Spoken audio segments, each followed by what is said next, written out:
A service of KIBMradio.com, the Internet's home for an all old-time radio.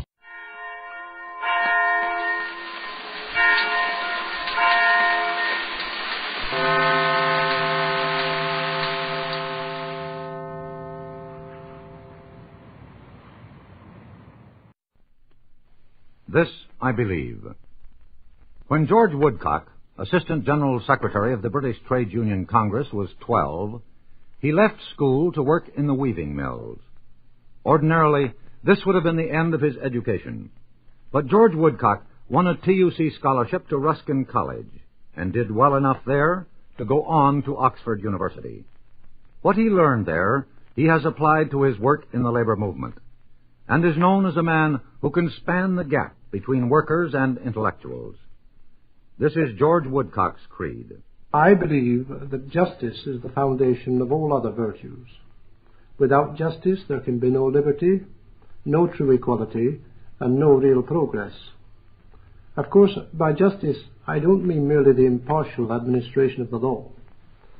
I mean rather that sense of fairness which makes a man anxious to hear and to understand other points of view before he makes up his own mind.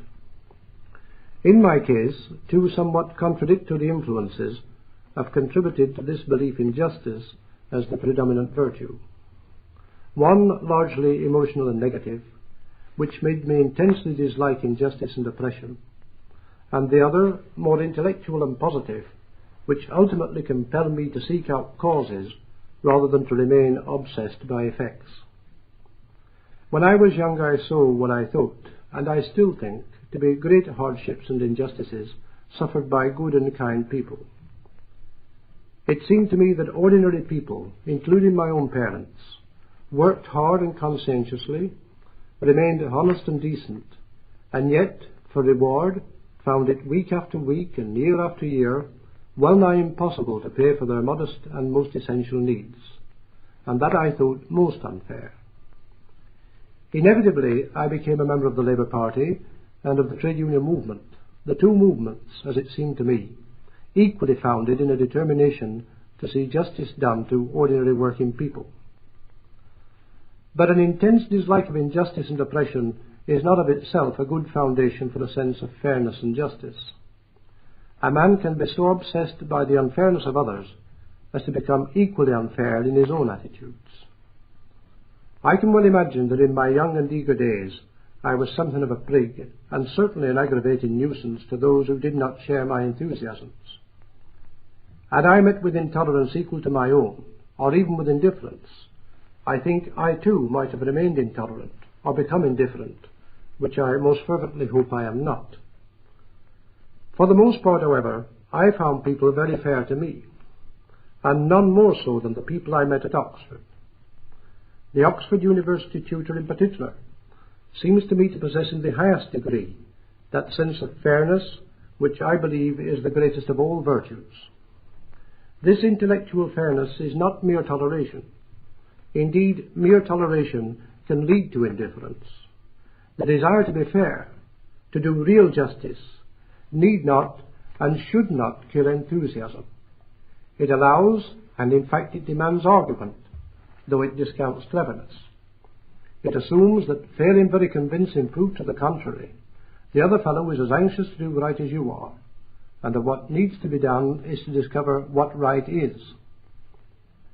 Immanuel Kant said that we should always try to act as though we were laying down a universal law. Some of us may not be able to reach that level of perfection, but I believe that we can all make the effort and be better for it. That was English labor leader George Woodcock, whose firm but broad-minded advocacy of the rights of the worker have won him wide respect. The Anchor Hocking Glass Corporation brings you Crime Photographer.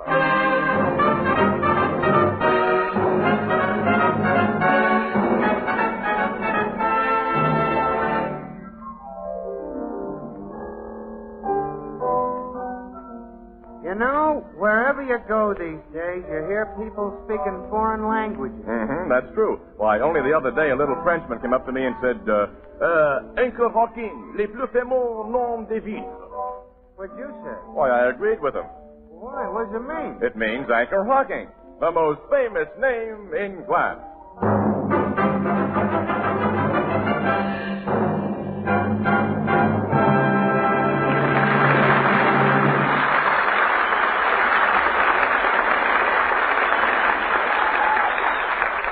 Good evening, ladies and gentlemen. This is Tony Marvin.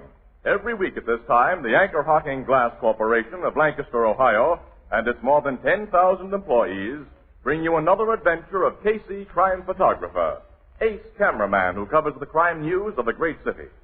Written by Alonzo Dean Cole, our adventure for tonight, Busman's Holiday.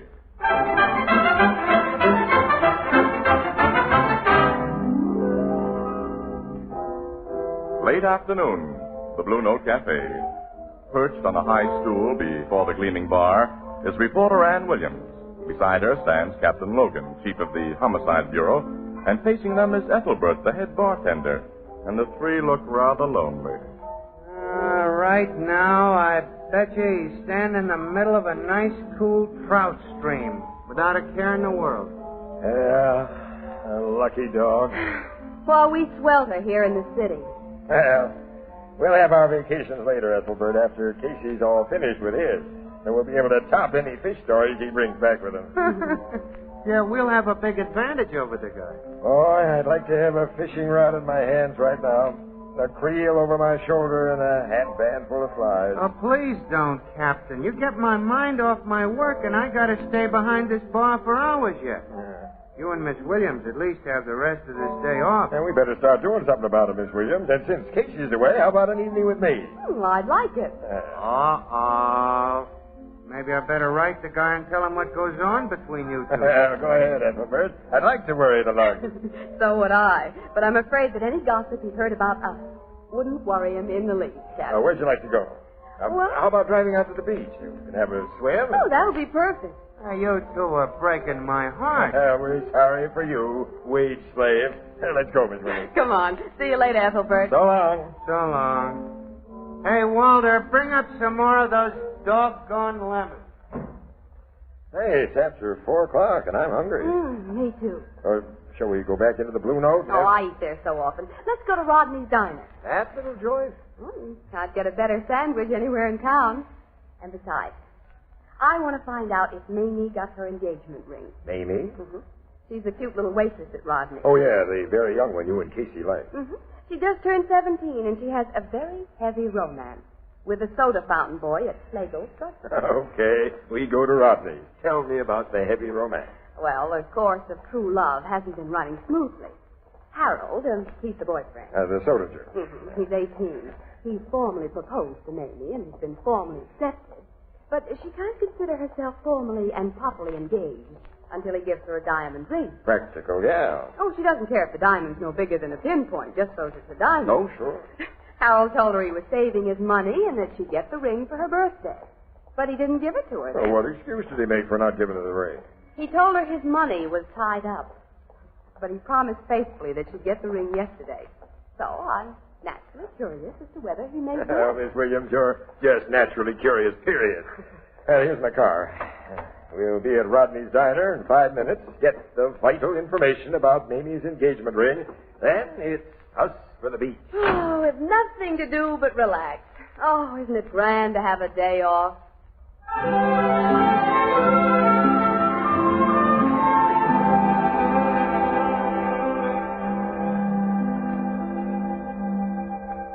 There's an empty table in the corner, Miss Williams. Mm-hmm, that'll be fine, Captain. Oh, there's Mamie. Hey, the kid looks as though she's been crying. Oh, and she hasn't a ring on. Harold didn't come through, apparently. Oh, I'm so sorry. She had her heart set on it. She's coming over here. Hello, Miss Williams. Hello, Captain Logan. Hello, Mamie. Hi, kid. What are you going to have? Why, just some coffee and lettuce and tomato sandwich. A double hamburger for me and coffee. I'll get it for you. Oh, wait a minute, Mamie. Yeah? Never mind. You want to ask me about Harold, don't you, Miss Williams? Only you think maybe you shouldn't. Yes. Did he give you your ring? I guess it'll do me good to tell a friend like you about it. He was in here only about half an hour ago, and gave it to me. Well, then why are you so down on the mouth, kid? And why aren't you wearing the ring? Because it's a phony. A phony? Huh? Yeah. All I wanted was a little diamond, but I wanted it real. I'd seen him advertised for as little as $23.75, only about $8 down, and the rest in easy monthly payments. Genuine diamonds set in genuine gold. I'd have been satisfied with one of them, but I didn't want a piece of 89-cent junk. Poor kid. Carol lied to me. For months he's told me he was saving money for my ring, but now I'm convinced that Harold Hertzheimer doesn't care anymore. He's fallen for somebody else, and he's given her what was to have been my ring. Oh, now I can't believe that. I've seen you and Harold together, and he's crazy about you. I think you're imagining things about your boyfriend, maybe. I ain't imagining he broke his word to me, am I? That I waited over a week for a ring he promised for my birthday and then finally got something I wouldn't be seen wearing at a garbage collector's picnic? Oh, that's too bad. The ring he handed me today ain't only a phony, Miss Williams. It's an old second-hand out-of-style phony. He must have bought it off a push cart. I got it here in my pocket. Look at it. The brass setting that doesn't even shine, with them 3 big pieces of glass in it. Mamie? Hey, waitress, how about taking my order? Right away, mister. Excuse me, Miss Williams. I'll be back in a minute. Captain, look at this ring. Yeah, it's certainly old-fashioned. Hey, these are real diamonds. Of course they're real. And about 10 carats apiece. In an antique filigree setting. Where did a soda fountain boy get anything like that? Yeah. Well, this must be worth it. Here's Williams. Hmm? The antique jewelry collection stolen from Carlton Bishop 2 months ago. Yes. The most valuable ring of the lot. In a dull gold, 18th century filigree setting, had 3 flawless blue-white old mine-cut diamonds in it, and the description fits this ring. Exactly. Surely that boy Harold couldn't have been the thief who stole the Bishop jewel. Now, before we speculate about that, I'll take this ring down to headquarters and make sure it's what we think it is. We're not jewel experts. Oh, Amy's coming back. Let me talk. Okay. I've ordered your sandwiches. They'll be ready in a minute. Fine hunk of junk Harold give me, ain't it? Mamie, I don't suppose Harold told you where he got this ring. No, he just handed it to me and got right out, Captain. And he should have. The ring may not be as bad as you think it is. Miss Williams believes the setting's gold. Looks like brass to me. Oh, nobody sticks 3 big hunks of glass in a real gold setting. Well, they may not be glass. They may be, something a little better. Zircons, maybe? Maybe. Suppose I take it to a jeweler and find out for you what they are. Okay. And, Mamie, don't tell anyone that you let me have the ring. Especially don't tell Harold. I won't even see that drift. Oh, the counterman's setting out one of my orders. Excuse me, I'll go in. Who will you see at headquarters about that ring, Captain? Now, Mallory is in charge of the Bishop robbery investigation. Captain Mallory, hmm? Yeah. You and he don't get along well together. Well, Mallory's a good cop, Miss Williams, but strictly off the record, he's a credit hog. He's butted into several cases of mine where he had no right to it. What's that, for? This ring may be the key to the Bishop robbery, and I might teach Mallory a lesson by butting into one of his cases and cracking. Oh, that I'd love to see happen. Miss Williams, this is our day off. Shall we take a busman holiday? Captain Logan, the beach is out. You sleuth, and maybe I get an exclusive story.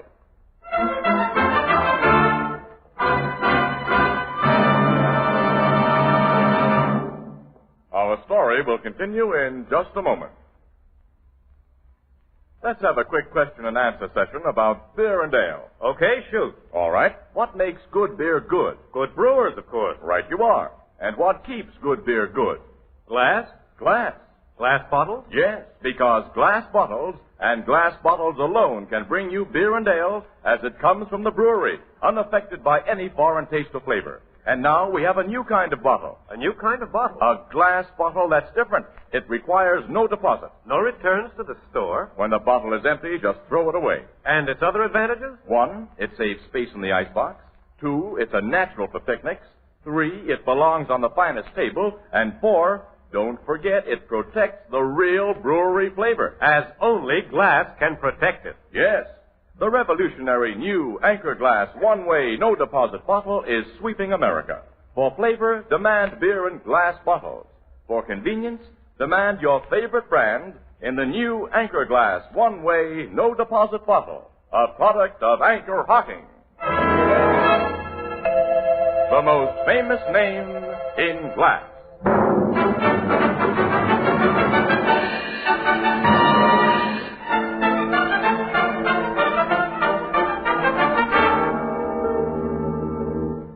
This ring is definitely one of the pieces stolen from Carlton Bishop, Logan. I thought it was, Mallory.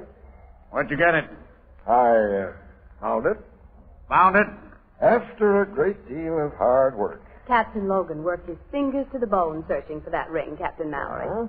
Practically, that is. Is that so, Miss Williams? You know the Bishop robbery is my case, Logan. Why have you interfered? The Evanston murder was my case, Mallory, and the Borelli stabbing and the White Oh, affair. so that's the way it is, huh? I don't know what you mean. Okay. We'll play it that way. Thanks for the ring. Thanks for your identification of it. Come on, Miss Williams. We'll resume our interrupted holiday. See you later, Mallory. Yes. I'll see you later.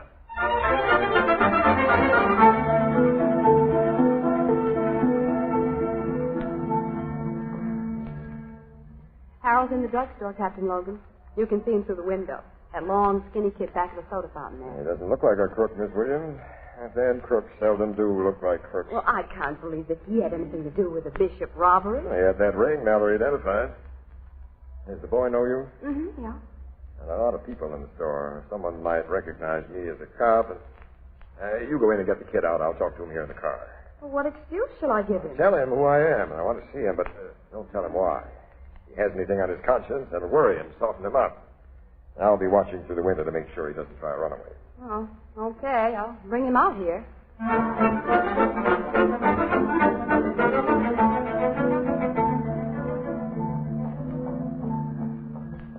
Captain Logan, this is Harold.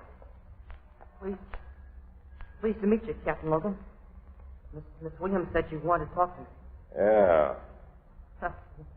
What's this all about? Miss Williams was sort of mysterious. Haven't you any idea what it might be about, son? No, sir. It's about a ring.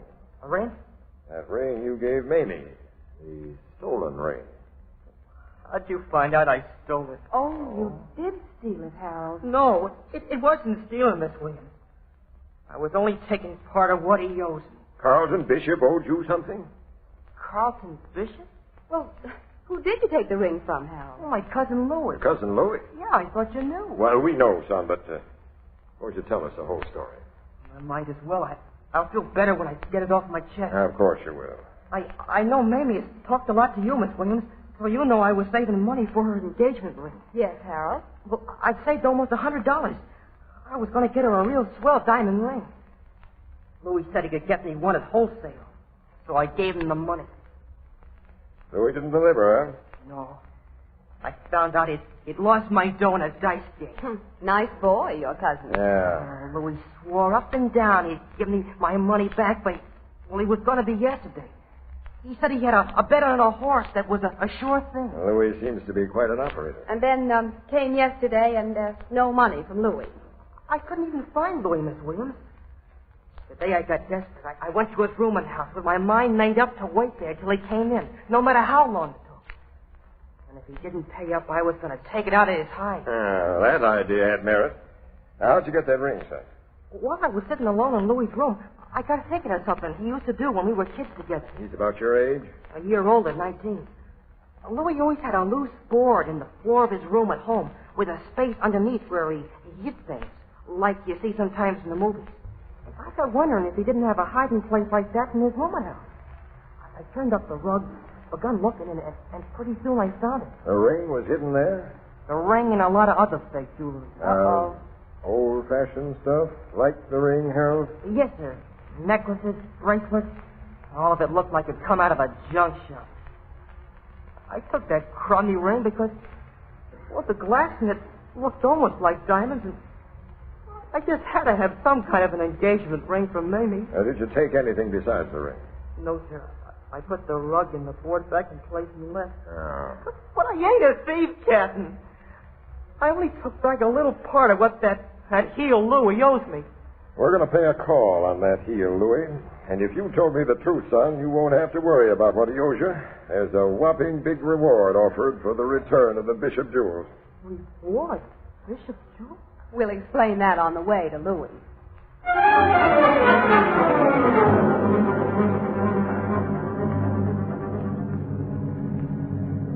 There's Louis' rooming house, Captain. 409. It's got too dark to see numbers, kid. I'll park right here. You're almost in front of it. Come on, Miss Williams. Okay. The door of Louis' rooming house left open? No, we have to ring. But Mrs. Pettingill, the landlady, knows me. She'll let us go up to Louis' room. I'll press the button. Now, don't tell the landlady or anybody that I'm a cop. All right. It's hard to believe what you and Miss Williams told me in the car, Captain. Louis' a heel and a chiseler, but I never thought he'd steal. Or at least not anything big.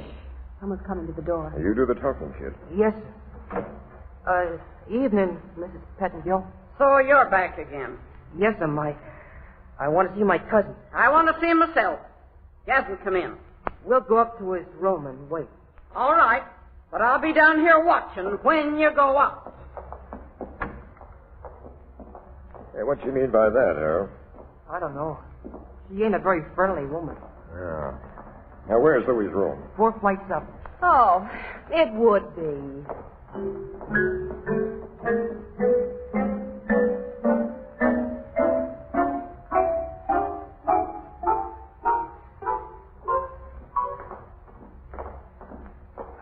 This is Louis' room. Yeah, the door wasn't locked. He never locks it. I'll turn on the light. Now, let's close the door. Is this room just as you left it, Harold? It looks the same to me, Captain Logan. Now, roll back the rug and show me that loose board. Yes, sir. Here it is. Now, lift the board as you did before. Okay. Oh, it's a pretty tight fit. I gotta use my pocket knife. There. Look, Captain, the Space underneath that board is empty. Where's the jewelry you say you left there, Harold? I don't know. It was full of stuff and I left it. I swear I did.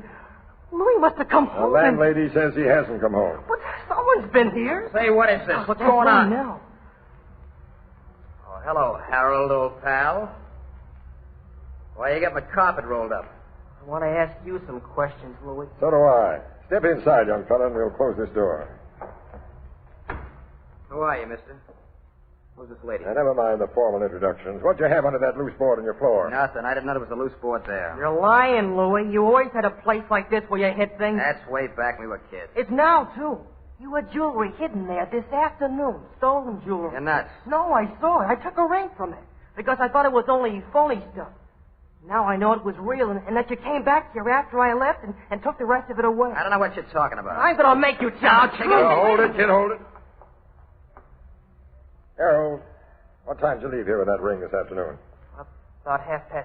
Where have you been since 2:30, Louis? I've been shooting pool and I can prove it. Now look here, mister, I don't get this at all. If you're a cop, I ain't done nothing. Except maybe I owe my cousin a couple of bucks. You owe me $100. It ain't no crime to owe. And if anybody thinks I've been up to anything funny in this room since 2:30 this afternoon, I just ain't been here. We're going to find out about that. I'll do the finding out, Logan. Well, Captain Mallory. Hello, Mallory. Had a hunch you'd tail me after we left headquarters. And I've been listening outside this door while you developed my case against these two punks. Well, it's open and shut. Miss Louis stole the Bishop jewels and hid them under the floor. I didn't steal anything. I don't know what the story... Shut up. And the other punk found them and glommed the whole lot. I only took that And ring. you shut up. You took everything. You didn't believe the stuff was phony. You knew exactly what it was. Now, what have you done with it? I haven't done anything with I it. never Take them stole any... down to headquarters, boys. Captain Mallory, wait a minute. This is my case, Captain Logan. Take him to the car, boys. Tell you guys I wrong. think you're altogether wrong putting heavy pressure on both of those boys, Captain Mallory. Oh, really, Miss Williams? Yes. Louis no bargain. But I believe Harold told us the truth. When he left here this afternoon, he had nothing but that ring with him. And then his cousin came back How did Louis, his cousin, get into the room? Through the window? He walked in through that door, of course. All right, come in here, Mrs. Pettingill. All right. This is the landlady here. Mm-hmm. We've met her. Mrs. Pettingill, tell this lady and the officer what you just told me? Nobody came through this here door from the time that Harold boy closed it, when he left the room at 2:30, until he came back here with you two. I know because the door was watched every minute, for the very good reason that Louis feller owes me 3 weeks' rent. And when a roomer owes his landlady, he's watched. Furthermore, I'm personally acquainted with Mr. and Mrs. Pettingill and know they're on the level. Well, thanks for bringing me that ring, Captain Logan. It helped me break my case. So long. So long, Captain Mallory. Yeah. Well, we should have gone to the beach, Captain. Yeah. Do you think those Pettingills are on the level? Well, Mallory wouldn't have vouched for him unless they were 100%. Well, then Harold lied to us. He didn't take just the ring. He took everything. I believed him, Miss Williams, and it's a professional habit of mine to disbelieve. Well, I believed him too, Captain. Maybe someone was spying on him when he found that loose board and the stuff underneath it. And after he left... Now, the only way anyone can see into this room is through the window. Well, it's 4 stories above the ground. But there's a window directly opposite. A dark window in the next house. And it's a good 15 feet away across that court. If anyone saw Harold from there, they couldn't have gotten across afterwards. Now, wait a minute. Come here beside the window. Oh, okay, but what? Now, look. On the windowsill. Scratches. Fresh scratches. The kind a man's shoe makes. You think someone came in this window? Yeah. But no one could jump across that wide court. Not even a human fly could climb up those smooth walls. The guy couldn't have come down from the roof either. Well, then how... Now, wait. I think I've got it. This window once had shutters. Yes? When the shutters were taken down or rotted away, nobody bothered to remove their hinges. Look. Strong, old-fashioned hinges set in concrete. Well, I don't see I'm what... turning out the lights here. Now, we'll get out of this room and close the door. Captain, what on earth? Now, I may get the Bishop jewel safe. Do you mind explaining? Now, come on. We're going down to the street and wait outside that house next door. When we see someone come out of that house with a bag or suitcase in his hand, and something he can't pack in a bag or suitcase, I'll be sure I figured right. Something he can't pack into a bag or suitcase. A duplicate of something that Lug Casey has been enjoying himself with all day.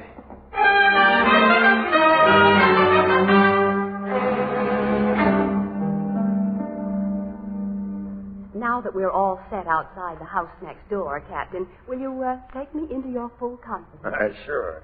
Here's the way I figure it.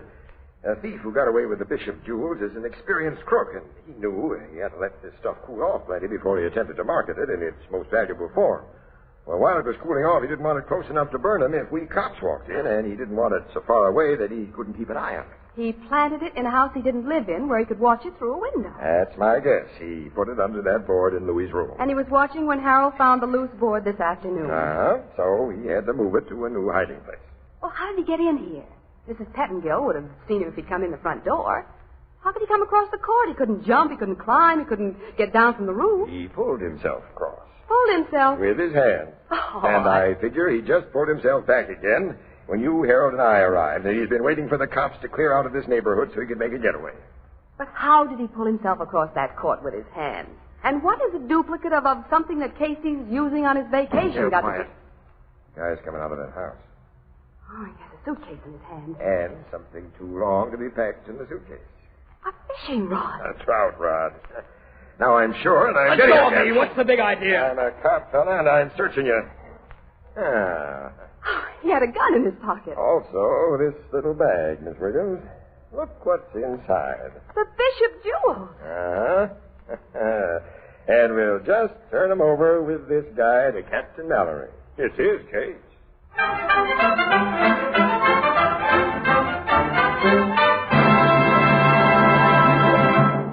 We'll join the crowd at the Blue Note in just a moment. Too many people are talking about the heat. I want to talk about something cool.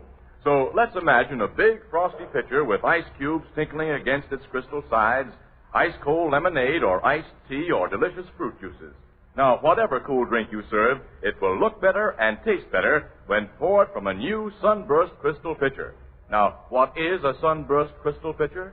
Why, it's a radiantly beautiful 2-quart crystal pitcher in the magnificent new kind of crystal the whole country is talking about and admiring.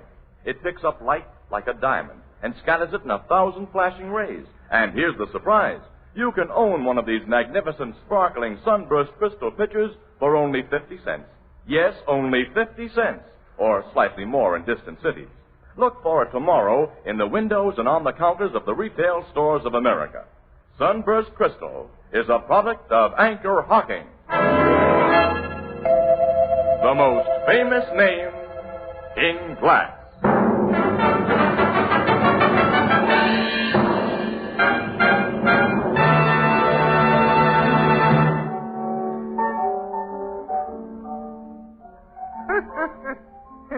I'll bet Captain Mallory wasn't happy at all when you handed him them Bishop jewels together with a guy who really stole them, Captain. Oh, of course he was, Ethelbert. As a good cop, he was glad to see the case properly solved. Mm-hmm. He was as glad about it as a movie star when a co-star steals the picture. Sure. Say, you ain't told me yet how that thief got across the 15-foot court 4 stories above the ground.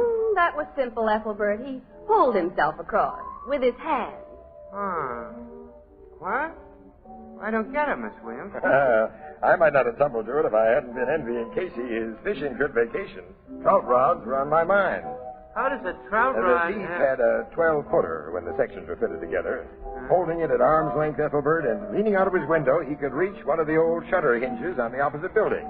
And when he reached it... His rod didn't have a trout line on it, but a strong steel cable that hooked onto the shutter hinge. And he fastened the other end of the cable to a steam pipe in his own room. Then, using heavy gloves, he pulled himself across the cable hand over hand. Oh, it wasn't a difficult stunt. And when he went back across the court, he unhooked the cable with his trout rod and threw it in. Oh. It ain't difficult when you figure it out. Or is it? You figure it out, Ethelbert. Does Mamie know, and has she forgiven Harold? Mamie knows everything, and she has forgiven Harold all. What's worse, she's going to marry the guy. And with the reward those two brats will collect from Carlton Bishop, Harold's not only buying her an engagement ring, but a wedding band and furniture. How about Louis? Oh, Louis still owes Harold $100. And chances are he always will.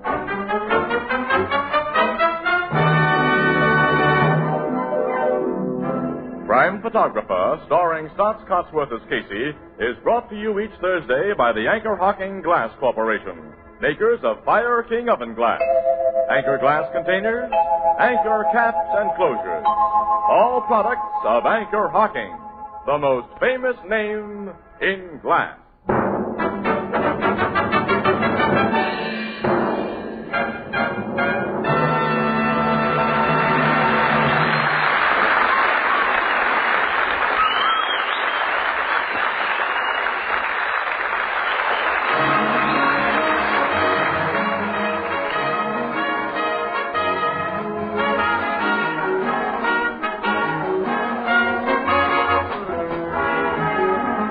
Crime Photographer is directed by John Dietz.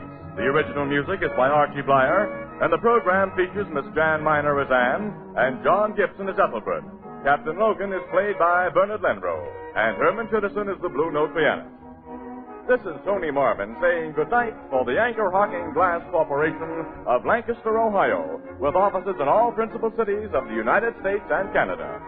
Thursday night on CBS is the biggest show in town. So stay tuned for exciting dramatizations on Reader's Digest Radio Edition, which follows immediately over most of these stations. This is CBS, the Columbia Broadcasting System.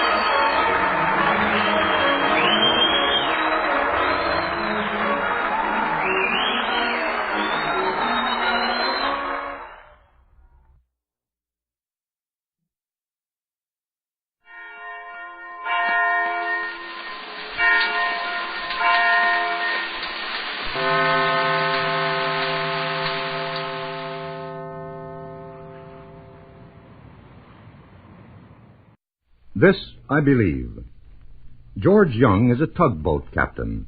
He started work 25 years ago as a deckhand on a towing vessel in New York's East River. Today, he is an experienced docking pilot. He lives an unspectacular, balanced life with his wife and 4 children, 2 boys and 2 girls, in Bergenfield, New Jersey. His everyday responsibilities include the exacting task of nuzzling such great liners as the Queen Mary, the Queen Elizabeth, the America, and the Ile de France safely into their Manhattan piers and out again into the stream. What values has this maritime man distilled from life? One night, many years ago, I was on the bridge of a ship that passed one of our large cities on a quiet night. I saw its lights reflected in the sky and heard the rumbling of the city's noises. As I looked to my other side, I could see nothing but open space of darkness and endless water. I realized how small I was and that my own problems of life did not seem great. I have spent 25 years on boats. Now I am a docking pilot. My job is to bring in the large luxury liners and stay with them until they are safely moored in their berths. Sometimes this requires 2 tugs, sometimes many more, depending on the tide, the weather, and the draft of the vessel. Most of you, no doubt, have seen these tugs pushing and pulling at the big liners. What they are doing doesn't seem to make much sense, but presently the big boat's alongside her pier. Her hawse is made fast and the job is done. These tugs, whether one or 10, move about in accord with whistle signals I send them from the bridge of the big liner. These signals make up a language that is just as dependable as the spoken word, or even more so, because our docking signals are rarely misunderstood. The captain of each tug does his work according to the signals he receives. He never asks questions, he takes everything on faith, and it always works out. Working around tugboats where so much depends on teamwork has its effects on what I believe. I believe that if I am to attain a successful place in the world, I must have the help of my fellow man, just as the great transatlantic liners depend on the help of little tugs to bring them safely to port. I felt very important the first time I ever docked a big liner. She came riding up the harbor on a flood tide and towered over the stout little tug that carried me. As we drew alongside, a doorway opened almost at water level, and 2 smartly rigged sailors helped me aboard. I was escorted to the bridge, where I took over from the captain. I realized I was in control of a great ship worth millions of dollars, and the owners were depending on me to bring her safely to her berth. After I had docked several of the large liners, I realized I was not important, but simply the quarterback to call the signals. In spite of what we read in the newspapers, I have great faith in this country, and I pray that a peaceful understanding will come to this unsettled world, so that my children can grow in a world that will give them happiness instead of bloodshed. I believe this will come about. I remember the understanding and sympathy that took over this country back in 1949, when a little girl named Kathy Fiskus fell into an abandoned well out in California. Engineers and sandhogs and people in all walks of life worked almost 3 days, and when they got her out, she was dead. People sent in thousands of dollars in rescue funds, but those who did the work and furnished the equipment wouldn't take money. They worked for bigger stakes. I talked to captain of foreign ships that came into New York Harbor, and they were just as concerned as we Americans over the tragedy. I believe some way will be found to work together for world peace with the same sympathy and understanding that people worked to rescue little Kathy Fiskus. I believe God will someday bring this about.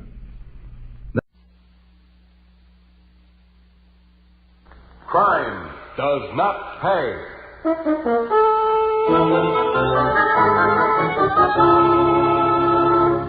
Gentlemen, I think the man's dangerous. Politicians make big promises. Period. Usually. Hey, look, what are you 2 guys worried about? Obviously, Nifty, if this man becomes the new district attorney, there's every reason to believe he'll go through with his attempt to clean up the town. And obviously, we shall have to pull in our horns for a while. Cut it. I knew you lugs before you started using half-dollar words. Before you worried about politics. What's your suggestion, Nifty? There's nothing in this world a lead slug won't take care of. You're nuts, Nifty. That's what you think. Me, I still figure like in the old days. A bum gets in your way, mow the man down.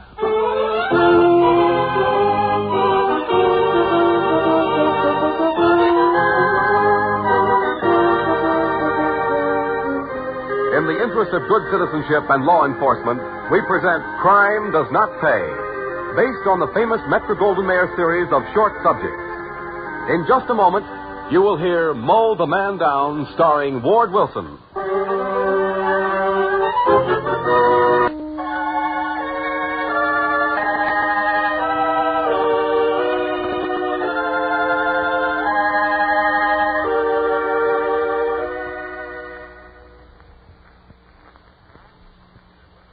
Now, Crime Does Not Pay, starring Ward Wilson as Nifty Varden in Mow the Man Down.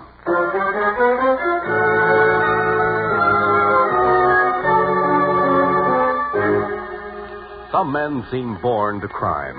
They move into a life of violence from all kinds of environments, and they thrive in the jungles of the underworld. Kill or be killed is their watchword, and they rise to power over the bodies of those who once stood in their way. Nifty Varden was a man like that. He relished the life he led, and he reveled in the execution of a crime only when the chatter of a machine gun was echoed by the squeal of the tires on the getaway car. When times changed, and the methods as well, Nifty complained, frequently, and in no uncertain terms, to his henchmen Hooks Dodd and Peachy Palmer. It's not like the old days. Give me one good cowboy job and I'll quit beefing. Oh, that'll be Peachy. What do we got to beef about, Nifty? The dough rolls in, the dames are like they always was, and no slugs flying around. It ain't right, that's all. Too easy. You get soft. I don't mind.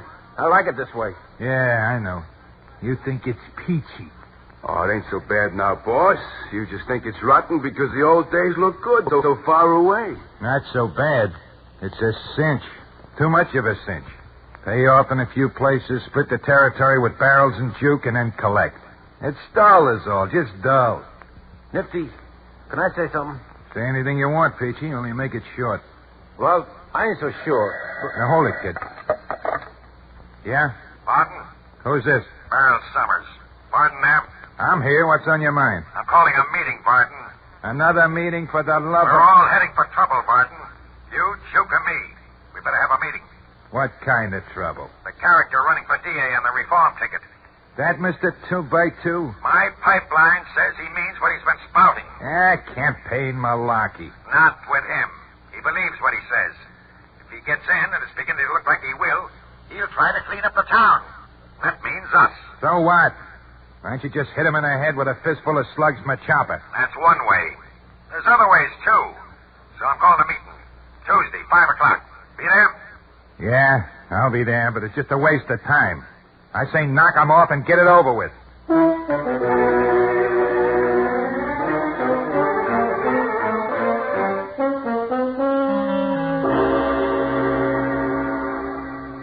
I don't like Varden, Barrels. I don't like him, and I don't trust him. Yeah, well, that goes for both of us, Duke. But the fact remains that if the three of us don't handle this together, we're all done. Bad as that? Plenty. Can we trust Varden? He's just likely to make a deal with this new DA. Not with the DA. This guy is practically on our side that way. No deals. I still don't trust Varden. We gotta trust him. And since we split the rackets around here, he hasn't crossed any lines. Okay, but you never know.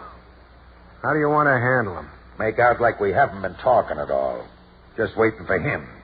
You act like you're worried about this new type DA. Me, I'll play it like I ain't convinced. We'll find out what Varden's thinking. Okay, there's a knob on your side, too. Well, hiya, boys. Think you know Hooks and Peachy? How are you? Yeah, we know them, Barton. What do you say, boys? Park him outside, Varden. All rods and hoods strictly out at this meeting. Yeah? Yeah, out. Okay. Outside, boys. Stick around the door. Check, Right, boss. Sit down, Varden. We've been waiting for you. Yeah. I'm sitting. Start the spiel. We've got a rough time ahead, Varden, if we don't do something fast. That's so? How'd you figure that, Juke? On the same adding machine you figured the nickels from your jukeboxes? Why, Now, frankly, Varden, I'm not as worried about this man as Duke is. Why not? Politicians and elections have been bought before. Now, I suggest a war chest. Say, 25 grand apiece with another 25 call money. I don't believe you can buy this election. Too much reform in the wind. Too many independent voters. You never know what they'll do when they pull the curtain on election day. Suppose we spent dough on research. Get something on the guy. Threaten publicity to him. You've been seeing too many movies, Barrels. No soap with this guy. He's clean as a newborn baby. You've checked on him? All over town. Okay, so what? So why worry? Gentlemen, I think the man is dangerous. Politicians make big promises. Period. Usually. Hey, look. What are you two guys worried about? Obviously, Nifty, if this man becomes a new district attorney, there's every reason to believe he'll go through with his attempt to clean up the town. And obviously, we shall have to pull in our horns for a while. Cut it. I knew you lugs before you started using half-dollar words. Before you worried about politics. What's your suggestion, Nifty? There's nothing in this world a lead slug won't take care of. You're nuts, Nifty. That's what you think. Me, I still figure like in the old days. A bum gets in your way, mow the man down. You haven't learned very much all these years, have you? I'm still a better shot than you are. I ought to pin your ears back for that crack. Why don't you try, you clod? Both of you. You know, this is just what the enemy wants. Get us fighting each other, and we're all done. Maybe you're done, not me. Ah, you too. We won't have much time to outsmart the DA, new or old, if we're gunning for each other. And I seem to remember that when we set up the deal in this town, we agreed that everything we had to do together, we'd do after we all agreed we'd found out the right way. By unanimous vote. Okay, so what? I still say knock the bum off. And have this town sewed up so tight we'd have to scram on the first train out? Try getting this man, you'll elect his party and his successor, and this town will be too hot for anybody for years. Okay. You got any better idea? We might snatch his wife or his kid. Ah, same result. So now what? Forgetting for the minute that my idea is the only way, and no kidding. I guess we'll have to think about it more. It's getting awful close to election. Another meeting tomorrow? Suits me. Well, if we got her, we got her. I'm telling you, monkeys, the only way is the best way. Hot lead.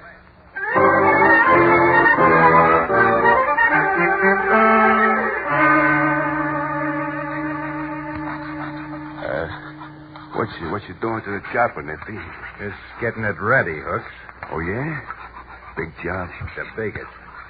So big, we gotta leave the chopper behind, so I'm filing off the number. Well, how's about the magazine? It's got a number, too, ain't it? Help yourself. There's a file and the magazine. Why you worried about the numbers, Nifty? Never give 'em a chance to trace you, Hooks. And gun numbers are awful easy to check. When we do this job, boy, it's gotta be perfect.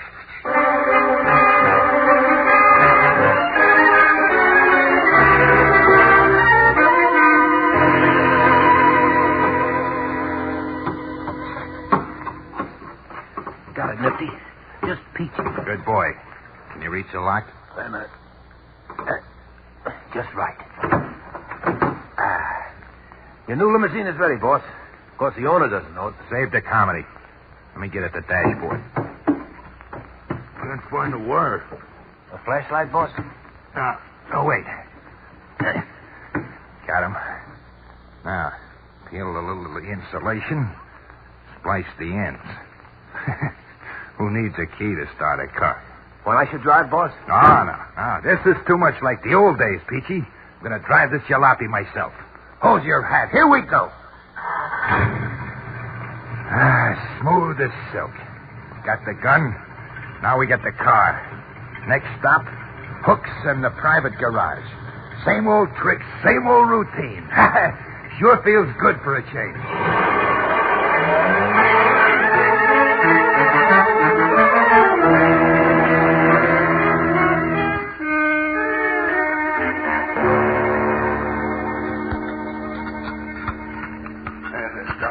Sunday driver's got the bolts on the plates all rusted. Well, then cut him with the clippers. No. I got him. Oh, is he going to be sore when he finds out? Who, Barrels? No. The guy who owns this heat. When the cops come around and tell him his plates were on the murder car. Like they call it in newspapers. That worry you? Not me. I hate Sunday drivers anyhow. Okay. Got him, Nifty. Let's go hitch these plates to our car.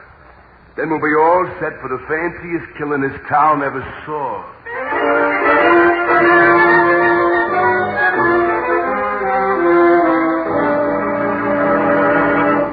Okay, gentlemen. Any ideas? Barrels?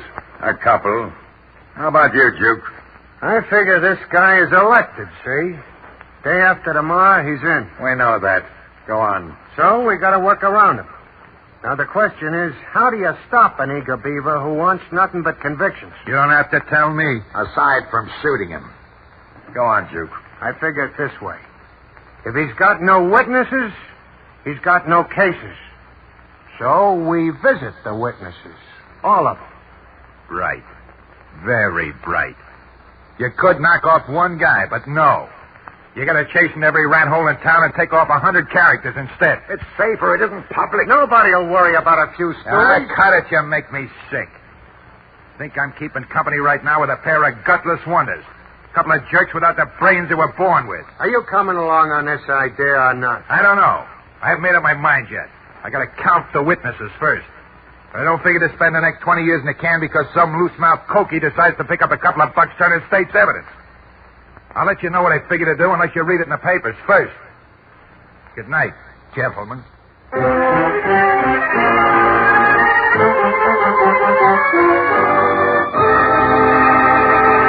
In just a moment, Crime Does Not Pay will continue with Mow the Man Down.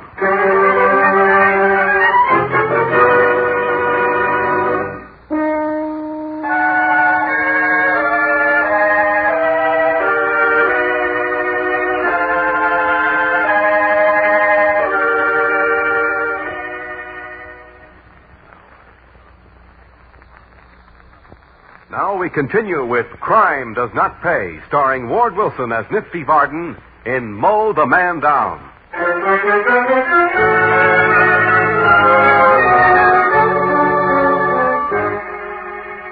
When Nifty slammed out of the board meeting, leaving Duke and Barrels behind him, those two gentlemen shrugged off Nifty's sarcasm and turned their attention to planning the attack on the men and women whom the new district attorney might use as witnesses against them. Not so Nifty. Not so at all. In his car, with Hooks driving and Peachy for company, Nifty began to outline his plan of attack. Well, this town sit up and take notice. Back into the headlines for old Nifty, boys. Sure, boss, but ain't that just what Duke and Barrels are afraid of? You bet your life, but not for the reason you think. I don't get it, boss. Well, look. Those two chiselers keep saying the cops will be down on us, but that ain't the point. The whole town knows they haven't the guts to pull off a stunt like this, so it'll be me in the headlines, not them. It'll be me who'll take over the rackets, pushing them out. Hey, that'll be peachy. Yeah, but then we'll have to fight them, too. Not for long. Hey, what's the matter, Hooks? You going chicken on me, too? Oh, me? Chicken? Are you kidding, Nifty? Okay. Just don't let me start worrying about you, that's all. Look, don't you never worry about me, boss. Don't worry about me. Sure, don't worry about Hooks. Or me neither. We both go down the line with you, boss. You know that. And keep it that way. Well, we got the car and the gun, boss. Now what? Now we wait. Wait? What for? To see if the dope gets himself elected. No sense wasting lead on a character who only wants to be a DA. Yeah, I get it. So when do Let him have it. Election night. He's far enough ahead of the other guy running against him. But there'll be 1 million cops around. Yeah. And 2 million other dopes. Everybody trying to shake hands, pat him on the back, get a job for Cousin Joe. So what about it? Happens every election. So we walk into his headquarters, see? We want to shake his hand, too. And put something in his back besides an ache. Oh, I get it. Then we scram while the women are screaming and the cops can't shoot. On account of they might hit somebody. Right. Neat, huh? Like a pin clear like a road map. Sure sounds peachy. Yeah, I got the timing laid out. The works.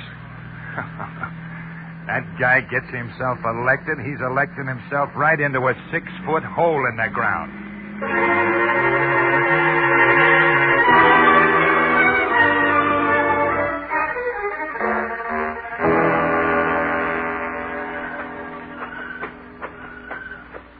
You know how I hate walking, Hooks? This once it won't kill you. Sitting still might. I don't get it. Yeah, I know. You figure everything's just peachy. So what's bothering you, Hooks? Nifty's plan? Well, I think it... You say that again, you'll have me nuts. Hey, what's wrong with you? Look, Nifty's plan looks terrific, the way he tells it. Only I don't feel like being no sitting duck, not even for Nifty. How you be a sitting duck? I'm supposed to sit outside in the car with the engine running. Well, you can't cut it. We'd lose all the starting time in the getaway. Yeah, sure. And old cops ain't church like Nifty always says. Don't you see? They see that sedan stand outside the joint, engine running. They're gonna check, see? And the minute they spot me, they'll know Nifty's inside. So they pick me up and go on inside after you and Nifty. You tell this to Nifty? Since when does he listen to me? Or you either? Well, it can't be like you say. Nifty wouldn't take chances. Nifty ain't thinking, I tell you. All he wants is gunfights. Hungry for it. Like a lush one ain't had a drink in a month. Hey, this is what you dragged me out to the park to tell me? Yeah, that's right. If Nifty ever got wind of this... Hey, he'd laugh at you. Yeah, some laugh on me with a hole from a 45 in my belly. Nifty wouldn't touch I you. ain't so sure. Listen, if you ever breathe a word to him and I hear about it before he gets me, I'm going to cut you to ribbons. And I'm not kidding. Don't worry, Hooks. I ain't talking. And you quit your worrying. Nifty's plans are going to work perfect. They always do, don't they?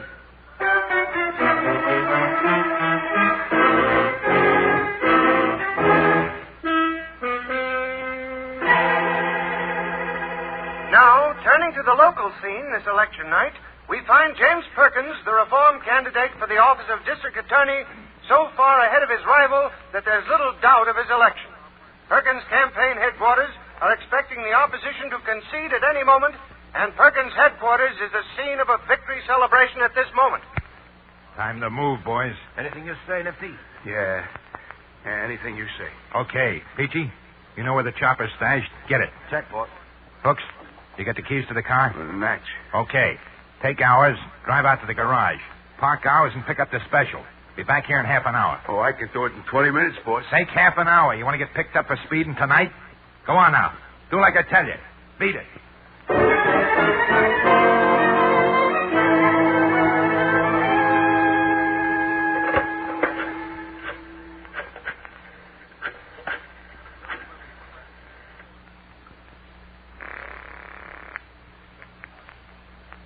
Summers speaking. Barrels. I got a tip for you. Who's this? Never mind. When you see Nifty Varden last. A couple of days ago. Who wants to know? I ain't using no names. Only I figured you ought to know what Nifty's up to. Keep talking. He's going to knock off the new DA. You know, Perkins. When? Tonight. Half an hour. You're crazy. That's what you think. The crazy coot wouldn't dare enough tonight. Yeah, he figures to walk into the guy's headquarters, knock him over in the middle of the crowd. And that's wild enough for Nifty. And wild enough for him to get away with it, too. Okay. Now you know. Why are you telling me? On account of, I figure you might want to stop. Why should I stop him? Because you don't want the cops on your tail. Okay, talked enough. I gotta go. You heard the story, Barrels. That's all.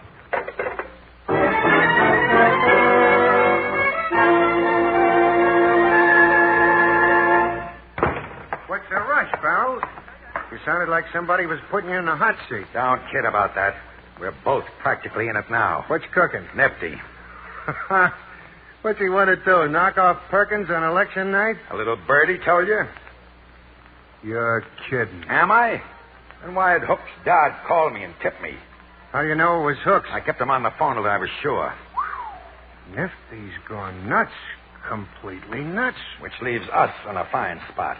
You know when and where? Hooks was most explicit at Perkins' headquarters practically now. What do you think you're doing with that phone, Juke? Calling the cops. Oh, they'll believe you, of course. They'll thank you for the information and arrest Nifty at once. If they know what's good for 'em. Hang up the phone. They'll tell you to chase yourself, or they'll grab you and dump you into the crazy house. Okay, you're right. So what do we do? Let him pull it off? Check. Or we stop him ourselves.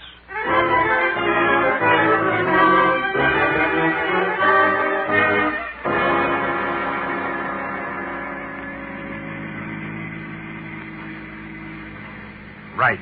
Next corner, Hooks. Yeah. I know. Pull up to the curb close as you can get. Double park if you got it. Peachy and me won't be long. I hope not. Repeat your share, Peachy. I follow you in. I stop at the door of the room Perkins will be in. Yeah. When you yell, I shoot at the ceiling with my piece. Right. Then when the crowd runs, you let Perkins have it with the chopper. Then I follow you out. Backwards. Good. A lead pipe cinch. Holy smoke. Will you look at the mop? The bigger the mob, the better for us. Okay. Here we go. Drive around the block. Nifty. What for? Do like I say. All them jerks on the steps will break our necks. Let them get inside first.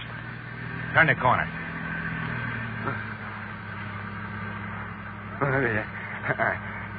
But I thought you got cold feet, Nifty.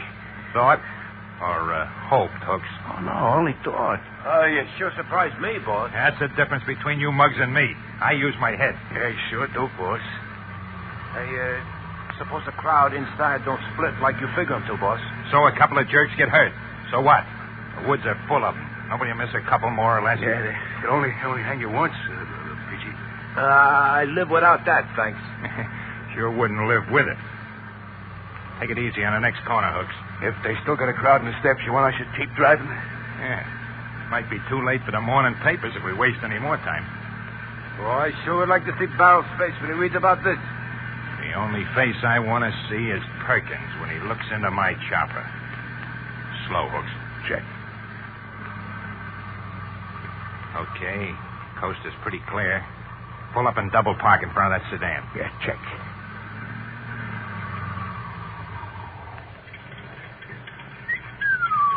Ain't it pretty? All the cops must be inside guzzling their heads off. Okay, boys, here we go. Peachy, open the door and leave it open. Stay in gear, Hooks. Keep the clutch pedal down. No time to waste when we come out. Except Nifty ain't going in. What? Barrel? Yeah, and me, too. Drop that chopper, Nifty. You're not going in. How'd you find out? Who squealed? Never mind the talk. That's our car behind you.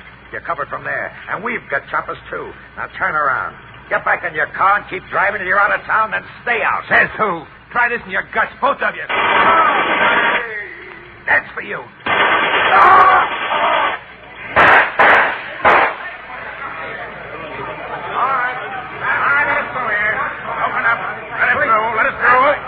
Keep back there. Yeah, it looks like quite a collection for the meat wagon, Sergeant. Yeah. Looks like Perkins got himself elected practically for nothing, too. You know who these mugs are? Big shots. The biggest. Barrel Summers, Duke Barry, Nifty Barden, and two of Nifty's boys. Hey, from the position of the bodies, you could almost say Barrels and Duke were trying to protect Perkins from Nifty. You're kidding, Sarge. Who'd believe that? Yeah, who'd believe that? Okay, lay off the talk. Call the meat wagon. Then go inside and tell Perkins he might want to see how effective he's been, even before he was sworn in. Brother, this is one for the books. One for the books, all right.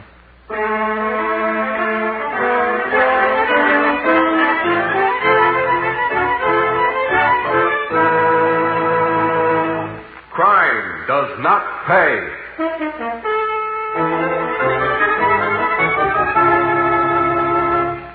Ward Wilson, who was starred as Nifty Varden in Mow the Man Down, will be back with you in just a moment.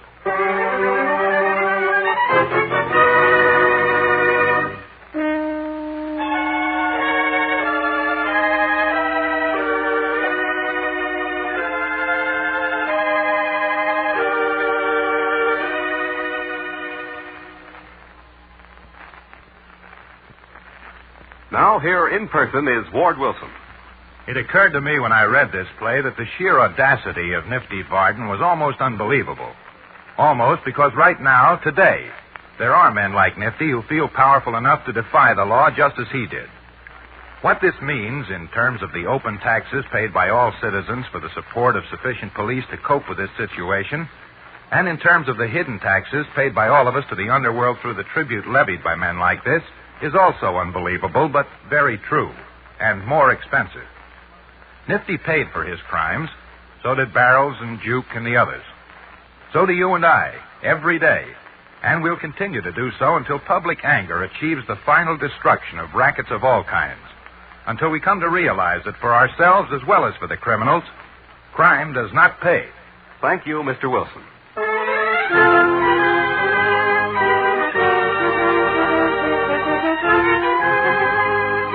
Crime Does Not Pay is written by Ira Marion and directed by Mark B. Loeb, with music composed and conducted by John Gart. Technical consultant is Burton B. Turkett. The events, characters, and names used in the story you have just heard are fictitious. Any similarity is purely coincidental.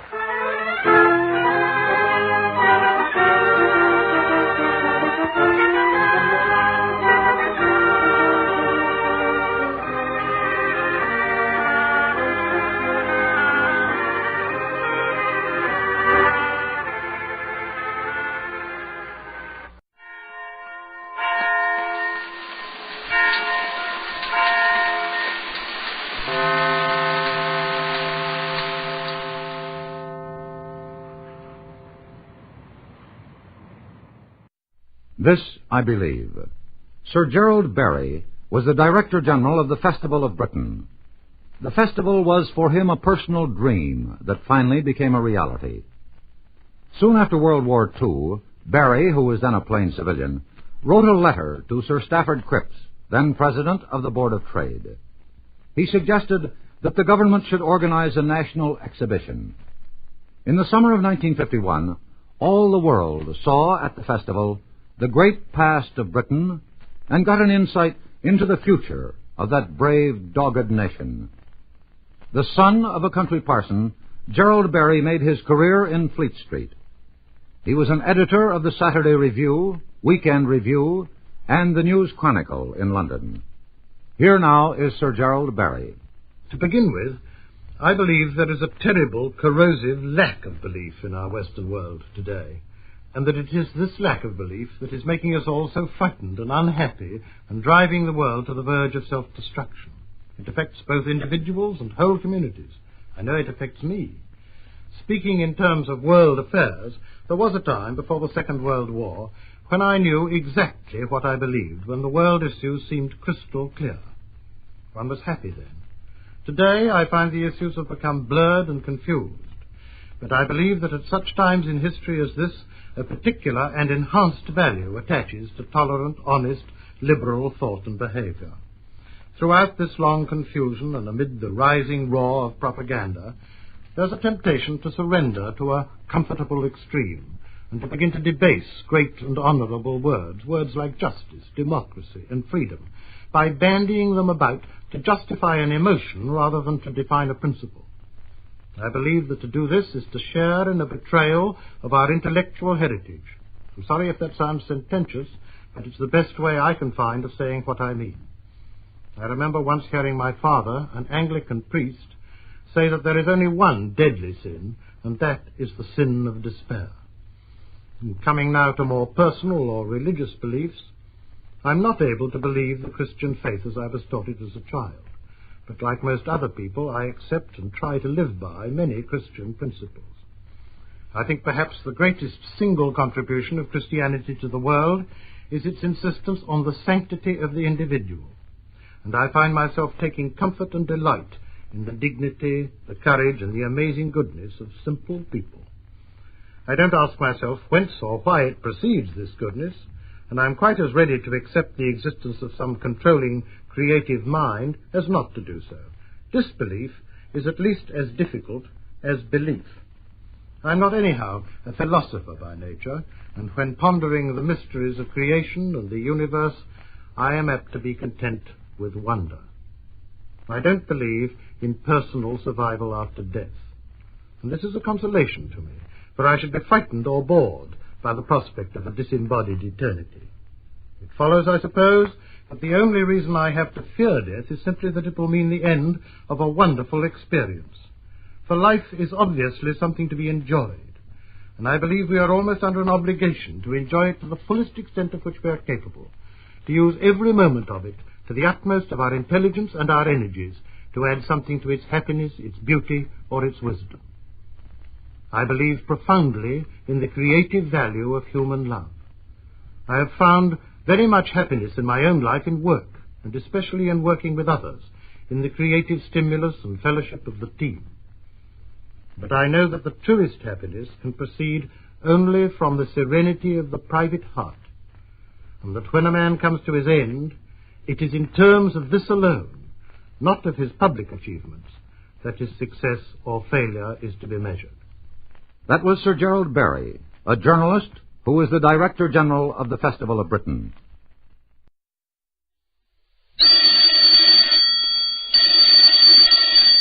Calling all detectives. When a stock market analyst called a market trend wrong, what it cost him was his own life. That is the situation on this page from my casebook. The casebook of Jerry Browning, private detective. Take a tip from me, Jerry Browning, private detective. It's never safe to make any predictions.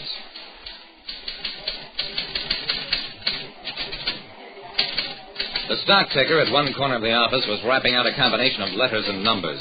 But John Pettigrew, the stock market analyst, didn't hear it because he was dead. His body lay slumped over the desk. His hand, dangling over the side of his chair, still held the gun. While the homicide squad men went through their routine movements, I talked with pink-cheeked, white-haired Harold McCormick, head of the Securities Exchange Board. Mr. Browning, this proves that a man can become so engrossed in his work that he loses all sense of comparative values. I nodded. Yeah? I guess you're right, Mr. McCormick. The suicide note seems to be genuine. Under the circumstances, just what do you expect me to do? McCormick looked uncomfortable. Don't misunderstand me, Mr. Browning. I'm sure Pettigrew killed himself because the market analysis he sent out to his subscribing clients proved completely inaccurate. However, I would like to know why he made so complete a mistake. I kept staring at the stock ticker, which had stopped working altogether. This thing hasn't been working much. I suppose that means a dull market session. Yes, it does. The market is sluggish and off a bit, instead of being very active and sharply up. It's the first time in 3 years that Pettigrew has failed to predict a major trend accurately. And as you read from his suicide note, it preyed on his mind to the point where he took his own life. I turned my back on the stock ticker. I'll accept the case, Mr. McCormick, but I'll warn you, I don't believe a man would kill himself over one error of judgment in 3 years. A well-known stock market analyst appeared to have taken his own life because a report he sent out was wrong. There was nothing I could do in Pettigrew's office while the police were working there, so I went on down to the Securities Exchange floor. It didn't take an expert to realize that there wasn't much of anything doing at the moment, but about 10 minutes later, several newcomers came onto the floor.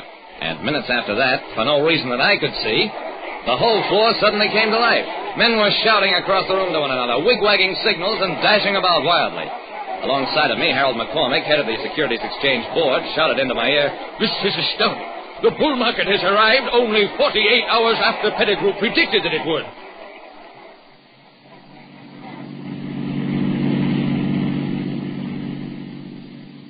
Mr. McCormick's name got me a swift interview with Tom Caldwell, who was supposed to be the smartest stock trader in town. Mr. Caldwell, I guess you made a lot of money on today's bull market. Would you mind giving me some idea of how you figured out that a price rise was in the offing? Caldwell leaned back in his chair and laughed. Simple, Browning, very simple. I pay John Pettigrew $1,500 a year for his market analysis service, and I have implicit faith in him. He predicted this rise, and I merely rolled with the tide. I sighed.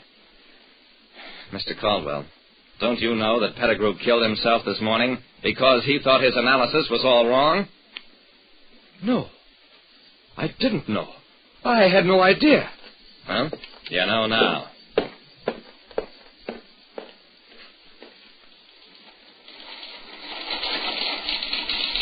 Shrewd, cynical Joe Morton is the financial editor of the Daily Sentinel. He told me, "Jerry, nobody knows what makes the stock market go up or down. Some people base their market fluctuation systems on sunspot cycles. You think I'm kidding, but that's the sober truth. The fact is, if enough people think it'll go up, it goes up. And the opposite is just as true." I'm sorry, Jerry, but that's all I can tell you.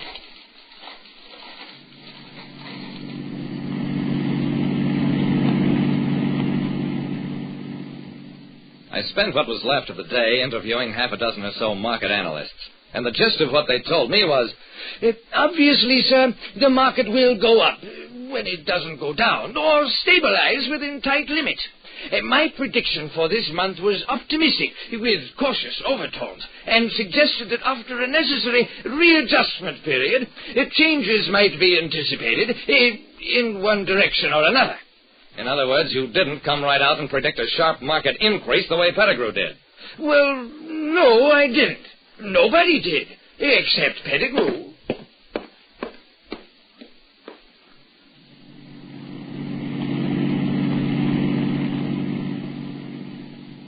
At police headquarters, Lieutenant Dawson told me, Jerry, we haven't been able to find out where Pettigrew got a revolver. He certainly didn't have a permit to own one. Dawson, I think Pettigrew was murdered. And what's more, I don't think it's going to be too hard to find out who did it.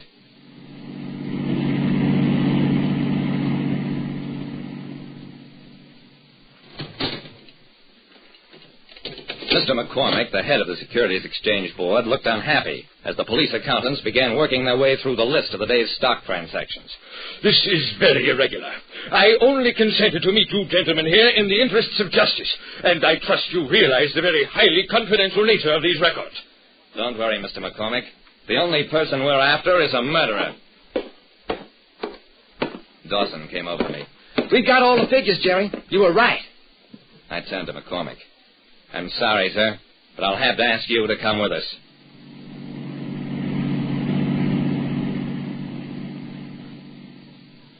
Tom Caldwell, the stock trader, had a fine, big home in one of the best suburbs.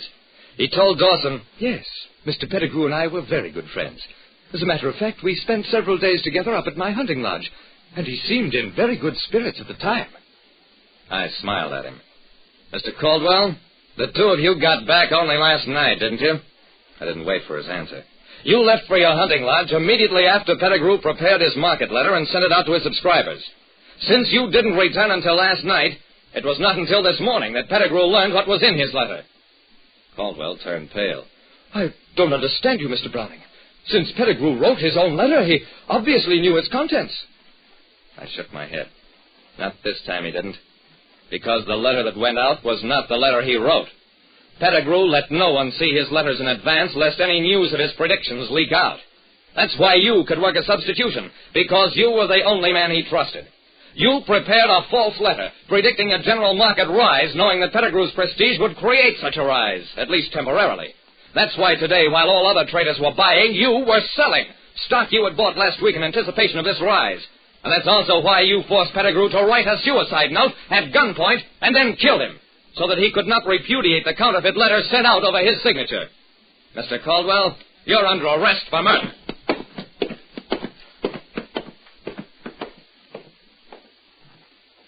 We had to pile up a lot of evidence to make him do it. But finally, Caldwell did confess. We tracked the revolver to him. We proved that Caldwell had taken the Pettigrew market letters to the post office.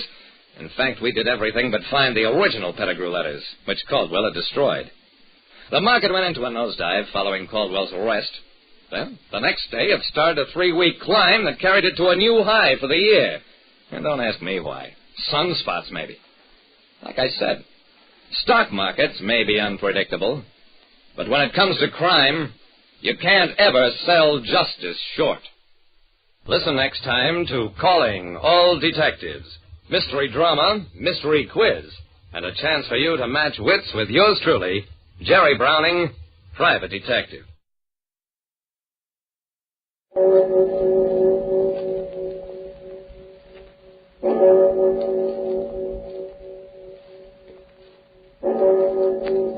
Murder at midnight. This is the place for it. Deep down under the city, under the earth. The concrete cold and damp as the stone of a mausoleum. The question is, which one of them shall it be? You, sir? You with the gray hair and the briefcase. Allow me to introduce myself. I am Death.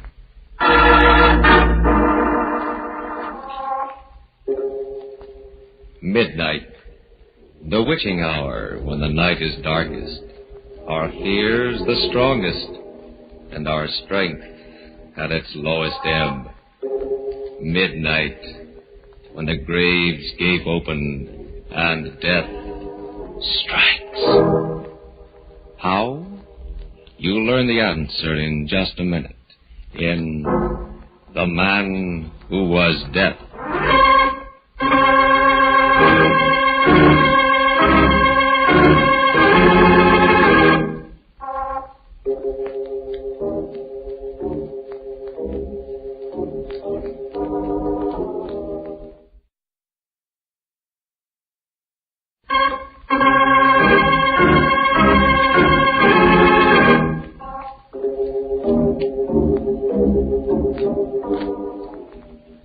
And now, Murder at Midnight. Tales of Mystery and Terror by Masters of the Macabre. Our story by Robert Newman is The Man Who Was Death.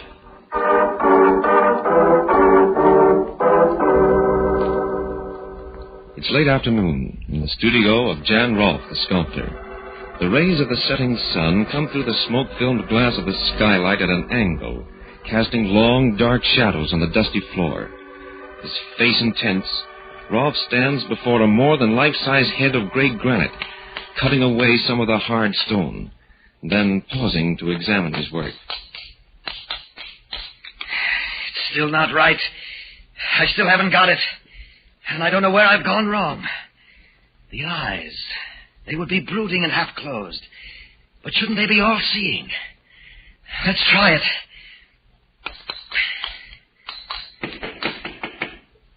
Who's that? Who's there? It's Aline, Mr. Rolfe. Aline Moffat. Aline? Oh, yes. Just a second.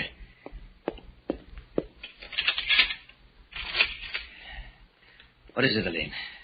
I told you I wouldn't be able to get here until late, Mr. Rolfe, that I was going to be modeling for Clayton in the early afternoon, but you said it didn't matter. Oh, yes, I forgot. If you don't need me, don't feel like working. No, it's all right.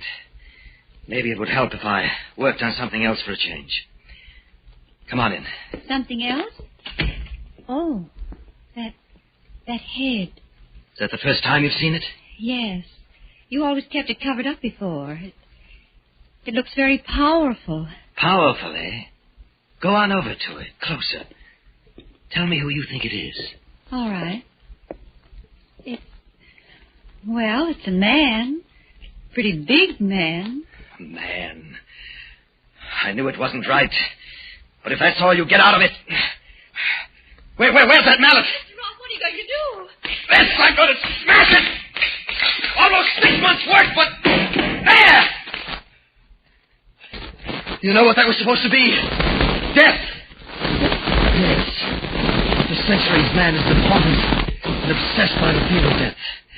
I was going to do something no artist has ever done before. Show mankind the face of death. Mr. Rolfe, I don't think I feel like modeling this afternoon. You're frightened. Why? I don't know. The whole idea of... You, too. What I wanted to show was the beauty, the peace that lies in death. Death's strength and inevitability and... Wait a minute. I'll phone you tomorrow, Mr. Rolfe. I said wait. It's beginning to come to me. What was wrong? To do a study, portray something, you've got to understand it, inside and out. You've got to know how your subject thinks, feels, project yourself into it. To do a study of death, I've got to know all those things about him. I've got to become death. And that means... Mr. Rolfe, no, you can't. But I can, Aline, I must. How can I understand death, become death, if I don't kill?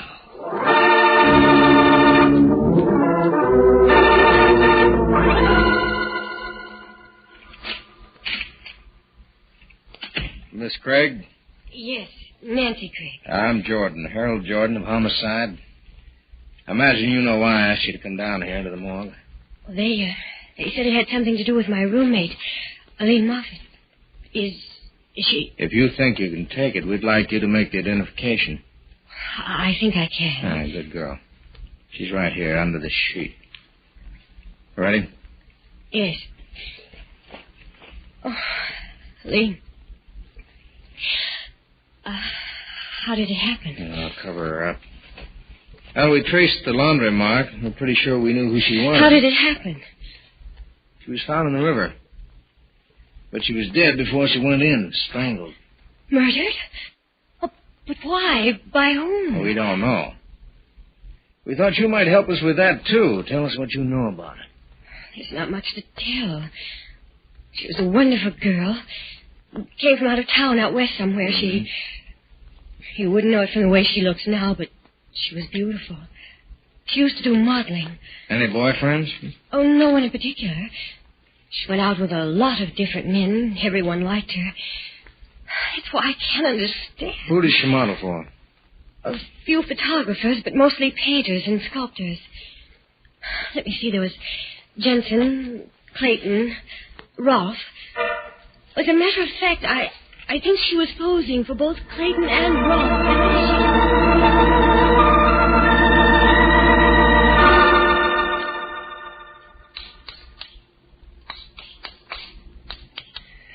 Better this time, much better. Things I can put into it that I never knew. Never felt before. Now, let's see.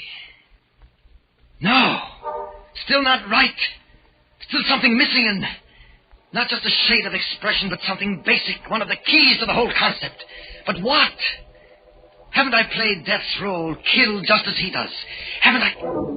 Wait, that's it. Of course. Is that how death strikes? Without thought, on the spur of the moment? No. He picks and chooses. Decides just who shall die and who shall not. What's missing is the consciousness of power. The knowledge that there is no appeal from death. That he is the supreme authority. And that means that... Yes, I must kill again. And this time... Who's that? Police department. Can we come in and talk to you for a minute? Why, yes, of course. Just a second. Police. They don't know anything. They can't know. But I'd better cover this up.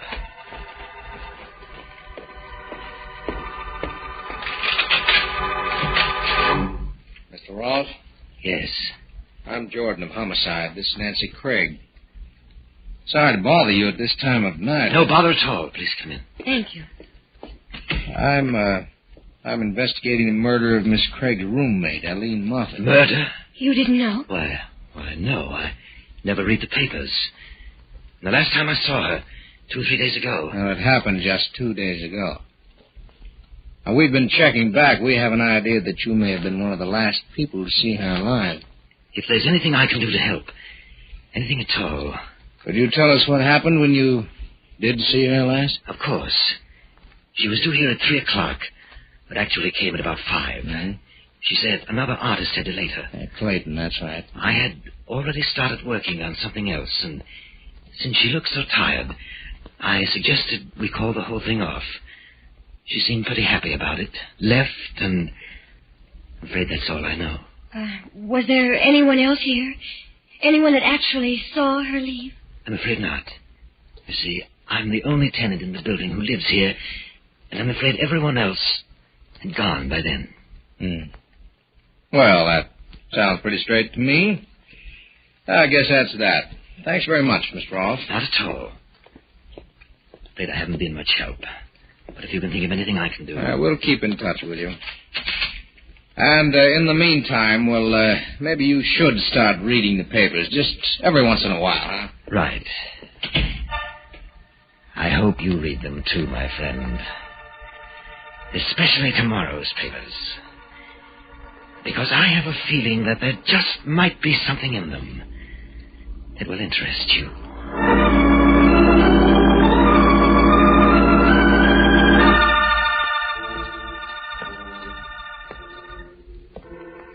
Night. And a fine small rain. Yes, this is how he would move. Walking slowly through the darkness. Searching. Weighing. Selecting his victim. I beg your pardon, what? Sir.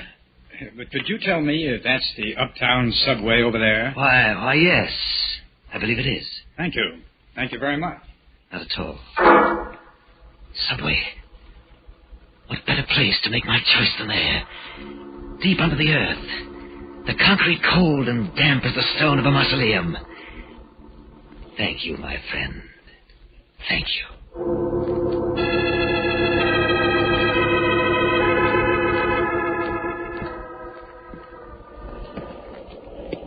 Yes, this is it. This is the place. The tunnel dark as a yawning grave. The platform edge like the verge of infinity. And this is how he must feel.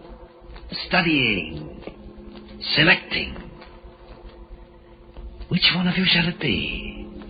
You, madam, with the worn coat and the draggled hat. Why are you looking at me like that? Do you know what's in my mind? Don't be afraid. It won't be you. You, young man, with the books and the glasses? No. Then what about... Yes. Down there at the end of the platform, my friend who suggested this. My prosperous-looking friend with the gray hair and the briefcase. Don't look up at the track so impatiently. A train is coming. But so am I. Good evening. I beg your pardon, sir, but I'm afraid... Oh, I didn't recognize you at first. Why, you're the chap. Directed you down here, yes. But I felt that you should know exactly who it was you spoke to. Allow me to introduce myself. I am Death. What? What do you mean? What are you doing to me? Let go! Let go!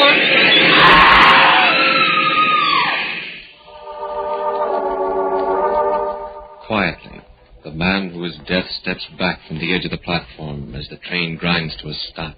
A woman screams. And somewhere in the distance, a clock strikes 12 for... Murder at midnight.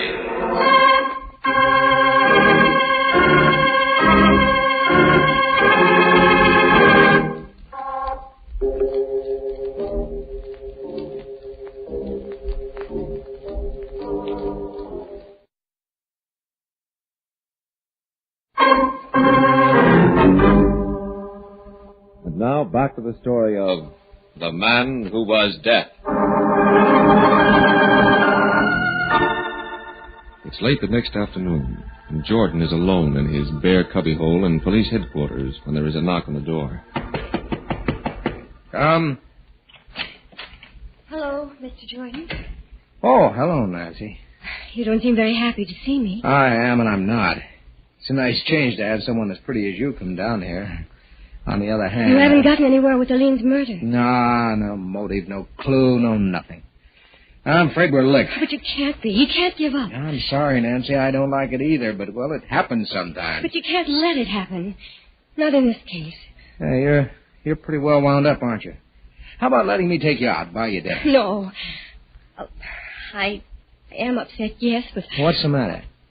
Oh, maybe it's nerves. That trip down to the morgue, the whole atmosphere around the case, but... Would you think I was mad if I told you I felt that some horrible power was abroad? That Death himself was stalking through the city? You and Mrs. Dolan. Mrs. Dolan? Who's she? Well, that accident in the subway last night, a guy who fell or jumped in front of a train. Didn't you read about it? No. Well, this Mrs. Dolan was one of the witnesses, and she swears that just before it happened, she went all goose pimples, felt as if Death was breathing down the back of her neck, and that she was going to die. It's true, Hal. I know it is. I mean, well, that's exactly how I felt. I can't remember just where or when, but sometime during these past few days, I felt that I was in the same room with Death myself. Well, like you said, it's probably nerves. Strain you've been under. Just the same, it's kind of a funny coincidence. I think maybe I'll go see Mrs. Dolan, talk to her. Do you want to come? I don't believe so, Hal. Somehow I feel we're awfully close to the answer. If I could just remember where and when it was I felt that way, that I was in Death's presence. I think I'll go home. Okay, Nancy. I'll call you there after I talk to Mrs. Dolan, and, well, maybe we'll find that we really had something.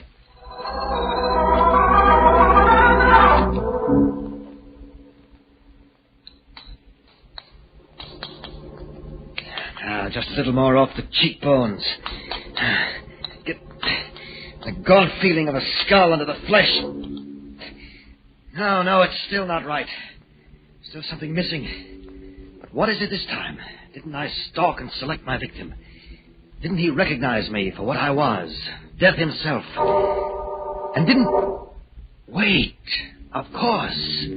It's never just the victim alone who knows, fears, and fights against death. It's all of society, medicine, science, the police.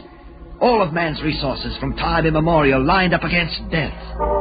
And he still triumphs over them. That is the secret and the measure of his omnipotence. That is the last missing element. And that means that I must kill yet again. And this time, not just the victim, but the whole world must know it and be powerless to stop me. This time... Who's that? Who's there? Nancy Craig, Mr. Ross. I don't know if you remember me. Nancy? Oh, yes, just a second. I'm awfully sorry to be bothering you again. That's perfectly all right. Isn't Mr. Jordan with you? No, I came alone. Well, there was a little experiment I wanted to try. Oh, please come in. Thank you.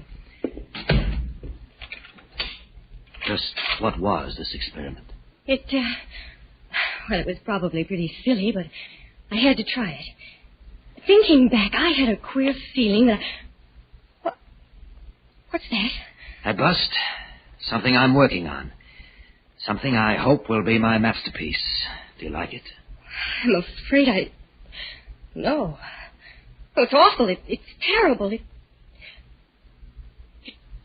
It was here that I felt it. Here in the studio, and you... Yes, Nancy. It was I who killed a lean muppet, and also a gray-haired gentleman with a briefcase in the subway last night. That piece in the paper, Mrs. Dolan. Exactly. You see, that bust over there is a study of death. And to do a study, you must project yourself inside your subject. That meant I had to become death. Where are you going? Out of here, you're mad. No good, Nancy, no good. I locked the door when you came in. Oh, but you can't. Well, you can't. Help! Help me! Help! No good either. We're 5 stories up, and all the other tenants have gone. You came here at a very opportune time for me. I had just decided I needed one final victim. And I'm afraid that's going to be you. I'll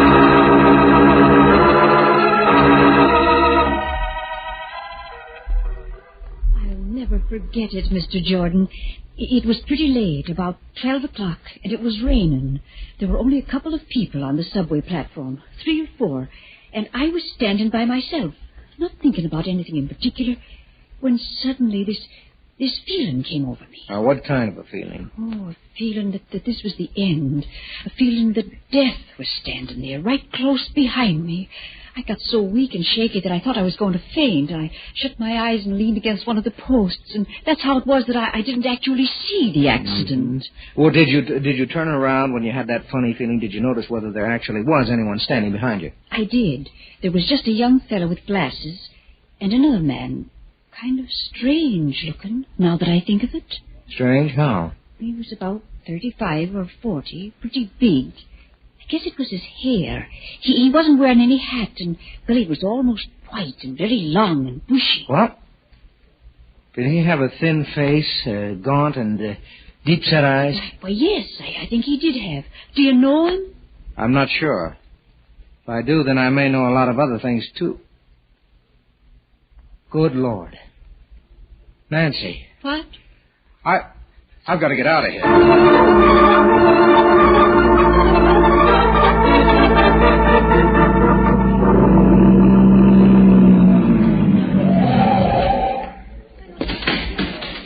Just a second, young fellow. Where do you think you're going? In there. No one's going to... Hanrahan. Oh, there you are, Jordan. Where the blazes have you been? What do you mean? What's going on? A devil of a business. A lunatic in the top-floor studio there. He phoned headquarters, asked for you, said that he had a girl there that he was going to murder.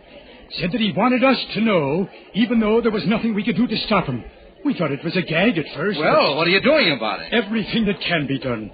I've got men all around the building. Up on the roof across the street, outside his door. Can't you break down the door? Sure, and finish her off quick. He said that if we tried it, he'd bash her brains out with that big hammer that he's working with. But there must be something, a Tommy gun from the roof across the street. He's got her right in front of him, so that if you got him, you'd get her too. I tell you, there's nothing, absolutely nothing anyone can do. You're wrong, Hanrahan. There's just one person, one thing that can stop him. What's that? Death.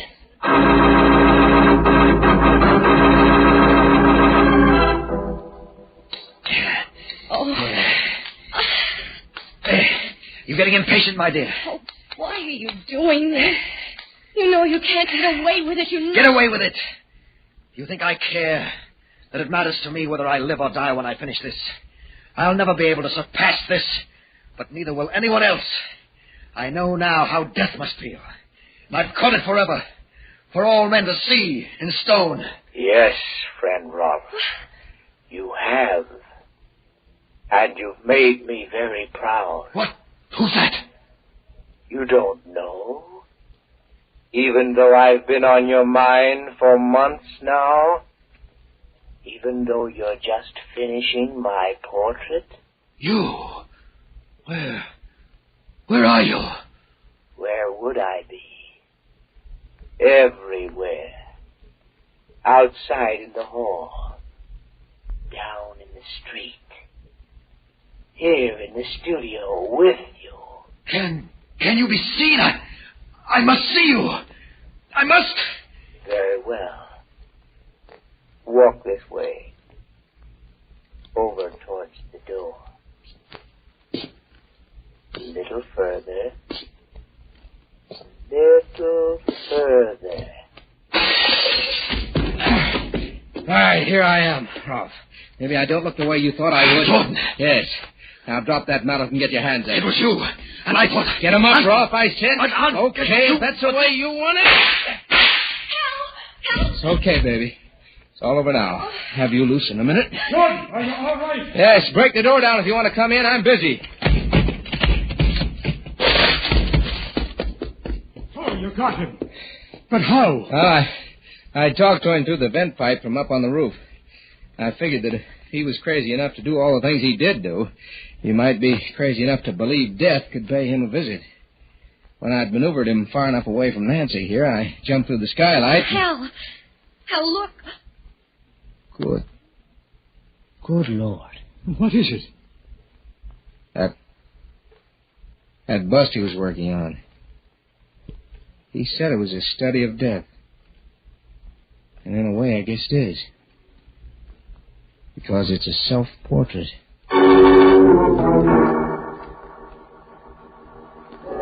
Two men and a girl, staring down at the body of the dead sculptor, lying next to his weird masterpiece.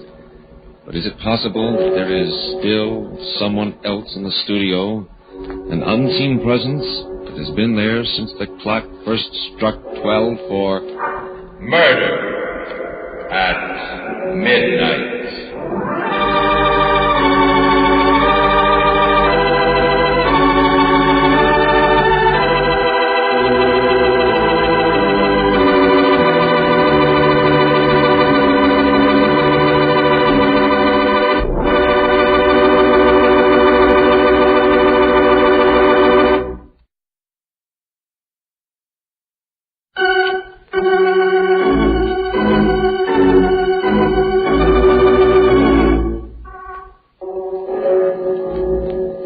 Remember to be with us again when death walks through the darkened streets while the clocks strike 12 for murder at midnight. The part of Jan Rolfe was played by Frank Behrens. With music by Charles Paul, Murder at Midnight was directed by Anton M. Leader.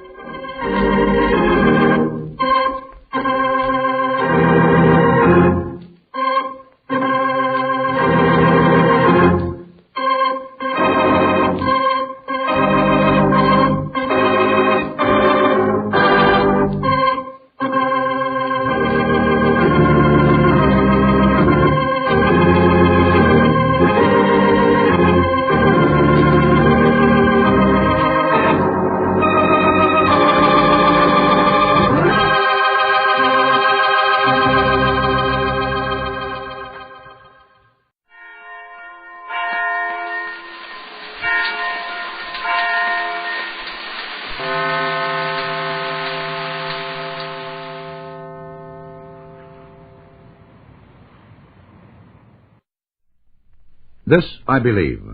Gerald Warburg is one of this country's outstanding concert cellists. He is known here and abroad both as a soloist and as the founder and director of the Stradivarius Society. His own famous cello is a magnificent Stradivarius known as La Belle Blonde.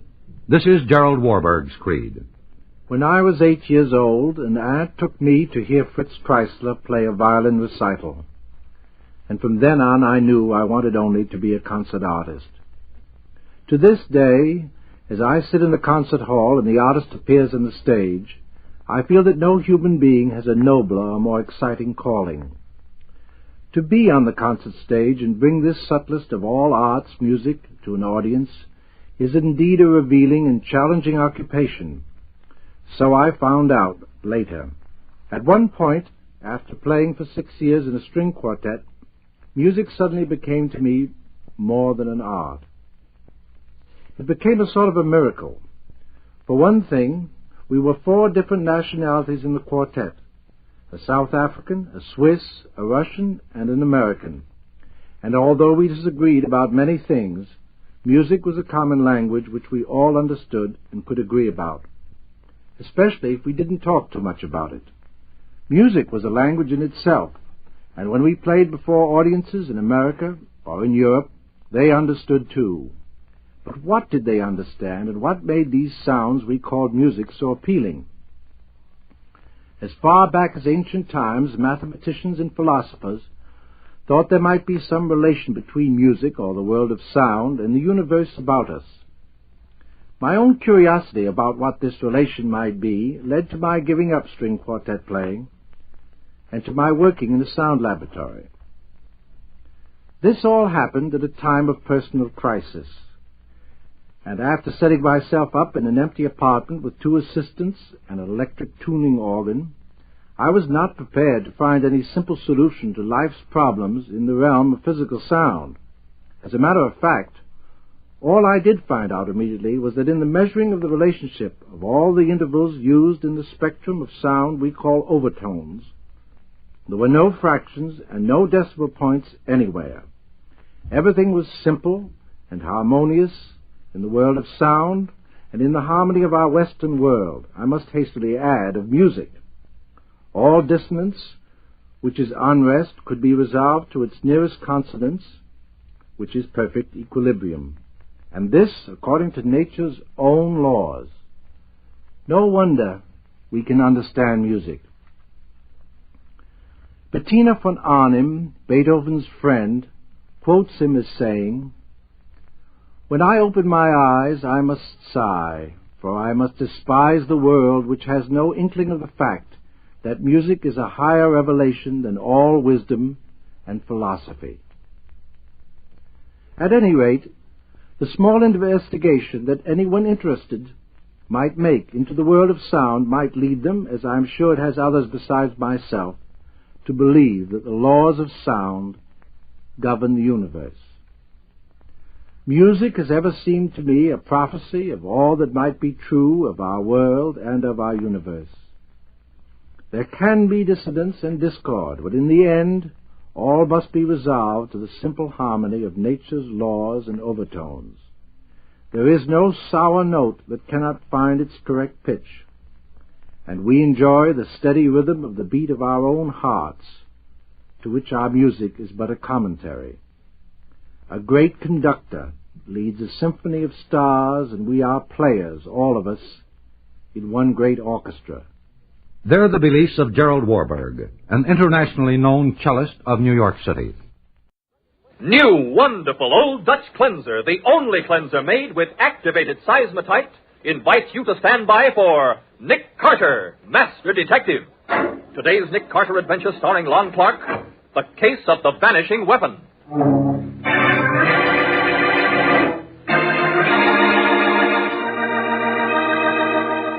I, Dorothy, take thee, Wayne, to my lawful wedded husband, to love, honor, and cherish. Wayne, darling, please, let's move back from the edge. High places always frighten me, and... Wayne, no! Don't, Wayne! No!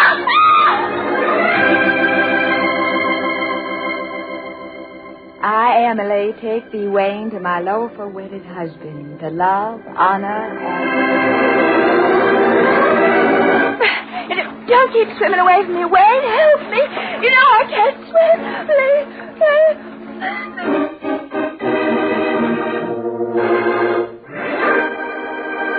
Now, Nick Carter. Carter and the Case of the Vanishing Weapon. Brought to you by new, wonderful Old Dutch Cleanser.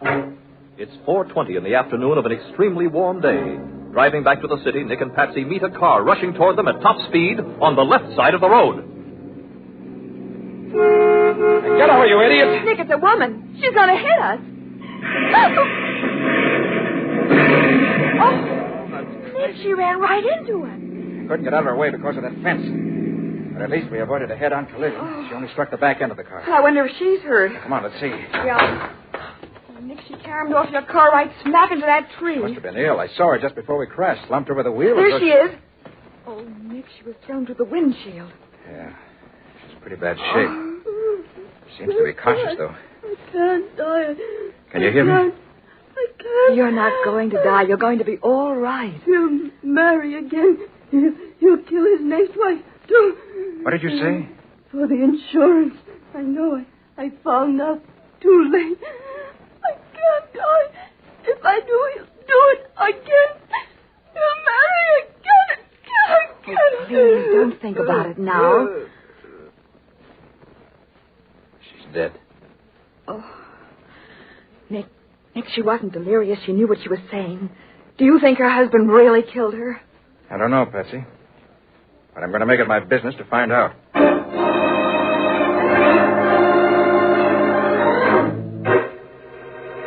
In just a moment, we'll return to The Case of the Vanishing Weapon. Today's adventure with Nick Carter.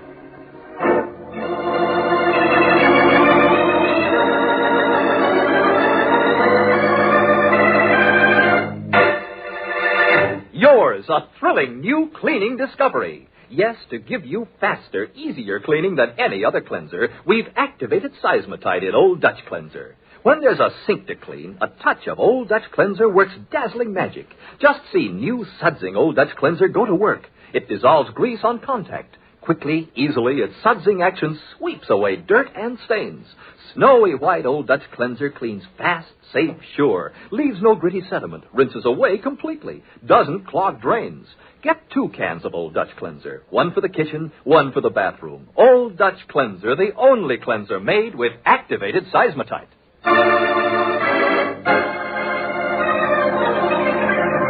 Now, back to The Case of the Vanishing Weapon. Today's adventure with Nick Carter, brought to you by new, wonderful Old Dutch Cleanser. It is a short time later. Nick and Patsy are talking with the chief of police of Elm City, the town the dead woman lived in. Well, that's the story, Chief. I've given you her exact words. Oh, I've known Kay Bolton since she was a little girl. Well, do you know her husband, too? Sure. He came here from out west someplace, I understand. They've been married long? Well, about a year, I guess. I see. Kay was a widow with a good farm, a little money in the bank. I guess Bolton knowed a good thing when he seen it, and he just swept her right off her feet. What did her family think about it? She don't have no family except a brother, and he was away at the time. You see, he builds bridges. I see. Hey, Chief, did you notice that the windows in Mrs. Bolton's car were all shut up tight? A day like this, it must have been sweltering in there. Yeah, it would be. Well, Kay had hay fever kind of bad. I heard her say many times she'd rather roast than sneeze her head off from the pollen in the air. Yes, but that's no reason to have the heater on. The heater? Yeah. When I examined the wreck, I noticed that the heater was on full blast. Nick, you said she was slumped over the wheel as though she were unconscious just before the collision. Yeah? Maybe she passed out from the heat. Well, now, that don't make sense, Miss Bowen. If it was that bad, seems like even Kay would stop and cool off. Hay fever, no. I'd think she would. But suppose she were unconscious from carbon monoxide fumes or something. Huh? You mean Bolton might have done something to the exhaust pipe so them fumes go inside? Maybe. But she wasn't unconscious when you got to her. No. But the shock of the wreck could have snapped her out of it. Well... Look, Chief, suppose we don't say anything about our suspicions until after we talk to her husband. Yeah. Here, and let him think he's put it over on us, huh? And I'll have the autopsy performed as soon as we get back to town. Yeah, but you'll need the husband's permission, won't you? And he'll never give it if he's guilty. You've got something there, Miss Bowen. Well, nevertheless, let's try it anyway. Maybe we can learn something from his reaction when we suggest that autopsy.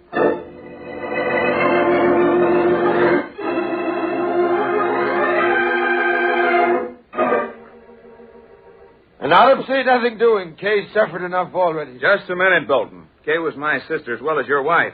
And if the chief thinks an autopsy would serve any useful purpose, I'm in favor of it. But what useful purpose? An autopsy would show whether there was anything in her system that would make her unconscious. What difference does it make? She's dead. autopsy won't bring her back. Did she have any insurance, Mr. Bolton? Yes, we had a joint policy for $20,000 payable to the survivor. And this farm, who gets that? Well, I don't know. We never discussed it. Well, you get it, Bolton. Huh? Kay wrote me she'd made a new will after she married you, leaving you everything. I didn't know.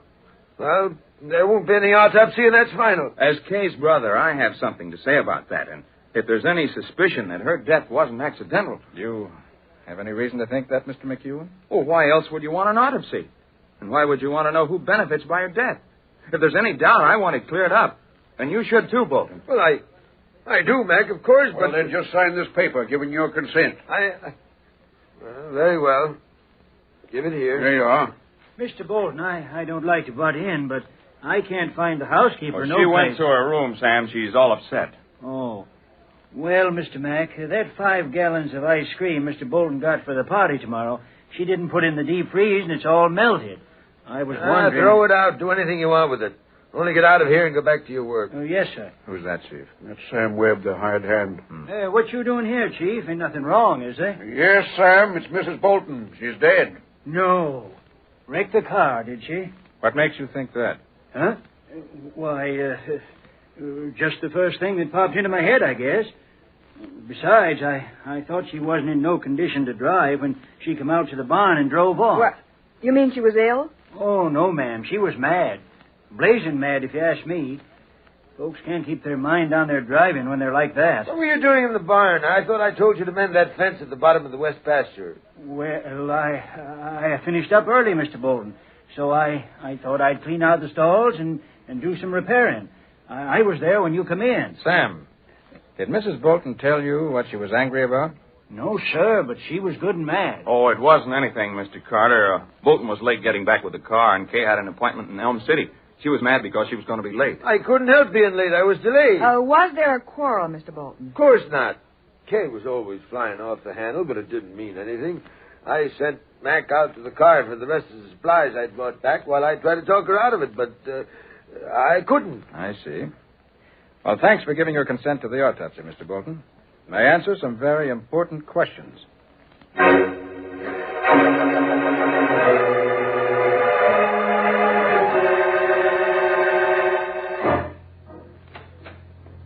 Good morning. Hello, Carter. Miss Bowen. Hello. Oh, gosh, what a night. I was down at the blame garage till 6 o'clock this morning. Oh, did the mechanic find anything suspicious? Well, the car was smashed up pretty bad, but he swears the wreck didn't affect nothing that could have caused the accident. Did he check the steering gear, the brakes? Yeah, and the muffler, too. Nothing had been tampered with. And the autopsy showed absolutely no trace of carbon monoxide in her lungs or blood. No other poisonous gas, for that matter. And she wasn't drugged either. I guess we was wrong about Bolton doing it. Maybe she did fall asleep at the wheel. No, I doubt that, Chief. Anyone who was as upset and angry as Sam said Mrs. Bolton was just wouldn't doze off. Are you still trying to make out it was more than an accident, are you? Oh, we're sure it was. Well, now, if Bolton caused that wreck without tampering with the car and without drugging her in any way, he's committed a perfect crime. A murder without a single clue. I wouldn't say that, Chief. Every unexplained fact is a clue. And there are several in this case. Such as what? Well, why was Sam so sure she'd been killed in an auto wreck? Why should her dying words have been about murder for insurance? And why was she driving with the heater turned out? Okay, if you're looking for unexplained facts, what about the ice cream? Well, what about it? Well, now, Bolton brought that back from town at 4 o'clock. Uh-huh. And when we was there at 7:30, it was all melted, according to Sam. Oh, well, that's only natural. The housekeeper forgot to put it in the deep freeze. Miss Bowen, we get them 5-gallon containers of ice cream for picnics and such. We get them early in the morning. And they're still as hard as a rock when we eat supper.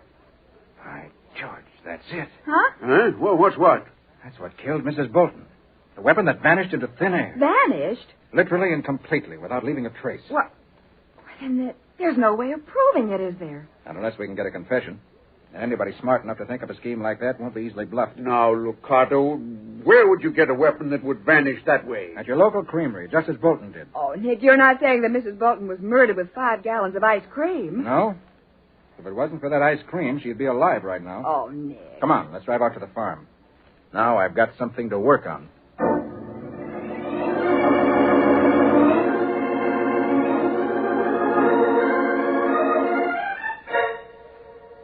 I know, Carter. I carried that container of ice cream into the house from the car without opening it. But, Bolton, Yes, McEwen, were you going to say something? Well, only that when I went through the kitchen to get the other things out of the car, I noticed that the seal on the container was broken. Well, I didn't break it. Perhaps the housekeeper... No, Mr. Bolton. I asked her. She was upstairs at the time. Well, what's the ice cream got to do with it anyway, Mr. Carter? Plenty, McEwen. Those 5-gallon containers are in 2 sections. One for the ice cream itself, and one that holds dry ice to keep it from melting. Well, so what? Did you ever notice how drowsy you get in the crowded room where the air is stale? Well, sure. That's because the oxygen in the air has been used up. And replaced with carbon dioxide, which people have exhaled. That's what happens when we breathe. Well, come to the point, Carter. All right, I will. When I examined your car just after the wreck, Mr. Bolton, I found a few small pieces of dry ice in the heater. Dry ice is nothing but carbon dioxide in a solid form. In the heater of your wife's car, it melted, fast, and flooded the car with carbon dioxide. And with all the windows closed, it must have been 10 times as bad as the most crowded, stuffy room you ever saw. And that's why she went to sleep at the wheel. That's fantastic. You think somebody took the dry ice out of that ice cream container and put it in the heater of the car to make her wreck the car and kill herself? Yeah, Mr. Bolton, that's exactly what we think. Then it must have been Mac. Why, that's a lie. You went through the kitchen when I left the ice cream and then went out to the car for the rest of the things. You must have opened the package and... Are you accusing me of murdering my own sister? It had to be you. Nobody else could have done it. No? Well, who got her to take out that insurance policy? Huh? Who inherits this farm and everything else she owns? That doesn't mean... I don't get anything out of her death, and I don't want to. But you get now, plenty. Calm down, Mac. Calm down. She was all I had. And he killed her. He killed her. I did not. You did it yourself. And now you're trying all to... right. Hold it. I know how we can find out who put that dry ice in the heater. How? Ask Sam, your hired man. Sam? What would he know about it? He was in the barn from the time you drove in with the ice cream, Mr. Bolton, until your wife left about 10 minutes later.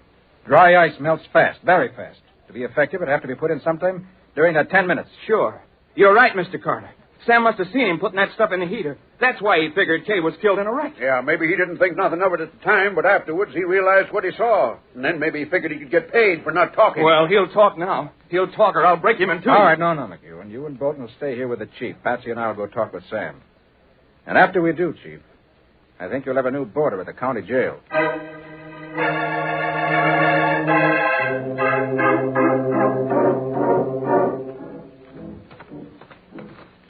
Nick, you didn't really find any dry ice in the heater of that car, did you? Why, of course not, Patsy. I told you I'd have to bluff. Yeah, but if Sam did see something, it won't be a bluff any longer.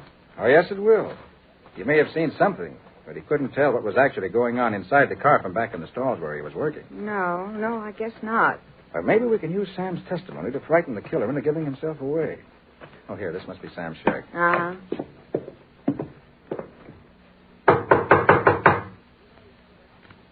He must be here. We know he's nowhere else on the farm. Yeah. Let's see if the door's locked. No, it isn't. Go on in. Right. Oh, Nick, look. They're on the floor. Oh, that's Sam. Nick, he's dead, isn't he? Yeah. Shot through the head. Probably sometime last night. Look around the floor. See if you can find an empty cartridge. Right. If he was killed with an automatic, there's a chance the empty shell's on the floor somewhere. Well, if it is, I'll find it. Here. Here's something. What is it? Somebody knelt down beside the body. There's a perfect knee print and a smear of blood. You can even see the weave of the material the trousers were made of. Some sort of coarse tweed. Nick, I found it. The cartridge shell? Yes, it was under the table. Here. Uh-huh. Now we can really get down to business. Yes, this time we've got a weapon that can't vanish into thin air.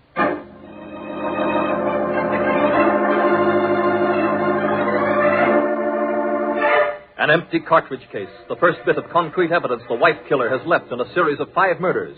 But Nick still faces the problem of proving his guilt. We'll see what happens in just a moment.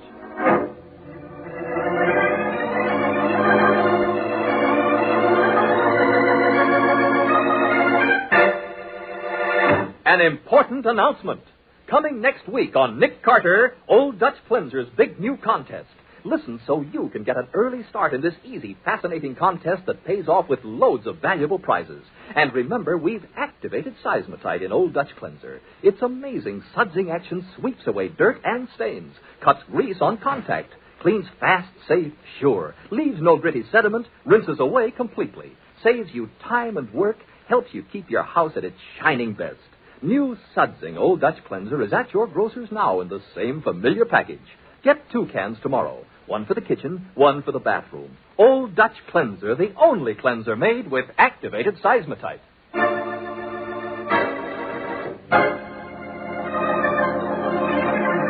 Now, back to The Case of the Vanishing Weapon. Today's adventure with Nick Carter, brought to you by Old Dutch Cleanser.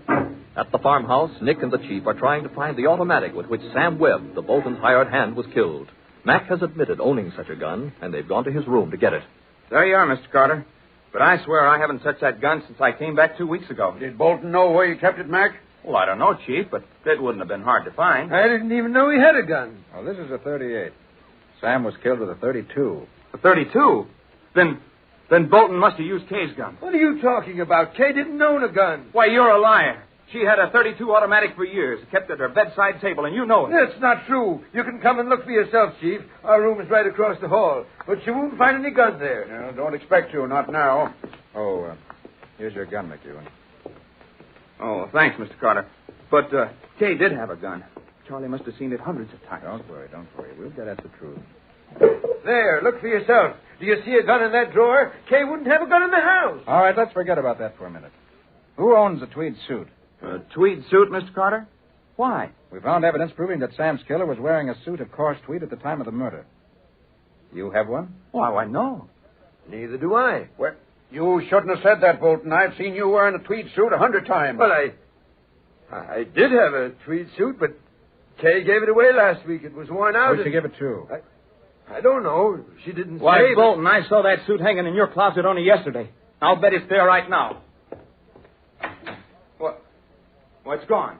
Naturally. Of course it is. Any fool would know enough to get rid of a piece of evidence like that. I tell you, I haven't had it for over a week. Wait a minute. You went down in the cellar carrying a bundle this morning, Bolton. That was the garbage. Mrs. Lawrence always puts the garbage in a paper bag. The bundle you had was wrapped in newspaper. It was not. It was a paper bag. And then I heard the furnace door. I always burn the garbage in the furnace. You know that. Bolton, suppose we take a look in that furnace and see what else you was burning.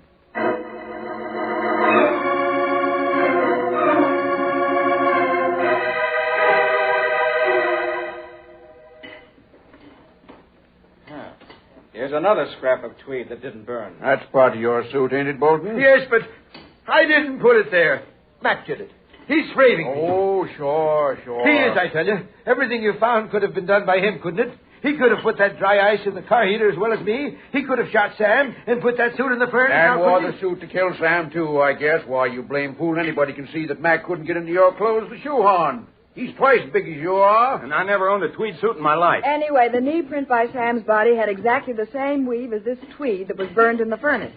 Now, wait a minute. Did you find something else, Nick? I'll say I did, down among the ashes. Look. That's it. That's Kay's gun. I never saw that gun before in all my life. Any fingerprints on it, Carter? Afraid not, Chief. The whole outside is burned clean. Yes, but a ballistics test will show if it's the gun that Sam was killed with. Won't it, Nick? Without a doubt. Even if it's the same gun, that doesn't prove anything. Well, here's something that does, Bolton. A perfect set of fingerprints. Prints? Well, I thought you said the gun was burned clean. The outside was, yes.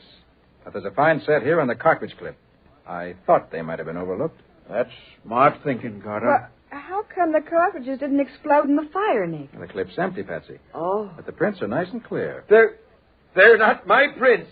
I never saw that gun. Yeah? Well, now, I'll just take that clip over to the county seat and let the fingerprint man there have a look at him. Oh, if you don't mind, Chief, I'd rather take this to the fingerprint lab in the city. Huh?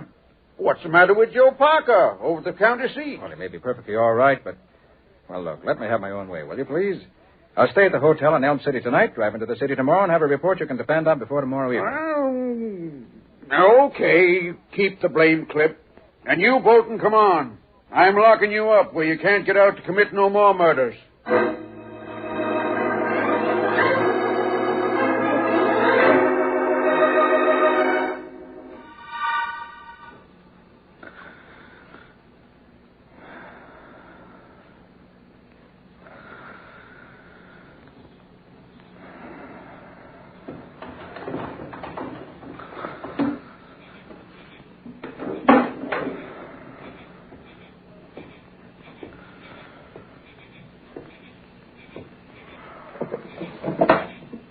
Who's there? Who's in the room? Who is it? Don't move, Mr. Carter. You're a fine target under that bed lamp. McEwen. What are you doing here? I came to get something that belongs to me. That clip with the fingerprints on it. What? And those are your prints. Bolton was telling the truth. You killed Sam. Sure I did. I couldn't let him tell about seeing me put that dry ice in the heater of Kay's car, could I? And he said he had been in the barn at the time. I had to get rid of him. And all the evidence against Bolton. You planted it yourself. Why not? Somebody had to be the patsy. And I could see you suspected him already. Nobody knew I had that .32. So I said it belonged to Kay. And who can prove that it didn't? And you planted it in the furnace for us to find, together with a tweed suit. Sure. That suit was the smartest part of the whole frame-up. Kay gave it to Sam. It was hanging right there in front of me when I shot him. But you couldn't have worn it. It was too small for you. No. But I could wrap it around my knee and then make a print in that blood stain, couldn't I? Didn't tell you I saw Bolton trying to burn it. You thought of everything, didn't you? Everything but that cartridge clip with my fingerprints on it. Where is it, Carter? Or do I put a bullet in your head? All right, you win. It's in the left-hand top dresser drawer, wrapped in a handkerchief. Yeah? Thanks for making it easy.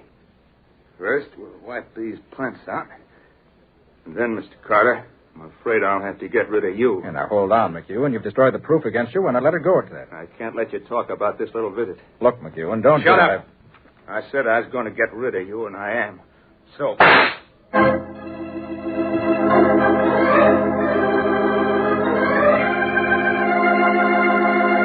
As Mac points his gun at Nick's head and pulls the trigger, he stands only a few feet away, too close to miss. We'll see what happens in just a moment.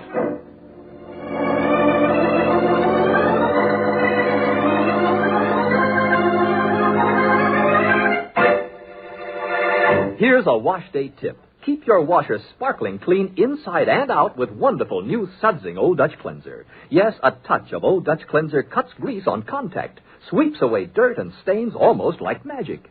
You'll be amazed at the new sudsing action of Old Dutch Cleanser.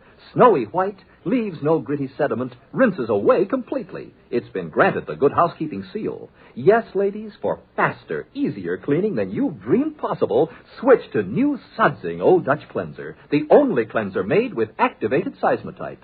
And next week, Old Dutch Cleanser's wonderful new contest starts. Easy to enter, easy to win. It's loads of fun with loads of valuable prizes. Hear all about this sensational new contest and how you may win next week on Nick Carter.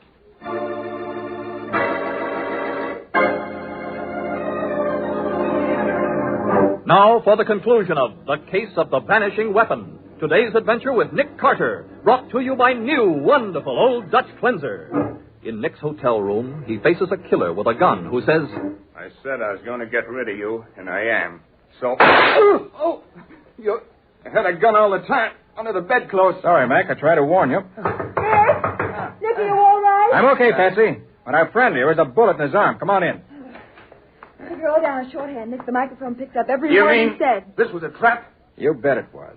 See, I expected you to come for that cartridge clip. If my gun hadn't jammed... It didn't jam. I took all the bullets out of it when I examined it out at the farmhouse today. But I couldn't be sure you hadn't discovered that and reloaded it, so I had to shoot first. What's the matter there? Who fired that gun? What's going on? Everything's under control. Call the chief of police, will you? Sure, Mr. Carter, sure. I'll get him here in 2 shakes. Where's your proof, Carter? My fingerprints aren't on the cartridge clip anymore. Your confession before 2 witnesses is proof enough, McEwen. And as for those fingerprints, I was bluffing you. Why, you... So far as I know, there weren't any prints on that clip.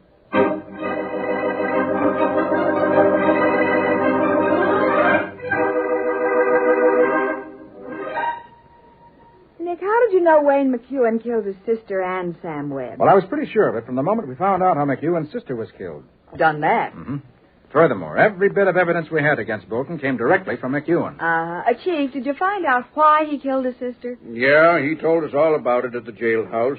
Seems his bridge building business ain't been so good these last few years, so McEwen drummed up a sideline of getting married and then killing off his wives for their insurance. Oh, then he was the one Mrs. Bolton was talking about just before she died. Right, Patsy. Yeah, but how'd she ever find out about this? McEwen says she was cleaning up his room the day before she was killed, and she came across some of his private papers that he'd forgotten to put away. Uh-huh. She didn't know he'd been married at all, so when she found a marriage certificate, she got curious. Oh. And what she found in the rest of the stuff gave her a pretty good idea of what'd been going on. Then that night she accused him of killing the 2 girls, and he admitted it.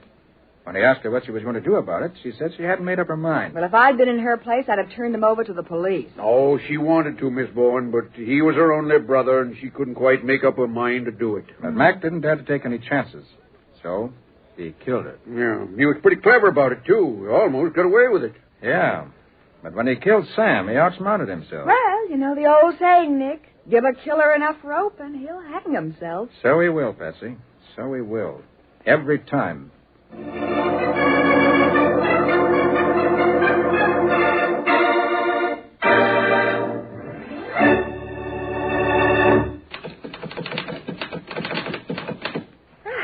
Well, Nick, that's the last of them. Okay, Patsy, that's all for now. You better go home and change. Remember, we're meeting Bill and his wife at 7:30 for dinner. Well, how about after dinner? I want to know how to dress. Well, Bill said something about taking in an amusement park and ending up with a boat ride on the river in the moonlight. Oh, hold on. Take it easy, Carter. Hey, for heaven's sake, Patsy. Amusement park, boat rides, redheads, penicillin. Okay, I get it. I don't want to end up at the bottom of the river just because the ticket seller was a beautiful redhead who posed as a Hey, model. hold on, Patsy. Let's tell about that adventure next week. We'll call it The Case of the Purloined Penicillin.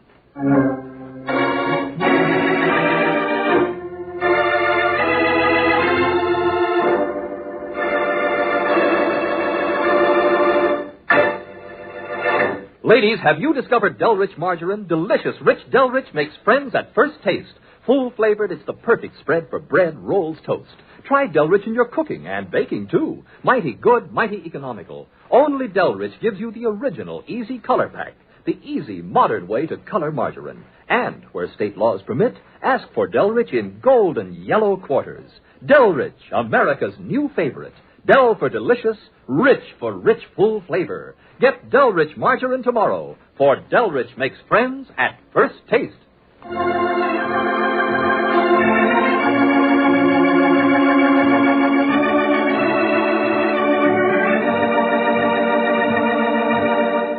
Nick Carter, Master Detective, is presented each week at this same time by the Cudahy Packing Company. It is produced and directed by Jock McGregor and is copyrighted by Street and Smith Publications, Incorporated. Lon Clark is starred as Nick, and Charlotte Manson is featured as Patsy. Today's script was written by Jim Parsons, with original music played by Henry Silbern. This program is fictional, and any resemblance to actual persons, living or dead, is purely coincidental. This is Michael Fitzmaurice saying, when minutes count, use new, wonderful Old Dutch Cleanser.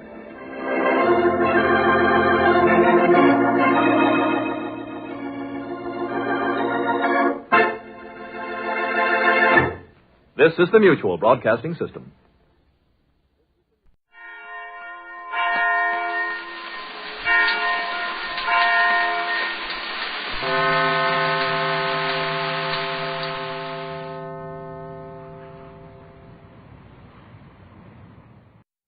This I believe. Dr. Gertie T. Corey is the 1947 winner of the Nobel Prize in Medicine and Physiology. Since 1931, she has been associated with the Washington University Medical School in St. Louis, where she is now professor of biochemistry. Here is Dr. Corey. I have been very fortunate in having been allowed to work freely in the field of science, biochemistry, in which I have been intensely interested ever since I got a first glimpse of it as a medical student in 1914. I came to this country in 1922 and owe it the greatest debt of gratitude for having treated me and my husband with fine generosity, giving us wonderful opportunities for research work, security, and a happy life. I believe the benefits of two civilizations, a European education followed by the freedom and opportunities of this country, have been essential to whatever contributions I have been able to make to science. I believe that in art and science are the glories of the human mind. I see no conflict between them. In the past they have flourished together during the great and happy periods of history, and those men seem to me short-sighted who think that by suppressing science they will release other creative qualities. It may be, however, that the present period is more favorable to the development of science than of art. Contemplation of the great human achievements through the ages is helpful to me in moments of despair and doubt. Human meanness and folly then seem less important.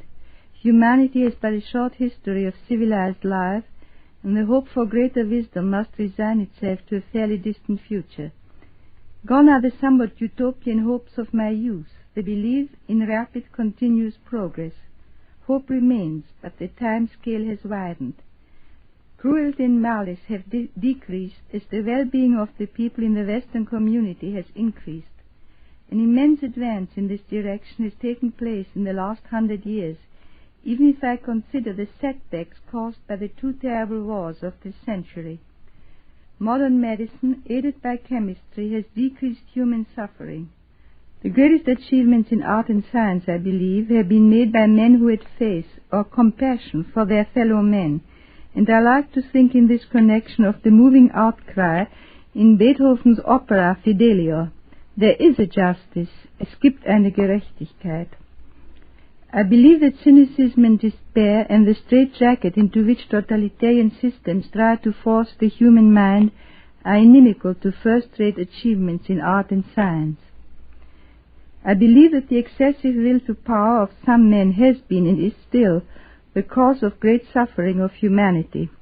Science has given these ruthless men tools of great effectiveness and has vastly increased the domination they can exercise over their fellow men.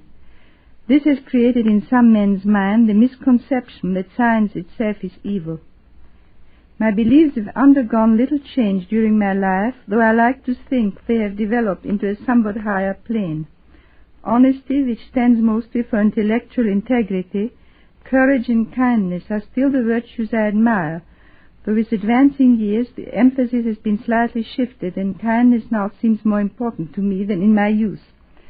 The love for and dedication to my work seems to me to be the basis for happiness.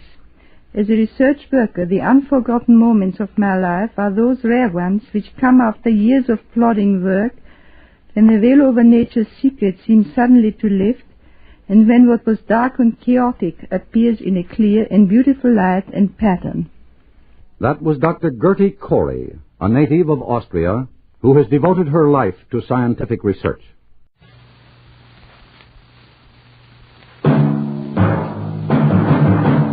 Night Beat.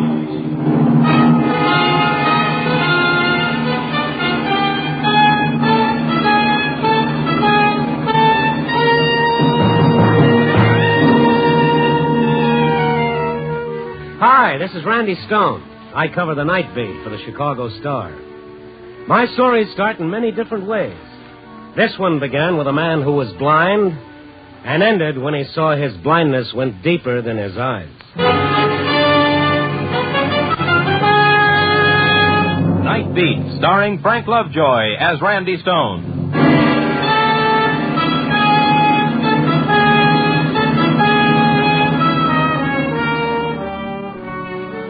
It was after 11 when I turned into that section of North Clark that begins to wake up then.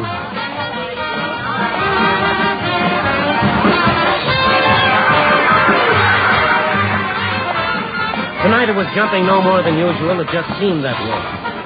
I threaded my way through the visiting playboys from Keokuk and St. Louis and the whining panhandlers and the sad-eyed gals. Then I stopped for a minute to watch old Pop. There he stood as I'd seen him stand night after night before the little burlesque theater, sawing away at the same old tune and the same old battered fiddle. I walked up to him, listened for a moment, and then... Thank you. Business good tonight, Pop? Randy. Uh-huh. You never miss, do you? Not my regulars. How have you been? Oh, good. You? All right. Business good? Lousy. Well, still early. Midnight shows ought to bring in some tariff. Uh-huh. What's it look like tonight, Randy? I don't have to tell you, Pop. I think you can see more than I can. Yeah, that's the trouble with being blind. It's not what you miss without eyes, but what you do see. I can feel them, Randy. The cheap sports. The ones who drop a penny in my cup. Drop it in from way up because it sounds heavier when it hits. Big shots. The ones who drop $50 when they're with a girl and pass me up when they're alone. Where do I fit in, Pop? You never change. Always a quarter.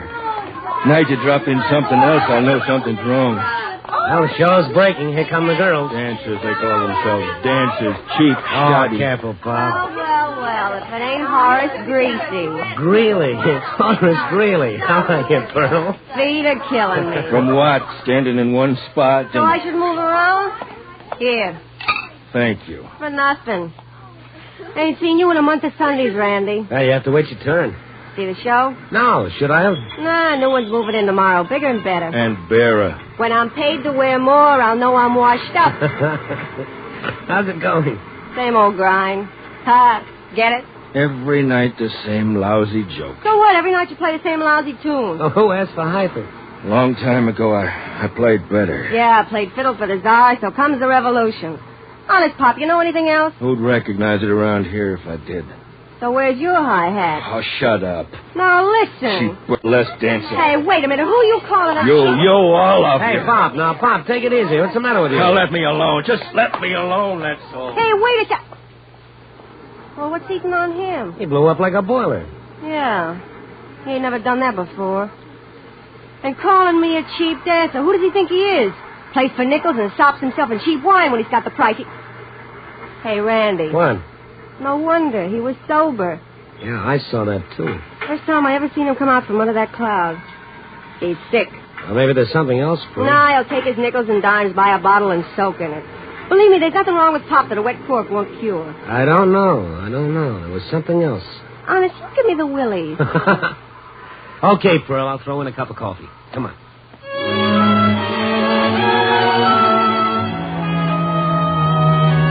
So we had coffee and we talked about Pop. No one knew where he'd come from. He just showed up one night with a battered fiddle under his arm and started playing.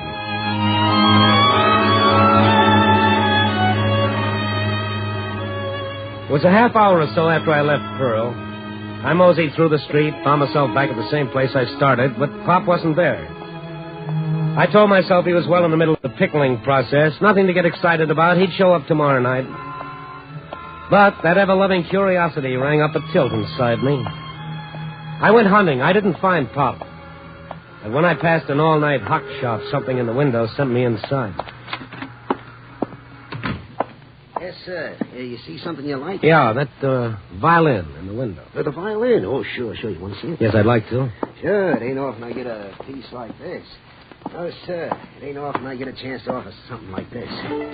Horowitz himself couldn't want one any better. Yeah, I'll tell him when he gives up the piano. Huh? Yeah. Oh. Where'd you get this? From a collection. It's a fine old violin, maybe 100 years. A few scratches. How much did you give him for it? Give who? The blind man who brought it in. Yeah, how come you know where I got it? Huh? How come? I'd know this violin on 100. Now, come on. How much do you want for it? $20. 15. I paid that. Okay, 20. Give me the receipt. Just take it. Give me the money and take it. The receipt, Buster. I need it for my expense account. You a copper? Why ask that? If you ain't, why you asking all the questions? Why? What's bothering you? If you got this violin legitimately, you'll sell it without all this ping pong. I got it legitimately. Okay, then. The receipt. Neither of us is getting any younger. Well, I ain't got a receipt. Oh? Why not? Look, the guy comes in. He wants to hock this fiddle. I can't give him no dough on it, not like he wants anyway. So? We make a deal, a swap. For what? I'm only telling you this because I don't want no trouble. But he wants a rod, a heater. You let him have a gun? Yeah, but... Was it loaded? Maybe a couple of shells in it, but... Got anything on paper? His address, maybe? No. But you let him have a gun? He was blind. I ain't going to give anybody a rod if they look like they're going out for a heist. I got a legitimate business. What could a blind guy do with a gun? Figure it out. Look, I'm trying to tell you that I'm clean. I tell you I'm clean.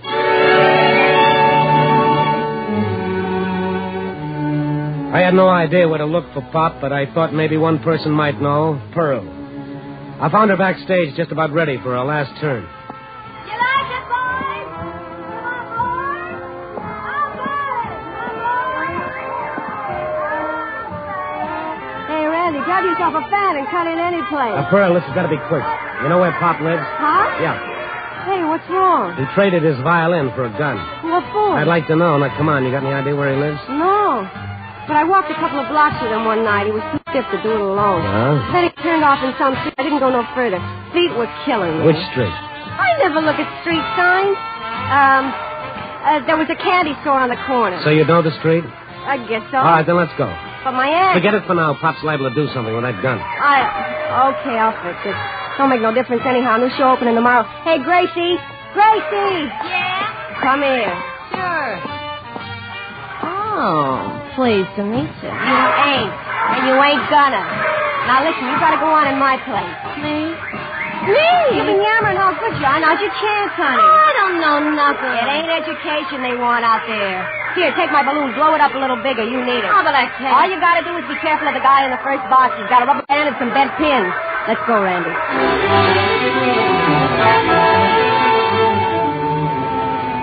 We tore out of the theater before she had much more than just time to throw on a coat. I'll say this for Pearl. She didn't catch cold easily, but if there was a wind blowing, she'd have been a sensation. Anyway, she found the street, and a few questions and answers sent us to what is politely known as a theatrical boarding house. And then outside Pop's door... Bust it in, Randy. Pop! Hey, Pop, it's Randy. Open up. Bust it in. Okay, look out. Wait. Pop. Are you all right? Yes, I'm all right. What do you want? Oh, we're coming in, Pop. No. We're coming in. Yo, Spine, what's the idea of throwing a scare in Wait a me? minute, take it easy, Pearl. All right, let's have the gun, Pop. There it is, Randy. Give it to me. You look better in a fiddle. Crying Jack, that's what it is, a crying Jack. No, he's sober. And for this, I let Gracie do my act. I'm ruined. Get out of here, both of you. Leave me alone. Just a minute. Randy, don't point that. You couldn't fire this in a million years. The firing pin's filed off. He cheated me. No wonder he let you have it. Okay, Pop, what's the idea? I thought I could kill myself. Okay, you thought you could kill yourself. Why? I wanted to stop living this way. I wanted to stop lying to myself. So all of a sudden you don't like the way you've been living? Shut up. Okay. I'm sorry.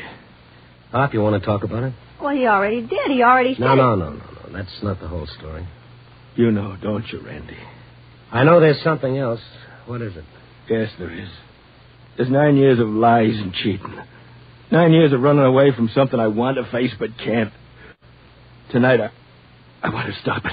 Stop what? Stop the whole thing from coming down. Coming down and killing me. And her.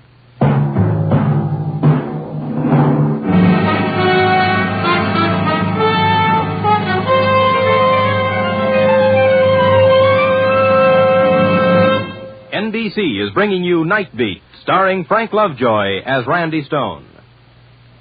Little-known episodes from the exciting annals of American history are presented in colorful, dramatic, factual manner on the Cavalcade of America, which returns over most of these NBC stations on Tuesday, August 29th.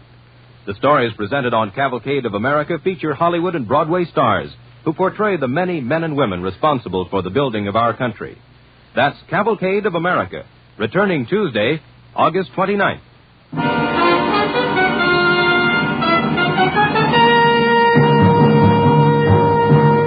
And now, back to Night Beat and Randy Stone. For a moment after Pop said that, he stared into space. His sightless eyes seemed to be seeing something neither Pearl nor I could sense. And then...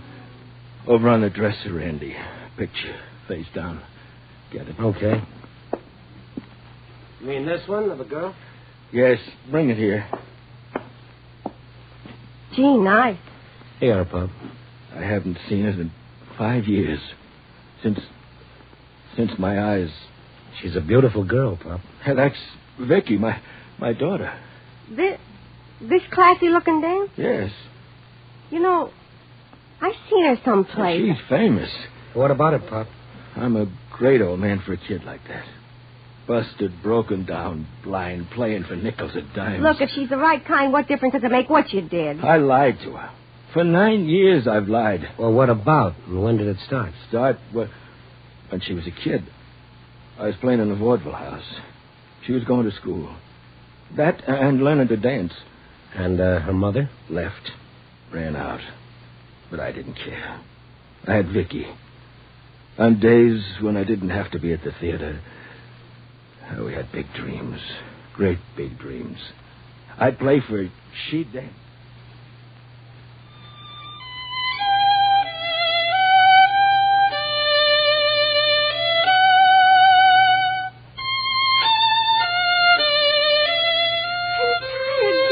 You're not allowed to get tired. Now, Come on. Once more.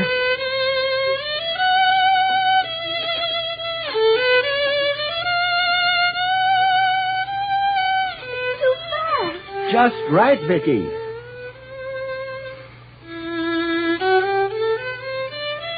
That's enough, Dad. Okay, Lazy. Come here. What's the matter, honey? Nothing. Now, come on. Let's have it. I can't dance as good as the rest of the kids. Who said so? Me? What's your teacher say? Nothing. What do you want her to do? Hang flowers on you? Now, listen. Listen. What do we always say? We'll go all over the world together. That's right. And you'll be the greatest ballerina in the world. I'll lead the orchestra for Vicky. France, Italy, England. Great big oysters full of pearls. You wouldn't let me down now, would you, honey? I don't want to. Besides, we've always got each other, Vicky. No matter what happens, we've always got each other. I don't ever want to leave you. You won't, honey. Never. Now, come on. Let's try it again.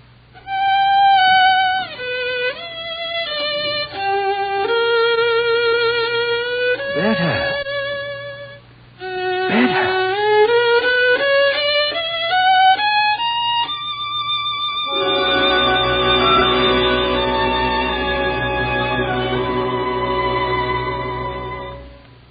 Yeah, she got where I said she would, Randy. Famous. But you, what happened between the two of you? Things got bad. I had to take a job with a cheap band. Traveled. I kept her in school, and then... Go on, Pop. Then? I hit a grease toboggan. Bottoms up, huh? Yeah. And my eyes.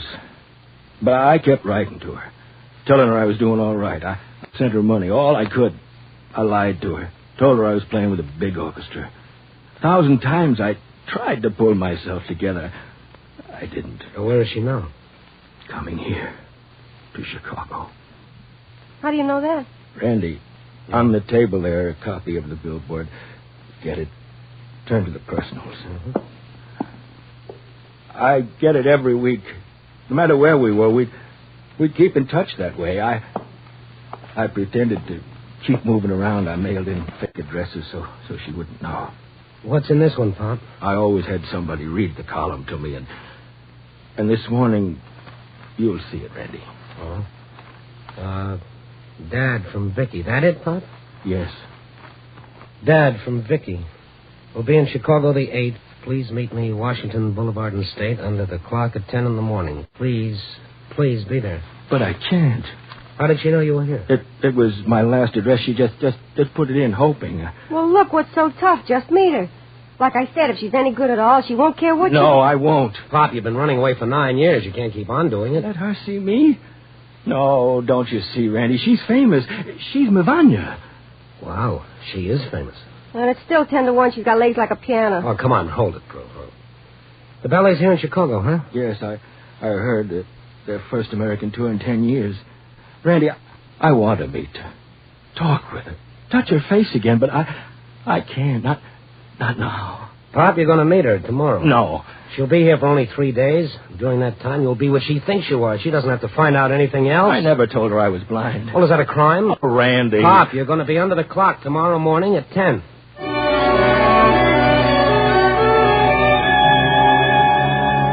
It was easy to say, just like that. But I wondered what would happen. Playing with other people's lives is like splitting an atom and including yourself in the chain reaction. But I wanted Pop to meet Vicky. I stayed with him that night, got him into a clean press suit, made him shave and stay out of striking distance of anything that looked like a bottle. And then it was 10 in the morning.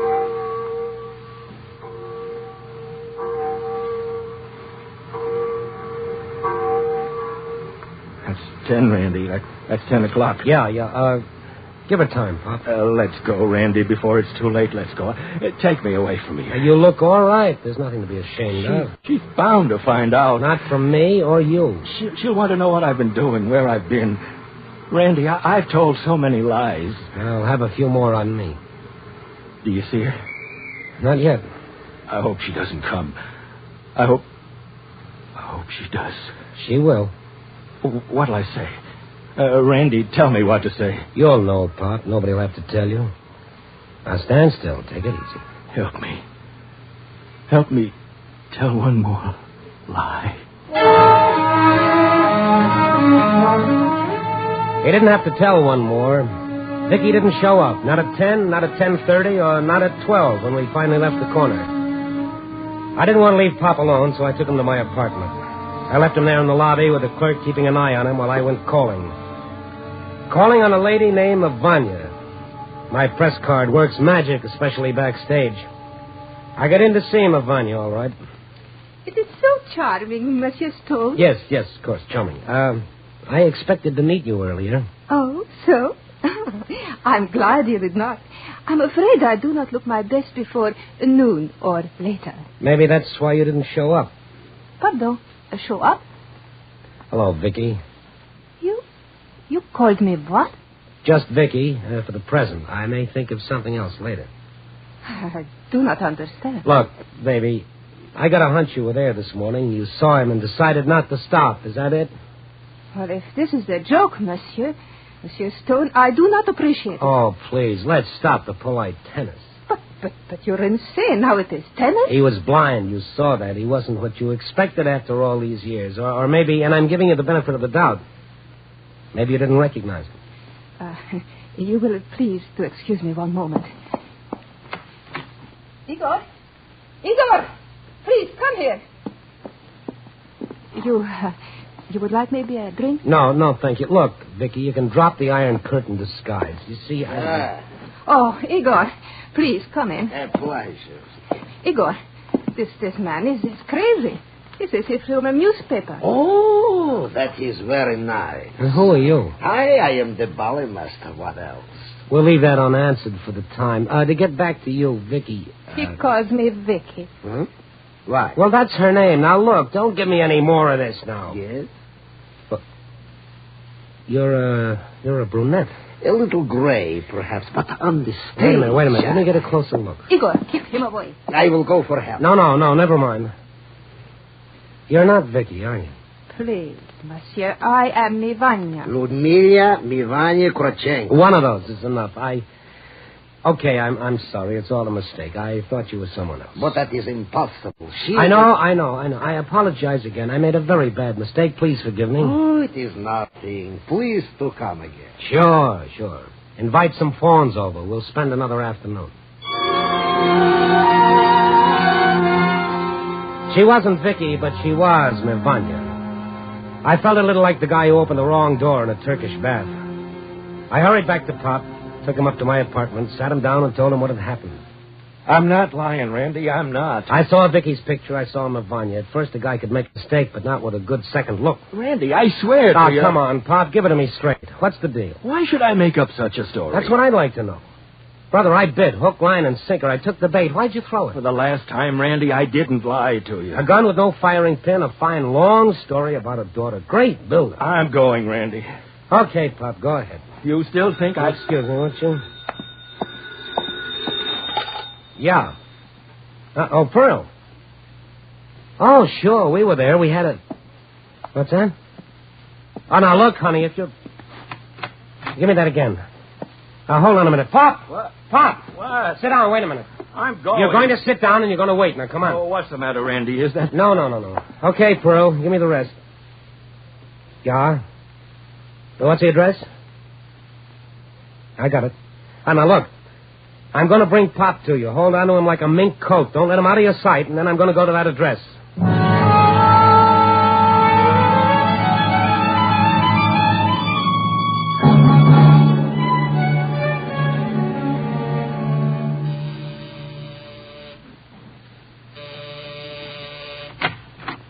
Yes? How do you do? My name is Stone, Randy Stone, Chicago Star. Here's my press card, Social Security. What do you want? May I come in? What? Thank you. Hey, you got a nerve. Yeah, today I've got to have. May I sit down? And if I say no? Well, I'll have to stand. I can say what I want standing up. All right, what do you want? I want to know why you weren't under the clock at 10 this morning. I don't know what you're talking about. Dad, from Vicky, in Chicago the 8th. Please meet me. Where'd you find that out? Go Board magazine, personal column.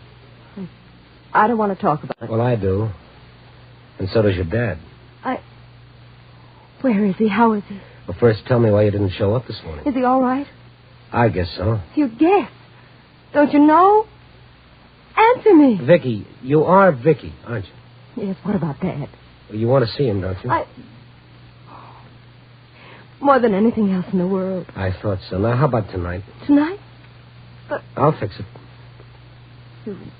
you know who I am? As far as I'm concerned, you're Vicky. That's all I care about. That's all he cares about. I want to believe that. Well, you can. Now, how about tonight? What'll I say? Vicky, you'll know what to say when you see him. I wanted to be there this morning. Now, look, don't give me the excuses or reasons. Just meet me tonight. Where? I'll pick you up. A date? Why are you doing this? Human interest stuff. Let it go at that, huh? But... Tonight, and Vicky. What? Maybe you'll be a little shocked. I will? Yes, maybe you will. Now, I'll see you tonight, and this time, show up.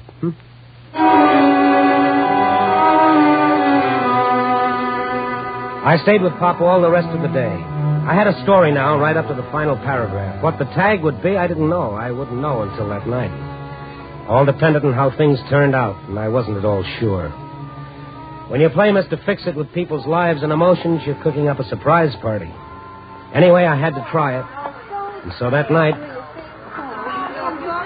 Randy, what are you doing? Now, take it easy, Pop. Everything will be all right. I hope. Well, why did you bring me back here?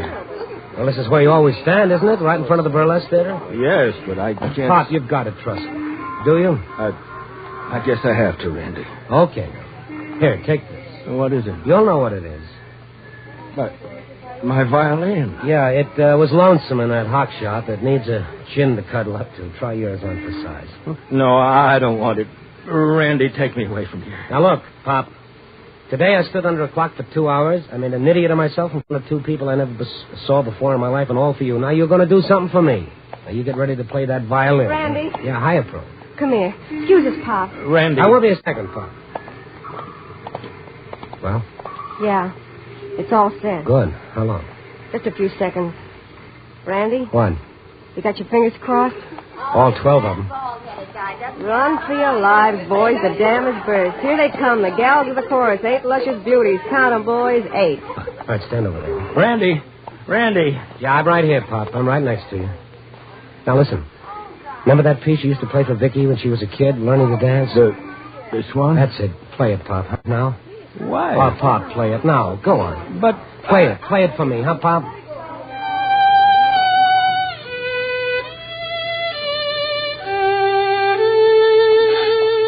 Hello there. You... Recognize the tune? Oh, no. Yeah. Randy, who's that? Ask her. No, it's... Dad. Vicky. Oh, Dad. Yes, Pop. Vicky. Here. No. Yeah. Here, Pop. She's a big star, all right, but not quite in the same line you figured. But it's still dancing. Dad, forgive me. I've been wanting to write to tell you, but I've been lying all these years. I pretended You that lied. You pretended. I was tired of lying, running away. I knew you'd find out I wasn't with the ballet when it came over here. But I'm not ashamed. I'm not dead. You're not. Why should she be, Pop? Now, how about you? Vicky, my baby. Pearl. Huh? Come on. Oh, we waited for this. We didn't wait 9 years, Pearl. Come on. Yeah. Okay. See you later, Pop. He didn't even hear you. Come on. Worked, didn't it? Could have gone haywire. Oh, I don't know. The odds were with us. Yeah. I gotta apologize to her. What for? No muscles in those legs.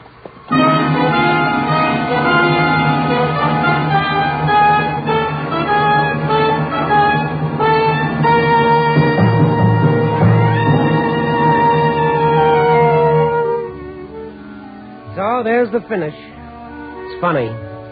Two people lying to each other, dodging, pretending, when all it took was a couple of words to end years of fear and doubt. Well, it just goes to show you. Blood's thicker than water. And pride is a lot thinner than love. Copy, boy.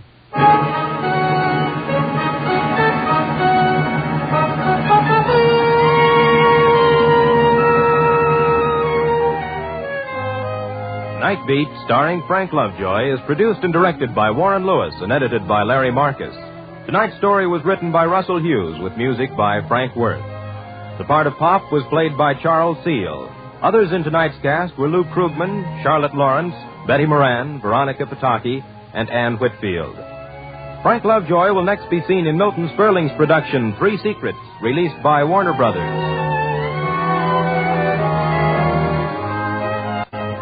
Listen next week at this time and every week as Randy Stone searches through the city for the strange stories waiting for him in the darkness.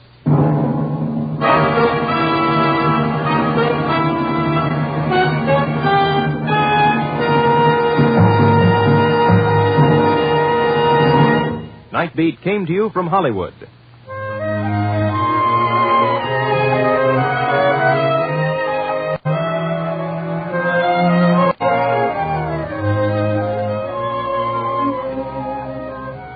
Programs, get your programs here. More action-packed adventure mystery programs are yours for the listening Wednesday night on NBC. Hear The Falcon, Mr. District Attorney, The Big Story, Dick Powell as Richard Diamond, and Brian Donlevy in Dangerous Assignment. For stellar suspense-filled radio drama, tune here Wednesday for great adventure mystery shows.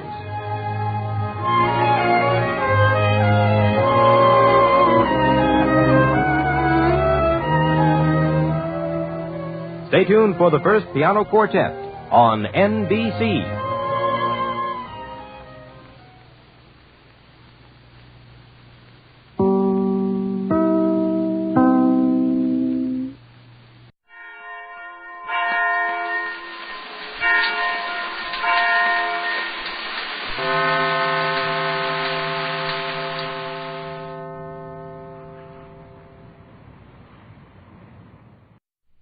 This I believe.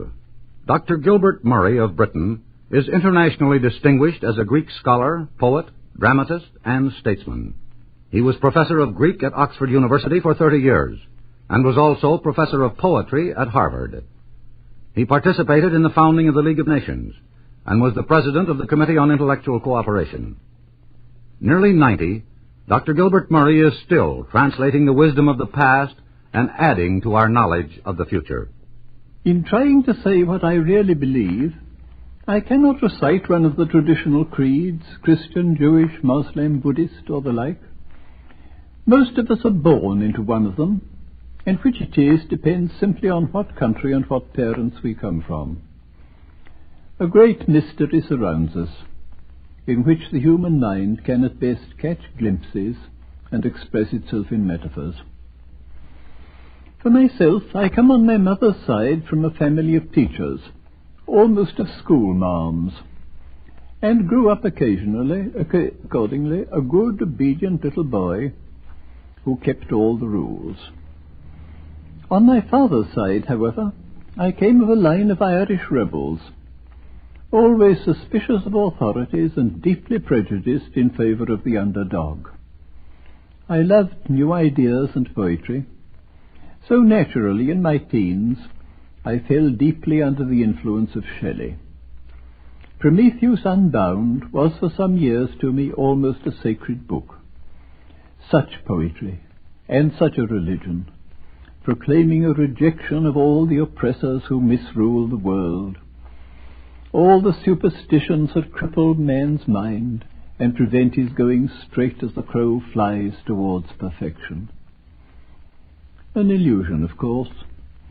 Perhaps I was rather slow in growing out of it. The other main influence that has gone to forming my beliefs was that of ancient Greece. I could hardly have escaped it, having been a professor of Greek most of my life, from 23 to 70. It got hold of me first, I suppose, by the charm of its poetry. Then it seemed to me that the great Greek thinkers were mostly facing the same problems as ourselves, but facing them more freely and frankly, not hampered by all the complexities and inherited conventions that confuse us today. They did, sincerely and simply, try to understand truth and justice and the good life. Then, at last, in 1914, came the shock of the Great War, bringing for me, as for so many people, not any change of belief, but a great change of focus. The prevention of war became the thing that mattered most in the world. I took part in the founding of the League of Nations, and for 30 years now I have been working in that cause, learning, I think, a good deal by the way. It needed more than enthusiasm. It needed patience and experience and common sense. It needed day by day far more knowledge than I possessed. But I found good guides and companions. I learnt to think less of abstract principles, less still of party catchwords and slogans. I have found among all parties and all religions men inspired by the great movement that leads towards peace, outward and inward. And I feel much truth in an old Greek philosopher's saying, "The helping of man by man is God." That was Dr. Gilbert Murray, Greek scholar, philosopher, and statesman. He lives now in Boars Hill, Oxford, but he is truly a citizen of the world. Listen while the makers of Rexall drug products and 10,000 independent Rexall family druggists bring you Dick Powell as Richard Diamond, private detective.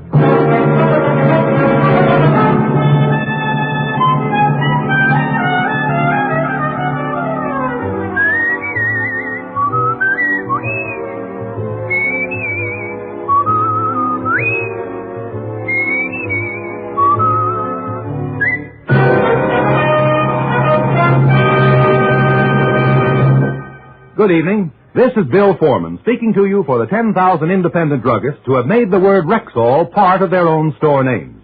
They've done that because they recommend and sell the 2,000 or more drug products made by the Rexall Drug Company.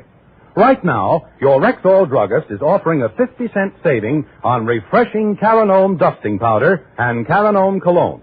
Usually $1.50 each, they are now reduced to just $1. This saving should be especially good news to you ladies with sensitive skin, for refreshing Caranome dusting powder is hypoallergenic, pure, mild, extra fine textured.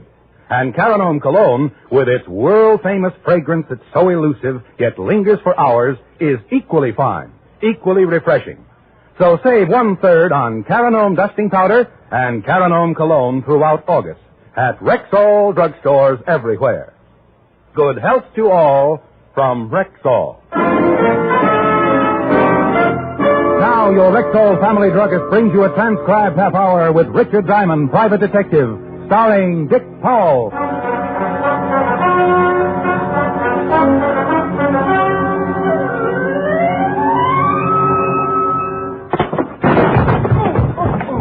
Oh, gee, Diamond, I'm sorry. Did I hurt you? Oh, no, Seymour. I feel great. Oh. Who needs teeth? Come to think of it, though, I might be more comfy down here if you'd lift this desk off my chest. Oh, yeah, sure. There you go. Oh, well, thanks. Sorry, I didn't mean to knock you over. So forget it. I enjoy having my chest crushed as much as the next guy. Okay. Now, the throw I'm going to show you now is called a Japanese shoulder toss. Look, Seymour, you've convinced me. Judo is a wonderful sport. I didn't realize what I'd been missing all these years. I love this sport, judo. Now, what'll it be, canasta or old maid? What? How about hopscotch? Oh, come on. Let me show you just one more throw, huh? Not even if it was with a beanbag. Hey, maybe some wrestling holds in. I know a lot of wrestling stuff. Must be some trick you'd like me to try. No, Seymour. I really don't believe Well, come to think of it, yes, there is. A wonderful little trick. Huh? You get yourself a nice long rope, throw it high up into the air. Yeah? And then real quick you climb way, way up to the top and just disappear. Oh, that's nuts. Oh, I defeat it, huh? What? No. Diamond Detective Agency. Brains, experience, enthusiasm, delirium tremens. Rick, don't be so silly. I might have been a prospective client. Oh, hi, sweetie. Hi. Yeah, I guess you're right. But you'll have to admit, I have got brains and enthusiasm and good looks and a dynamic personality. And my father can beat up your father. Rick, you're incorrigible. No, I'm right here in New York. Oh, that's just dandy. Now, will you please tell me what we're doing tonight? Oh, that, honey, is a long story. Uncomfortable. Well, remember the day we walked into Gimbel's basement and I bumped into an old schoolmate of mine who was demonstrating barbells? I remember how funny you looked when he goaded you into picking up that big weight. Yeah. And how hysterical it was when he had to carry me upstairs to the chiropractor. I carried you just like a baby, too, didn't I? Who's that? Now, that's him. Muscles. He bicycled all the way over from Jersey just to tell me his ideas on self-defense. He bicycled? Oh, he was dressed for it. Top hat, tails, sneakers. What are you talking about? One of his cleverest ideas was that I'd treat him to dinner tonight if he could knock me to the floor in less than 30 seconds. So? Gave him the battle of his life. 7 seconds. The point is, where can we eat where they'll poison his food? Hey, I heard that. It's all right, Seymour. You can order small helpings. Rick. Let's make it Leon's, baby, okay? Must we? Will you be an angel and meet us at Leon's? I'll meet you at Leon's. 8 o'clock sharp. Rick, if you keep me waiting. If I keep you waiting, you can have a lock of my hair. 8 o'clock. Sharp. Well, I'll see you at Leon's at 8 o'clock, huh? Bring lots of money, because I'm a guy who can really eat. Oh, I'll bet you are. Well, if you arrive there before I do, Seymour, start in on the ferns by the front door. Seymour was too stupid to go away mad, but at least he went away. I settled back in my chair and made a half-hearted attempt to figure a face out of the water spot on the ceiling. When I woke up, it was 5 o'clock, and I hated myself for the indulgence. As I sat there, thinking how much my mouth tasted like an old motorman's glove, I heard a noise in the hall on the other side of my door. Well, good afternoon. Something I can do for... Juice bar. Juice bar. Hey.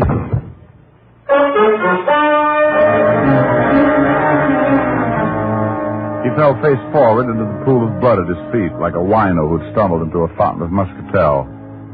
Funny, isn't it, how an ice pick loses all its homey appeal when it's sticking out of a guy's back? The ice pick this guy was wearing was no exception. I didn't know how long he'd been leaning against my door, but one thing was certain, it was long enough to die. I put in a call to 5th Precinct Police Headquarters and Lieutenant Levinson. And 10 minutes later, my office was full of badges. And you have no idea who he is, huh, Rick? Not the biggest, Walt. Well, the checkup shows you're the only office in the building that's been open after 2, so he must have been on his way to see you when he got it from behind. Maybe he was delivering ice and just happened to fall on his ice pick. Otis. Yeah? Otis, now that you've solved it, why don't you go down to the glue factory and let them put you up in nice little glass bottles? Oh. Well, anyway, here's a billfold in his pocket. That ought to tell us something. Now, let it look, Fatty. Huh? Oh, sure. Here. Quite a card collector, wasn't he? Quite. Gold Furriers, the Copper Room, O'Toole's Diner. It's lousy food. Got ptomaine once from their cheesecake. I remember. I got ptomaine just watching you eat it. I resent that. And I accept your apology. Yeah. Huh? Where's that green card from? This one? Yeah. The Apollo Health Club. Hey, that's right down the street. Nothing with the old boy's name on it, though. Afraid not. However, something tells me you'll get that from the old boy's fingerprints. Let's hope so.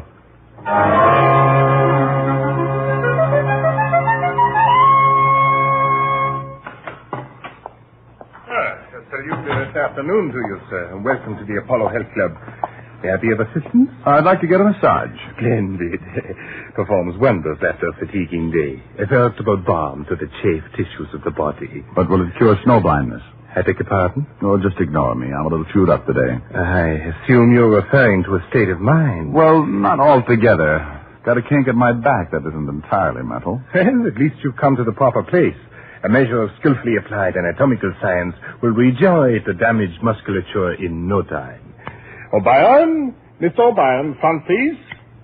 One of my best masseurs. Oh, you're the owner, huh? I am, sir. Let me introduce myself. Emerson Van Arthur, Doctor of Anatomical Science. Richard Diamond. A pleasure. Nice layout you have here. Indeed. 5 years of assiduous study in Switzerland under the illustrious Dr. von Sepperville have given me a boundless knowledge of the human mechanism. As a consequence, of course... You phone me, Doctor? Oh, yes. Oh, Byron, I did. Mr. Diamond here wishes a massage. Sure, fine. I'll speak to you later, Mr. Diamond. I guess right, sir. Remember, the blood toward the heart, always toward the heart.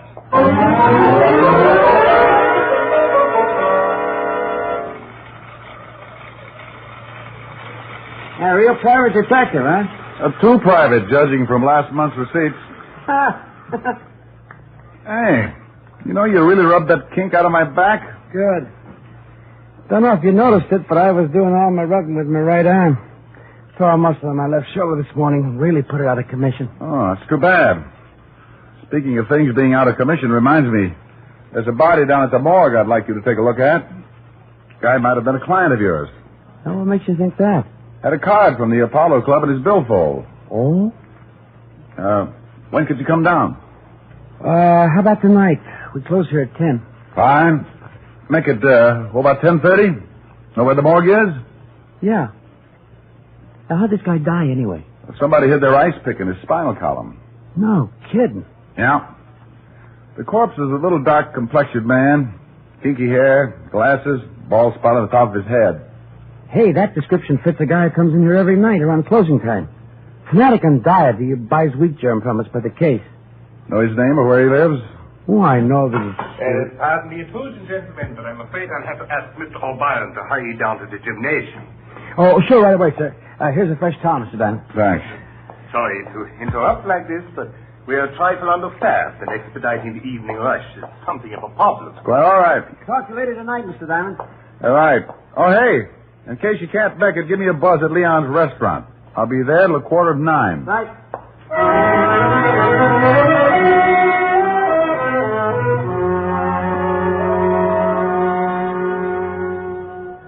Monsieur Diamond. Hello. Bonsoir. Hello, Leon. Par ici.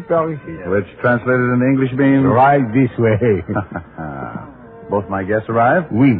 First the young lady, then a few minutes later the gymnast. But, Monsieur Diamond, a telephone call is waiting for you. Oh, thanks, Leon. Hello, Diamond speaking.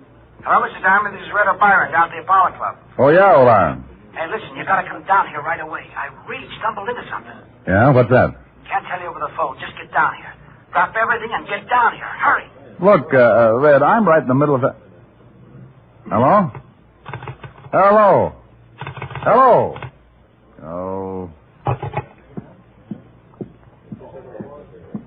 Hey, kids, I gotta run. Be back in a few minutes. Just where do you think you're going? Place called the Apollo Club. Yeah? Well, how about my dinner? Go right ahead and order. I'll be back. Oh, by the way, Seymour, that potato salad on the child's plate is a real deal for $25. And Helen, Yes, Rick.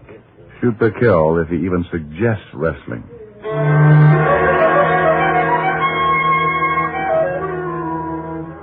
I walked out of Leon's, flagged down a cab, and spent the trip back to the Apollo Club, wondering what Red O'Brien was so worked up about and why he'd hung up on me. As my cab started to swing in toward the curb, I got that lousy feeling again, and I decided definitely it was not one of Leon's martinis, but rather the large white ambulance parked in front of the Apollo Health Club. I was halfway up the steps of the club when Dr. Van Arta appeared in the doorway. Oh, good evening, Mr. Diamond. This is terrible. Terrible. Well, what is? We've had an accident. Red O'Brien? Yes. Oh, terrible. Like losing a son. Losing? He's dead? Yes. He was performing a handstand on the rings in the gymnasium. And he slipped and fell. Broke his neck.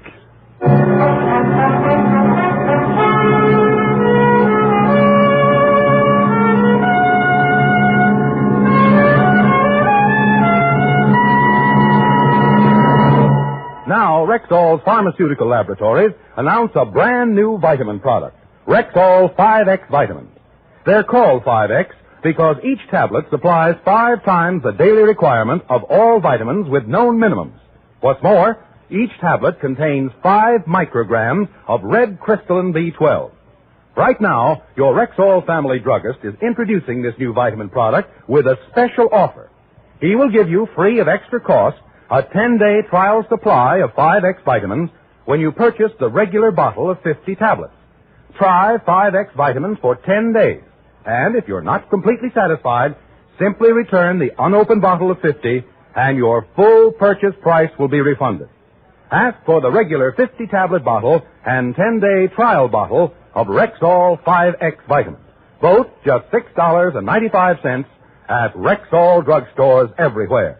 The stores with the orange and blue sign. And now back to tonight's adventure with Richard Diamond, Private Detective, starring Dick Powell. Well, hello, Otis. Is the lieutenant around? Yeah, he's around, so what? Otis, did you ever think how silly you'd look hanging from your thumbs? Go soak your head. You mean that's how you shrunk yours? Ooh. Well, now, isn't that a coincidence? Is it? I was just thinking how peaceful it is around the precinct when you're not. Yeah. You shut up, you. You tell him, Fatty.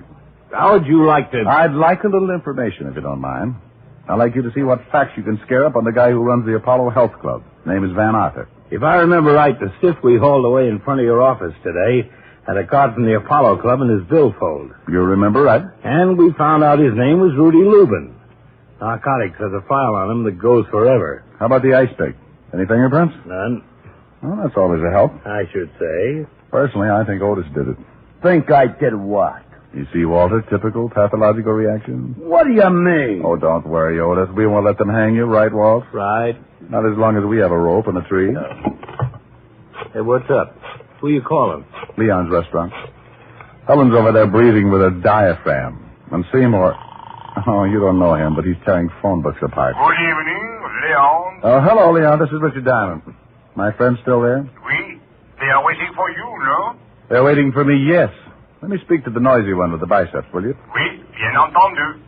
What's all this about? It's about a guy who got stabbed in front of my door, a masseur named O'Byron who got his neck broken doing tricks on the rings, and something that O'Byron mentioned earlier. Hello. Seymour? Where are you, anyway? We've been waiting an hour. That's not the point. The point is, I want you to listen to me. Could a guy do a handstand on the rings if he had a torn muscle in his shoulder? Are you kidding? I'm very serious. Heck no, he couldn't. It's impossible. Shoulder muscles are the ones do all the work. Deltoids, trapezius, upper pecs. Yeah. Okay. Look, Seymour, you got to do me a favor. Meet me in front of the Apollo Health Club as soon as you can get there. Well, how about your girlfriend? Tell her to wait there till I come for her. Oh, okay, then. Only, what are we going to do? Trap a murderer. I hung up, assured Lieutenant Levinson that I was just going to do a little reconnaissance work, and then left for the Apollo Club. Seymour was waiting when my cab drew up in front. I explained to him the part I wanted him to play. Just leave it to me. If this doctor's a phony, I'll find out for you. Let's go.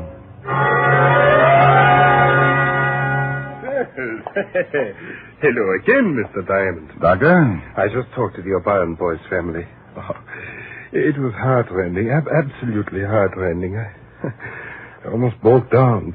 No, you will before it's over. Huh? I'd like you to meet a friend of mine, Seymour Caper. A pleasure, sir. What do you say, Doc? Seymour's been having a little trouble with his chest lately. I told him you were a doctor of... anatomical science. Yeah, and that you could undoubtedly do him some good. Very kind of you. There's something to do with my muscles here. You know anything about them? Muscles are what an anatomical scientist knows most about. Oh, swell. The doctor studied all about muscles in Switzerland. Oh?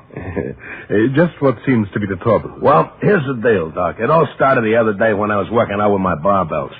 I was done an exercise for my trapezius when all of a sudden I got a spasm in my tensor fascia. So I bent over to set the barbell down on the floor, and that's when the pain hit me. First in my pectoralis minor, then in my intercostals, and finally in my diaphragm. A kind of spasmodic contraction like when you get the hiccups. Only no hiccups. You know what I mean?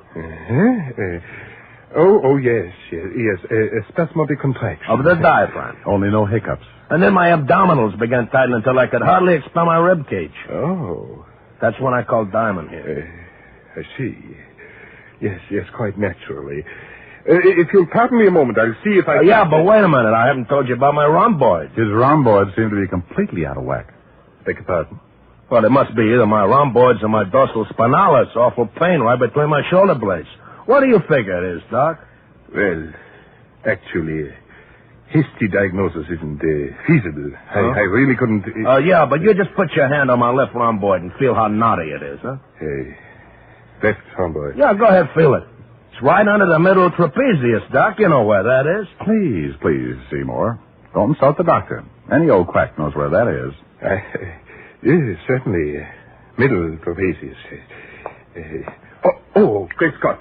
I'd almost forgotten. I left a client under the sun lamp. Pardon me, gentlemen. I'll be back in a moment. Have a hunch he's heading straight for an anatomy chart. Yeah, you're not kidding. That guy's as funny as the title he uses. Doctor of Anatomical Science, my gluteus. Mine, too. Come on. I took Seymour by his rhomboid and led him out onto the street, down to the middle of the block and up 3 flights to my office. While I did my thinking, Seymour did his push-ups. 302. 303. Well, Seymour, we know 3 things. O'Brien couldn't have been exercising on the rings with an injured shoulder. 5 right. The doctor's a phony. 6 right. Then the doctor is a front for something that's important enough to kill people over. 300 and right. 8. As a consequence, you and I are burglars. 9 right. What? Starting as soon as the Apollo Club closes. But you mean we're going to bust into the joint? We're going to bust into the joint or flatten your head in the attempt.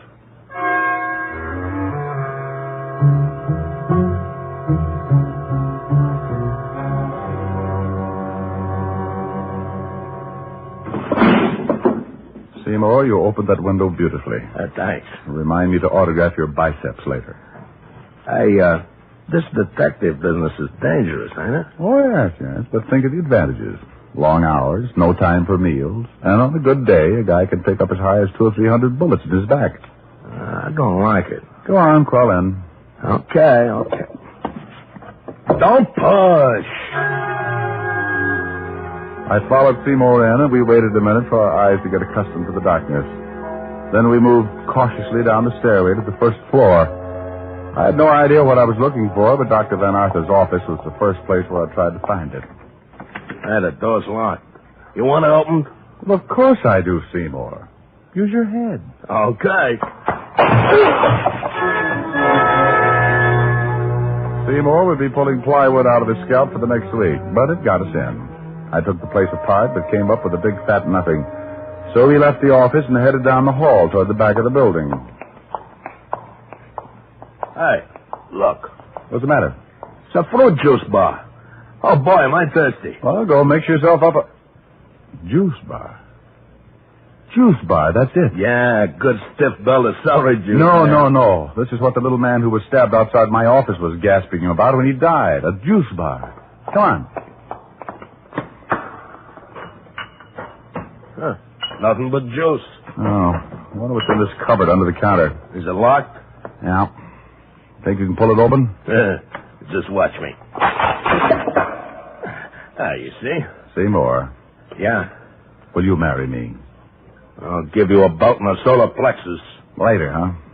Right now, let's see what's in this cupboard. You got a match? I don't smoke. That's all right. I found one. Well, what do you know about that? Nothing but cans of wheat germ. Hey, you know what that stuff is, don't you? I know that the masseur who got killed here told me that the guy who died in front of my office bought it up by the case. Hand me a can, will you? Sure. Here. This stuff is full of vitamins, you know. You want a handful? Oh, no, thanks. Yeah. Well, it must be some extra special brand. Never tasted anything like this before. Chew a little louder, Seymour. We can dance to it. Hey. Hey. That really hits the spot, man. Hey, you want to wrestle? Oh, quiet, Seymour. You know what, boy? I can fly. Seymour. I can fly. That is, see? Oh, man, do I ever love to fly. While Seymour stood there flapping his arms, I stuck my nose into the can he was holding. Uh-huh. Once you've smelled opium, you can always recognize the aroma, even when it's mixed with wheat germ. I was trying to decide what to do with Seymour when he slid slowly to the floor under the counter and rocked out. I loosened his collar and then started for a telephone. Leaving, Mr. Detective. Wow. Doctor, working late? I'm glad I arrived in time to offer you a drink of fruit juice. Well, thanks loads, but I'm driving. Where you're going, Mr. Detective, the weather is too hot for driving. Now, isn't that a nasty thing for a guy who sticks ice picks in people to say? Oh, that was the most unpleasant experience, I assure you. It's just that Mr. Lubin began demanding a little too high a percentage for distributing my health foods. Even went so far as to threaten me with exposure. So you grabbed up an ice pick from your juice bar and followed him out of the club. Mm-hmm. I doubt if he ever knew what hit him. Oh, I bet he had a hunch. Well, I perceive that you sampled my wheat germ. No, I opened a can or two. Personally, I never touched the stuff without bananas and cream. You've made the same unfortunate discovery that Red O'Brien made, Mr. Detective. Oh, that's why he called me at Leon's. Yes, and that's also why I had to resort to the unsportsmanlike expedient of luring him to the balcony of the gymnasium and then pushing him over head first. I was about to call the doctor a particularly dirty name when Seymour's hulking shoulders loomed up behind the juice bar, not over 3 feet from where the doctor was standing. Doctor, you're wrong. Seymour is not a sissy. What? I don't think you could beat up Seymour with one hand. That's what. Mr. Diamond, I'm afraid you're asking to be shot. Yeah, well, just to try it. Who said... Yeah.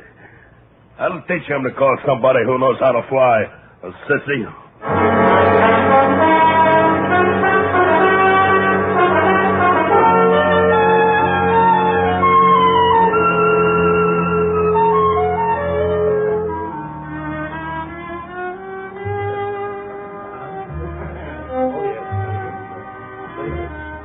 Still here, though, huh? Oui, but very angry. Look, Leon, you got to do something for me. Oui? Tell the violinist to get his big fat Stradivarius over to where she's sitting. And quick. Oui, immediately. Hello, Miss Asher. Oh, come on, sweetie. I've had a rough night subduing murderers, opium eaters. Least you could do is say hello. Hello. I like that song, don't you? Look, I know all about you and your little violin bit. Huh? I saw Leon pointing us out to the violinist.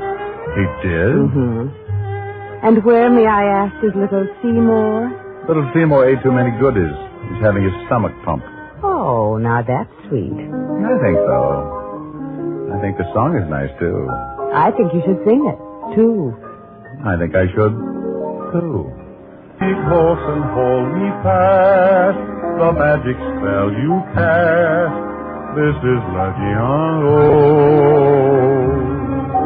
When you kiss me, heaven sighs, and though I close my eyes, I see La When you press me to your heart, I'm in a world apart, a world where roses bloom. And when you speak, angels sing from above. Everyday words seem to turn into love songs. Give your heart and soul to me, and life will always be La Vie en Rose. Nothing? I won't say. Want to feel my biceps? All right. Well? Nothing.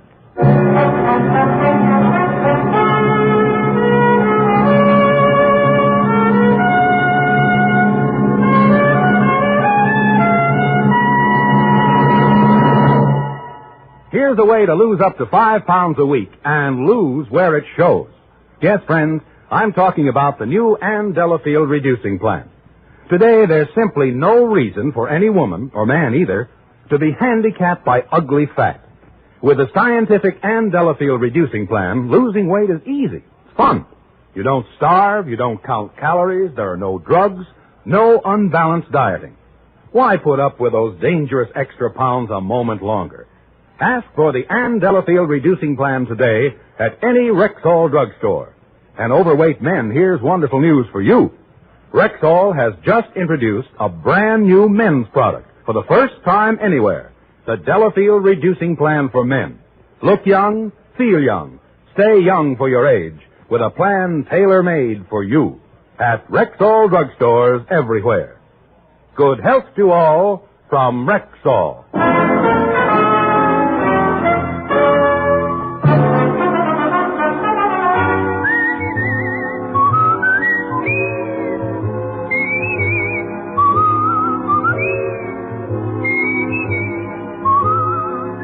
Richard Diamond, Private Detective, stars Dick Powell in the title role and was written by Harvey Easton with music composed and conducted by Frank Worth. Dick Powell directed the RKO production Split Second, which is now in release. And his latest film appearance was in the Metro-Goldwyn-Mayer award-winning The Bad and the Beautiful. Featured in tonight's cast were Virginia Gregg, Arthur Q. Bryan, Wilms Herbert, Bill Conrad, Jay Novello, and Dan O'Herlihy. Richard Diamond, Private Detective is transcribed in Hollywood by Jaime Del Valle.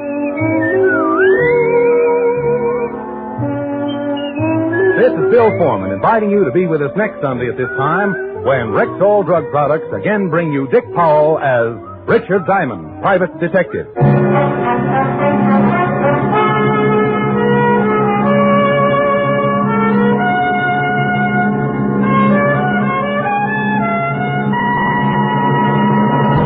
Now, enjoy quick, cooling relief from sunburn with Rexall Sunburn Cream. It's a new, soothing lotion that actually forms a protective film over the skin. Spreads better. Stays on longer than ordinary sunburn remedies. Take the burn out of sunburn. Try Rexall Sunburn Cream. It's at Rexall drugstores everywhere.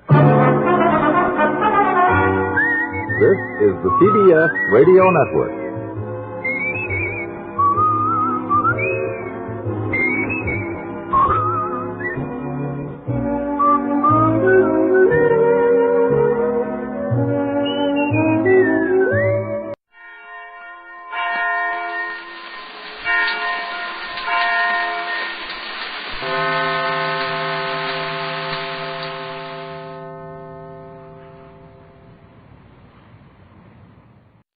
This I believe. Next to education, Gilbert F. White, 39-year-old president of Haverford College, considers himself in the water business. For 15 years, he has served the U.S. government on natural resources and problems. Now, his beliefs. I have studied many streams, from their rushing mountain headwaters to their sluggish tidal mouths. Great giants of rivers, tiny tributary brooks, streams flowing from clear springs, streams disappearing in sandy deserts.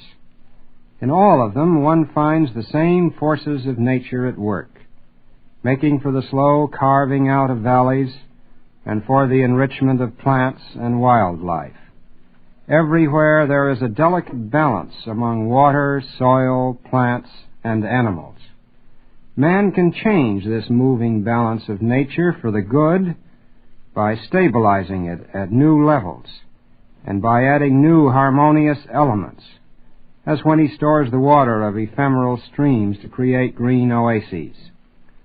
Or he can throw it out of balance by selfish or ignorant use of resources, so as to set in motion a vicious chain of destruction, as when he slashes a forest and launches a whole new cycle of soil erosion. Whether one explores the nearby stream or the mysteries of interstellar space, one finds order and a sense of divine direction in the physical universe. The biologist in his laboratory learns that there is a law of mutual aid, which is dominant in the animal and plant world. Each of us learns for himself in the innermost laboratory of his conscience that there is a law of love among mankind. I believe that this is the law which Jesus preached. This is the law which he lived supremely. I believe that each of us finds greatest use and greatest satisfaction in a life which respects and kindles the spark of the divine that is found in the conscience of every other member of the human brotherhood, and which nourishes the harmonious growth of individual men and women.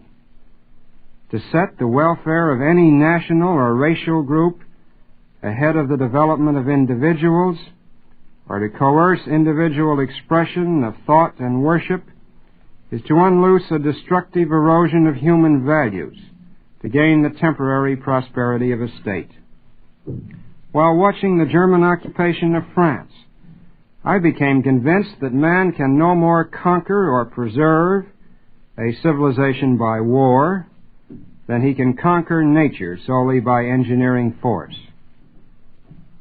The good life, like the balance of all the complex elements of a river valley, is founded upon friendly adjustment.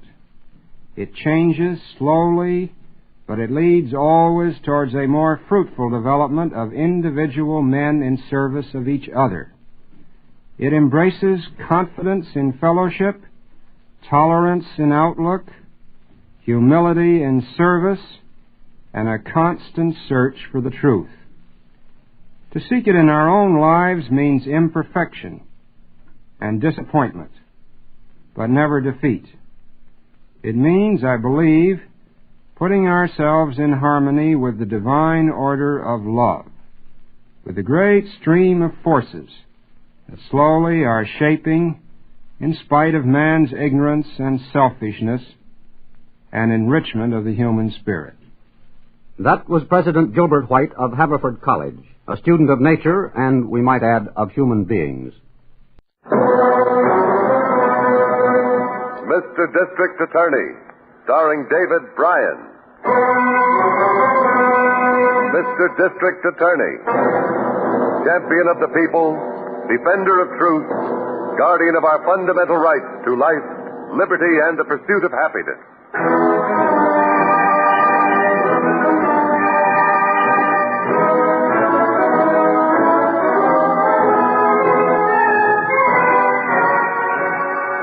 And it shall be my duty as district attorney not only to prosecute to the limit of the law all persons accused of crimes perpetrated within this county, but to defend with equal vigor the rights and privileges of all its citizens.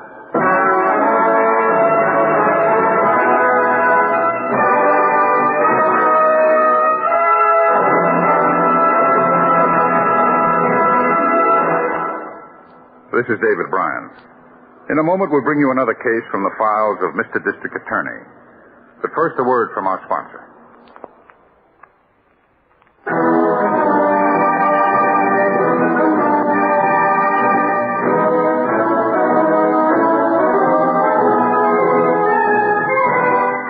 And now, here is our star, David Bryan, as Paul Garrett, Mr. District Attorney.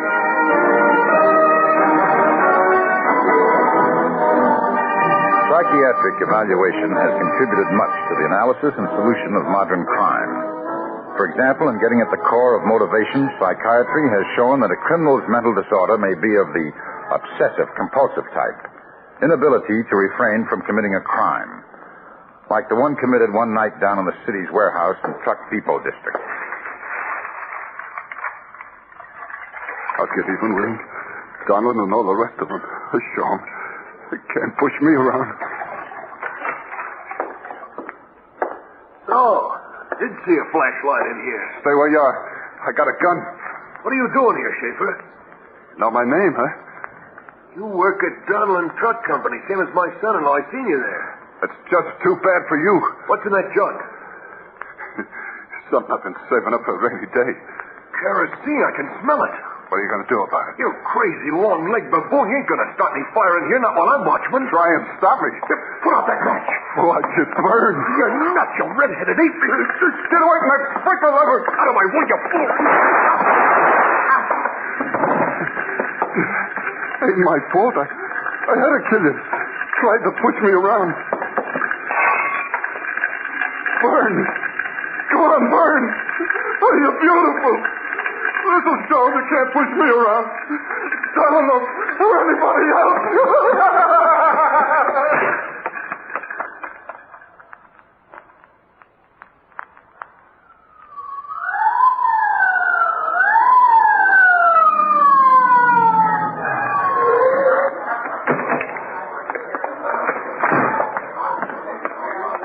Hello, Harrington. Harrington? Oh, hiya, Chief. You didn't lose any time getting here. I came right along. We need to get away from that bridge game. Find out who he is? No, not yet. Body badly burned. Fire marshal thinks he might have been the night watchman. So you told me on the phone. Following through on that? Yeah. Watchman's wife gonna look at the body. To know whether it's murder or not. No word yet from the medical examiner. Thought I better call you, though. Was this fire set? Yeah, the marshal thinks so. Any witnesses that might point to the setting of the fire? Well, the beat patrolman thinks he might have something. Name's McCluskey, 3rd Precinct. And? Well, he just opened the call box on the corner to report in. Thought he heard 3 gunshots. Started down this way, saw a small coupe go out of the warehouse parking area. You get the license number? No, he didn't. He thinks the coupe was black, maybe dark blue, about a 49 model. I hope I'm wrong, but I'm going to hunch this is going to be a rough one.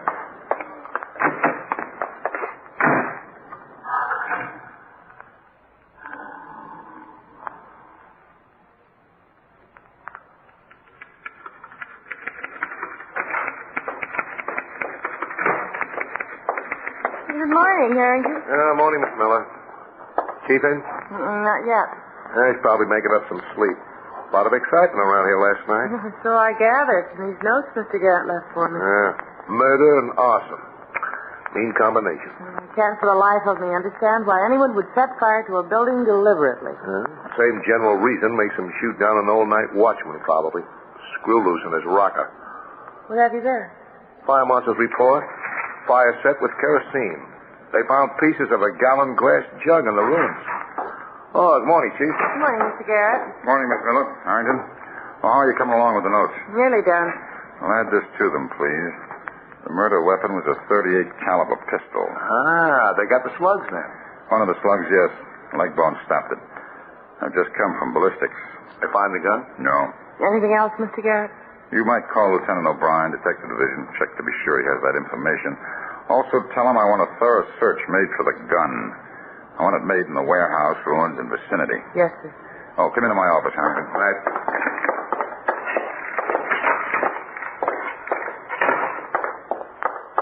Sit down. I want to find a takeoff point for this case. Let's see what we've got. Well, the guy drives a small, dark-colored coupe. Impossible. Bumps the watchman with a .38 caliber gun. And leaves his calling card. A smashed jug that probably contained the kerosene. You've seen the marshal's report? Got the information by phone last night. Now, the modus operandi won't help. We can't bring in any pyros for questioning. All known pyros are behind bars or in institutions. So, what do we do? Figure what type of criminal to look for. This is no gang hoodlum, Harrington. No trigger man for a horse betting ring or a policy wheel syndicate. This is a dangerous lone wolf killer. Looks like a long chase. Could be. Right now, I'd say our best bet is to make a check of all gasoline service stations in the area. Get names and addresses whenever possible of everyone who buys kerosene. Process of elimination, huh? Yes. Alert station attendants to watch for a man who drives a small black or dark-colored coupe. Maybe the guy will bring his own glass jug. Yeah, a long chase. Okay, so it's a long chase. Get on it. Our job is to nab this guy before he kills someone else.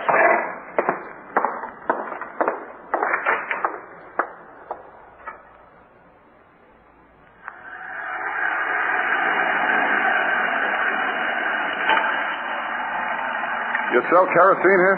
Sure do, mister. Fill up this jug, will you? Okay. I got plenty in my oil heater. Like to keep plenty on hand, though. You know, a little extra for rainy days. Good idea, mister. Hey, hope you don't mind my asking, but your name's Stanley? No. Just come to me. I've seen you somewhere. The name's Stanley. Come into my head. Go on, fill the jug. Never mind my name. No offense, mister. Hey, you ought to have a new cap for this jug. This one's all shot. What's the matter with it? Hey, look, it's all bent. Your jug tips over and you lose a lot of kerosene. Listen, when I want a new cap for that jug, I'll get it, see? You ain't pushing me around. All I meant was I got a cap in the office out of fit that'll give it to you. Everybody's trying to push me around. They don't get away with it, see? I ain't trying to push you around. I'm telling you, you can have the cap for free. Well, okay, I'll take a look at it. Here's your money. Out of $1. Hey, thank you, mister. Now, I'll fix this cap with the pliers. It's just a little bit bent. Yeah. That'll do it. There you are. Fits perfect. Okay. Hey, wait, don't throw that other one away. It's no good. Come on, give me it. I ain't gonna be pushed around. You want some trouble? Okay. You take it. Creepers, you don't have to get sore.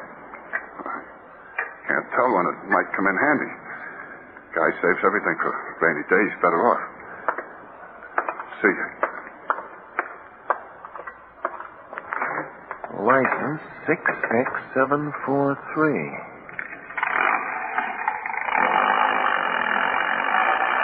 Could be the guy.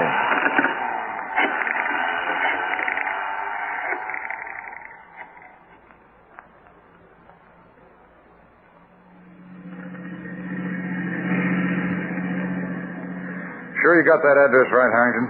Well, that's what motor vehicle registration told me, Chief. 797 Commercial Street. I asked him twice to be sure. Didn't know there were any dwellings in this district. All I know is it's the address on their copy of Schaefer's registration. Well, now that we're down this far, we'll have a look at 797. It could be a dummy address, of course. You can check his name with the police? Yep. No criminal record for any Fred Schaefer. No police record at all. Not even a traffic violation. Doesn't make it any easier. Yeah, at least we got a good description of the guy from the kid at that filling station. Joe Hampton's the kid's name. What's that description again? Tall, skinny, red-headed, blue eyes, bulge out a little, walks kind of bent over. Besides phoning that in, Hampton planted a cap on the kerosene jug. Oh, you didn't mention that. What do you mean, planted? It's the kind of a cap screws onto one of those glass jars, you know. So Hampton gave Schaefer a new one after he made a punch mark on it with pliers. You get the idea, Chief? If this Schaefer sets another fire and smashes the jug the way he did before, well, Hampton can identify the cap. Not bad. Pretty sharp, I call it. Hey, there's that warehouse, the one that burned. Yeah. 797 must be just down the street. There it is. Donlan's Trucking Company. Wouldn't live there. Come on, we'll look into this, Harrington.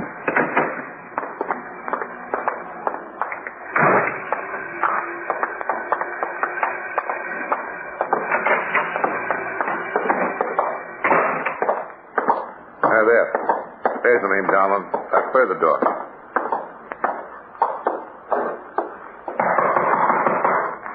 Come in.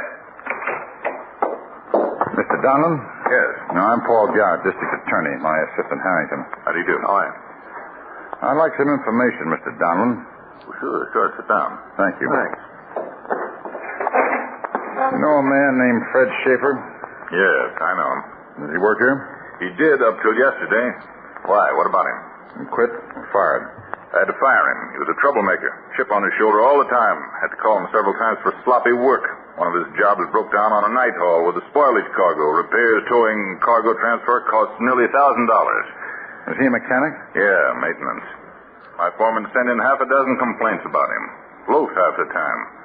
Tell him anything, he'd say you were picking on him. Persecution complex. That adds up, Chief. I called him up here to try to straighten him out. Didn't intend to fire him, but he told me where I could go. I had to fire him. What you doing, bringing suit? I wouldn't know about that. Confidentially, Mr. Donlan, we suspect he's a pyromaniac. I wouldn't doubt it. The man's dangerous. He threatened me. Said he was going to get even. Wouldn't be pushed around. This address is on his automobile registration. I didn't know that. We want to locate him right away. Have you another address on him? Oh, I looked at his record sheet. I think it's still in the file. Pyromaniac, huh? Suppose he could have touched off our warehouse up the street? Your warehouse? Yeah, partly. We share it with another company, Overflow Storage. Yes, the insurance report did list you as one of the owners. Did Schaefer know you're an owner? Possibly. Why? Might be his way of getting back at you for dressing him down. Oh, I don't know, Mr. Garrett. That seems a bit extreme. However, here's Schaefer's record sheet. Let's see now. Yeah, here's an address. 1432 9th Street. May I take that sheet with me? Certainly. I don't need it now. Oh, excuse me a moment. Hello. Yeah? What? We'll call the fire department. Emergency. Yeah, I'll be right along. I have to rush, gentlemen. Wife just phoned. Our house is on fire.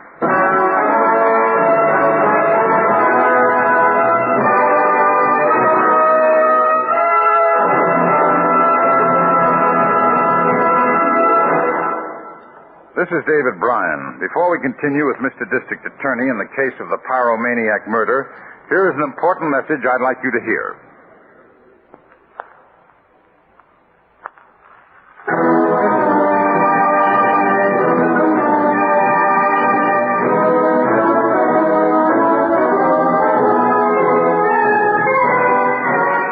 And now back to David Bryan, starring as Paul Garrett, Mr. District Attorney.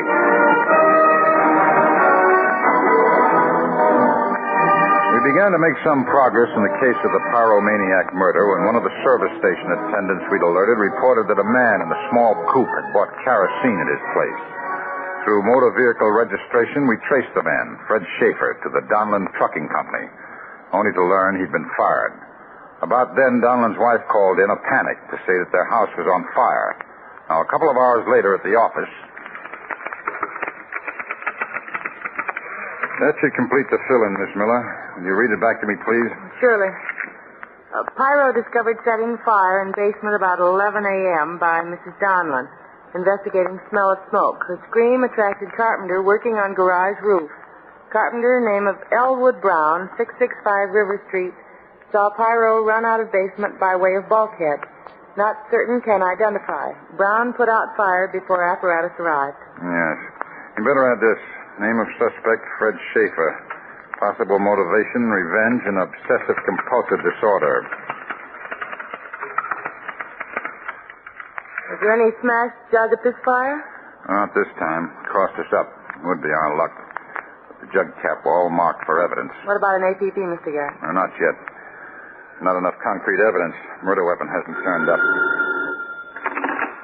District Attorney's office. It's me, beautiful. My day is now perfect. You want Mr. Garrett? That's right. Carrington, Mr. Garrett. Oh, thanks. Yes, Harrington? I checked that address at 1432 9th, Chief. Schaefer's wife and daughter live there. What about Schaefer? Well, a guy I talked to says she ordered Schaefer to get out. The guy knows the missus. She trades it as delicatessen. She likes to spill over, too, he says. Does he know where Schaefer is? Nope. Says he never asked her. Didn't want to seem curious. Well, we'll ask her. Where are you now, Harrington? The drugstore, corner of 9th and Fairview. Block south of 1432. Be right along. Pick you up there. Okay. Miss Miller, you gave Schaefer's description to Lieutenant O'Brien, didn't you? Mm-hmm. Well, call him back. Tell him I want a stakeout put on that address right away. 1432 9th. Our man might come back there. Yes, sir. I'll be back later. This may be just the break we want.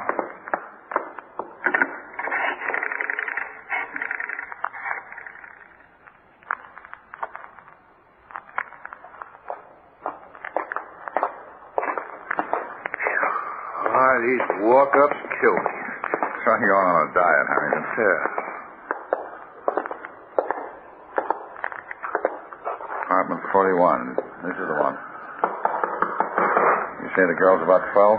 Yeah. No doubt in school. Good hour to call. Just selling anything I ain't interested. We're not. Are you Mrs. Ruby Schaefer? That's correct. I'm Garrett, District Attorney. This is Mr. Harrington. Okay to come in now? Did you say District Attorney? Yes. Well, yeah. Here, you can come in. Thanks. We're here about your husband, Mrs. Schaefer. What? Is he in trouble? I'm afraid so. We'll get to that in a moment. Understand you ordered him to leave this apartment. Why? That's my business, Mr. Garrett. You got a nerve, honestly. It'll help us if you answer the questions. Might also help your husband. He may be a very sick man mentally. If so, we'll see that he receives treatment. Well, something's sure wrong with Fred. He used to be a pretty good guy. Lately, he seemed to think Frances and me, well, she's our daughter, was making fun of him, talking behind his back to the neighbors. Isn't that why you ordered him out? Yeah, he was getting ugly. Well, how much trouble is he in? Well, we want him for questioning in connection with one murder and 2 set fires. Oh, no, you're kidding. No, I'm not. Oh, but murder, that's awful. Well, where is Fred? Well, I don't just remember. Try and remember. Try hard. You've got to find him. Keep him from killing someone else. You can understand that. Yeah. Yeah, I see what you mean.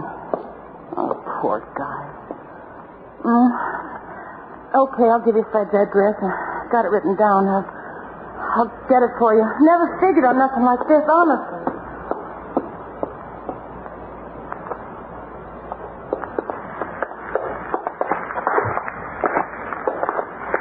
Landlady said it was okay then. Yeah. As soon as I told her what we wanted, she handed over the key, the spare key. Said we could keep it as long as we needed it.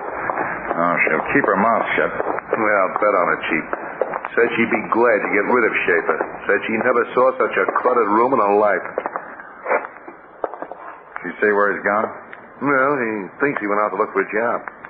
Yeah, we'll take a chance he won't come back right away. Unlock the door, Harrington.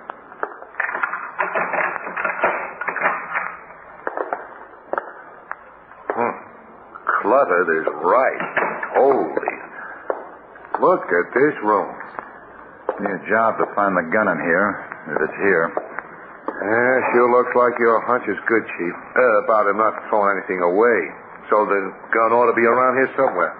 Check the mattress on that bed. I'll look in the bureau drawers. All these odds and ends, the guy must be saving for more than just a rainy day. He must be figuring on a cloudburst. Boxes, wrapping paper, old chairs, string, dishes, pans, all the sausage a mess. There's no gun under the mattress. They're in these drawers. I'll try that closet. Yeah, it's just as cluttered in here. Everything from an umbrella to a broken bird bath. Look in the pockets of that top coat, Harrington. Yep. No, nothing in them. You seen any jugs of kerosene around? No. Maybe he realizes this clutter is fire hazard enough without kerosene. How about a stakeout on this boarding house? Yes. Have O'Brien put on Kovaleski if possible. Good man. I want Schaefer tailed everywhere he goes. Also want telephone reports on anything unusual. I'll take care of it, Chief. Now let's give this room a going over, but leave everything as you found it. We don't want him to get suspicious and duck out.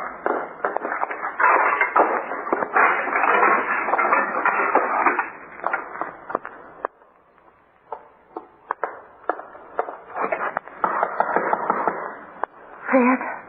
Who is it? It's me, Ruby. Let me in. Oh, good to get in out of that rain. Pouring outside. Should have worn my raincoat. What are you doing here? I thought I'd better come to talk to you, Fred. You know, you ain't a bad guy. A couple of men was at my place this afternoon. Huh? What about it? Who are they? Well, now, don't get sore if I tell you. Come on. What is it? Well, one of them was the district attorney. What? Yeah, well, he wanted to know where he could find you. What do you want to find me for? How much does he know? What'd you tell him, Ruby? Nothing, Fred. Honestly, I just... Did you tell him where I live, did you? Well, he'd have found out anyway. Yes. No. Got a good mind. Don't, please. He said it was for your own good, but... Well, I got to thinking. Maybe you better beat it out of town, huh? How much money you got? Well, just enough for bus fare back. I got the money at home, Fred. $50 maybe. You call there and you can have it. Okay. Maybe I better get out of town. Those guys start pushing me around. I'll go get the car. Come on, you get back to the place. Take the umbrella, Fred. You might catch cold. Where is it? Never mind it. I'll get it for you. Is it in the closet? I said never mind it. Now, come with me or I'll hit you again.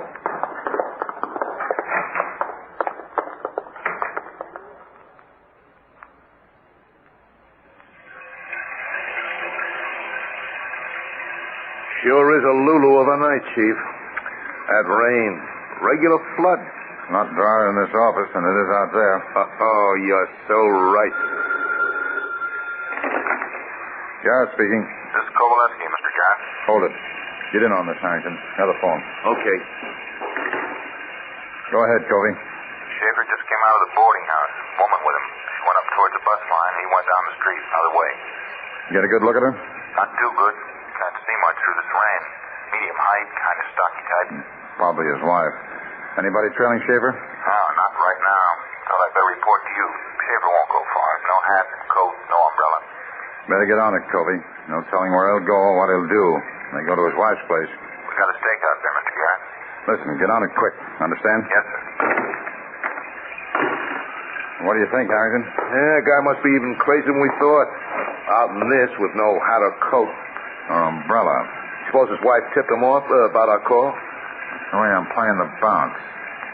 Umbrella, rainy night. Let me take that umbrella that's in the closet. Out at mine. Umbrella could be a symbol of security. Yeah, could be, Chief. He may have something hidden in that umbrella. In defense of that security. The gun. The only place we didn't look. Let's go, Harrington. Fast.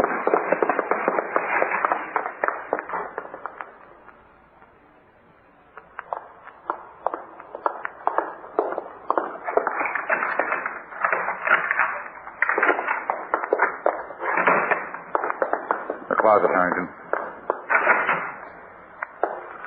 Umbrella still there? Yep, still here. I will see. Yeah, kind of heavy. Tip it up. There's something down there. Here goes. Yeah, there it is. Your hunch was good, Chief. Careful how you handle a gun. Fingerprints. Yep, I'll wrap it in this handkerchief. 38 caliber. Could be the right gun. We'll know after ballistics test fires it. I'll take it.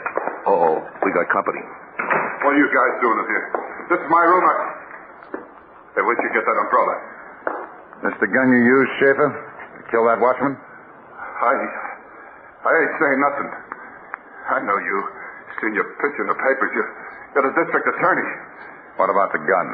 I'll tell you what about it. You can't push me around. You hear that? You can't. I'm going to tear you up my mind. Don't worry. He'll drop it right now. You okay, Chief? Did he cut you? No, just sliced my coat. Oh, you sure nailed him. Right on the button. I had to.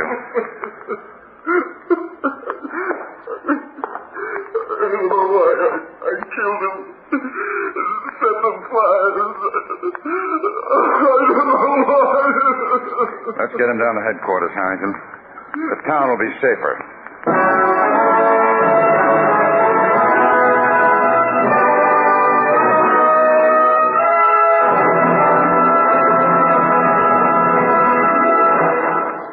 This is David Bryan again. I hope you've enjoyed this case from the file of Mr. District Attorney.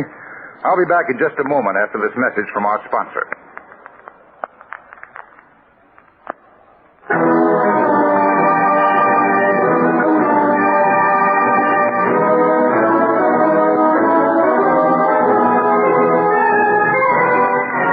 Now, here's the star of Mr. District Attorney, David Bryan, with a word about the program you have just heard. You may remember the case. The gun with Schaefer's fingerprints on it was the murder weapon. By mutual recommendation of prosecution and defense, Schaefer was referred to the court psychiatrist, adjudged insane and committed to a state institution. Now, this is David Bryan inviting you to join us when we present our next case based on the facts of crime from the file of Mr. District Attorney. Mr. District Attorney was originated by Phillips H. Lord.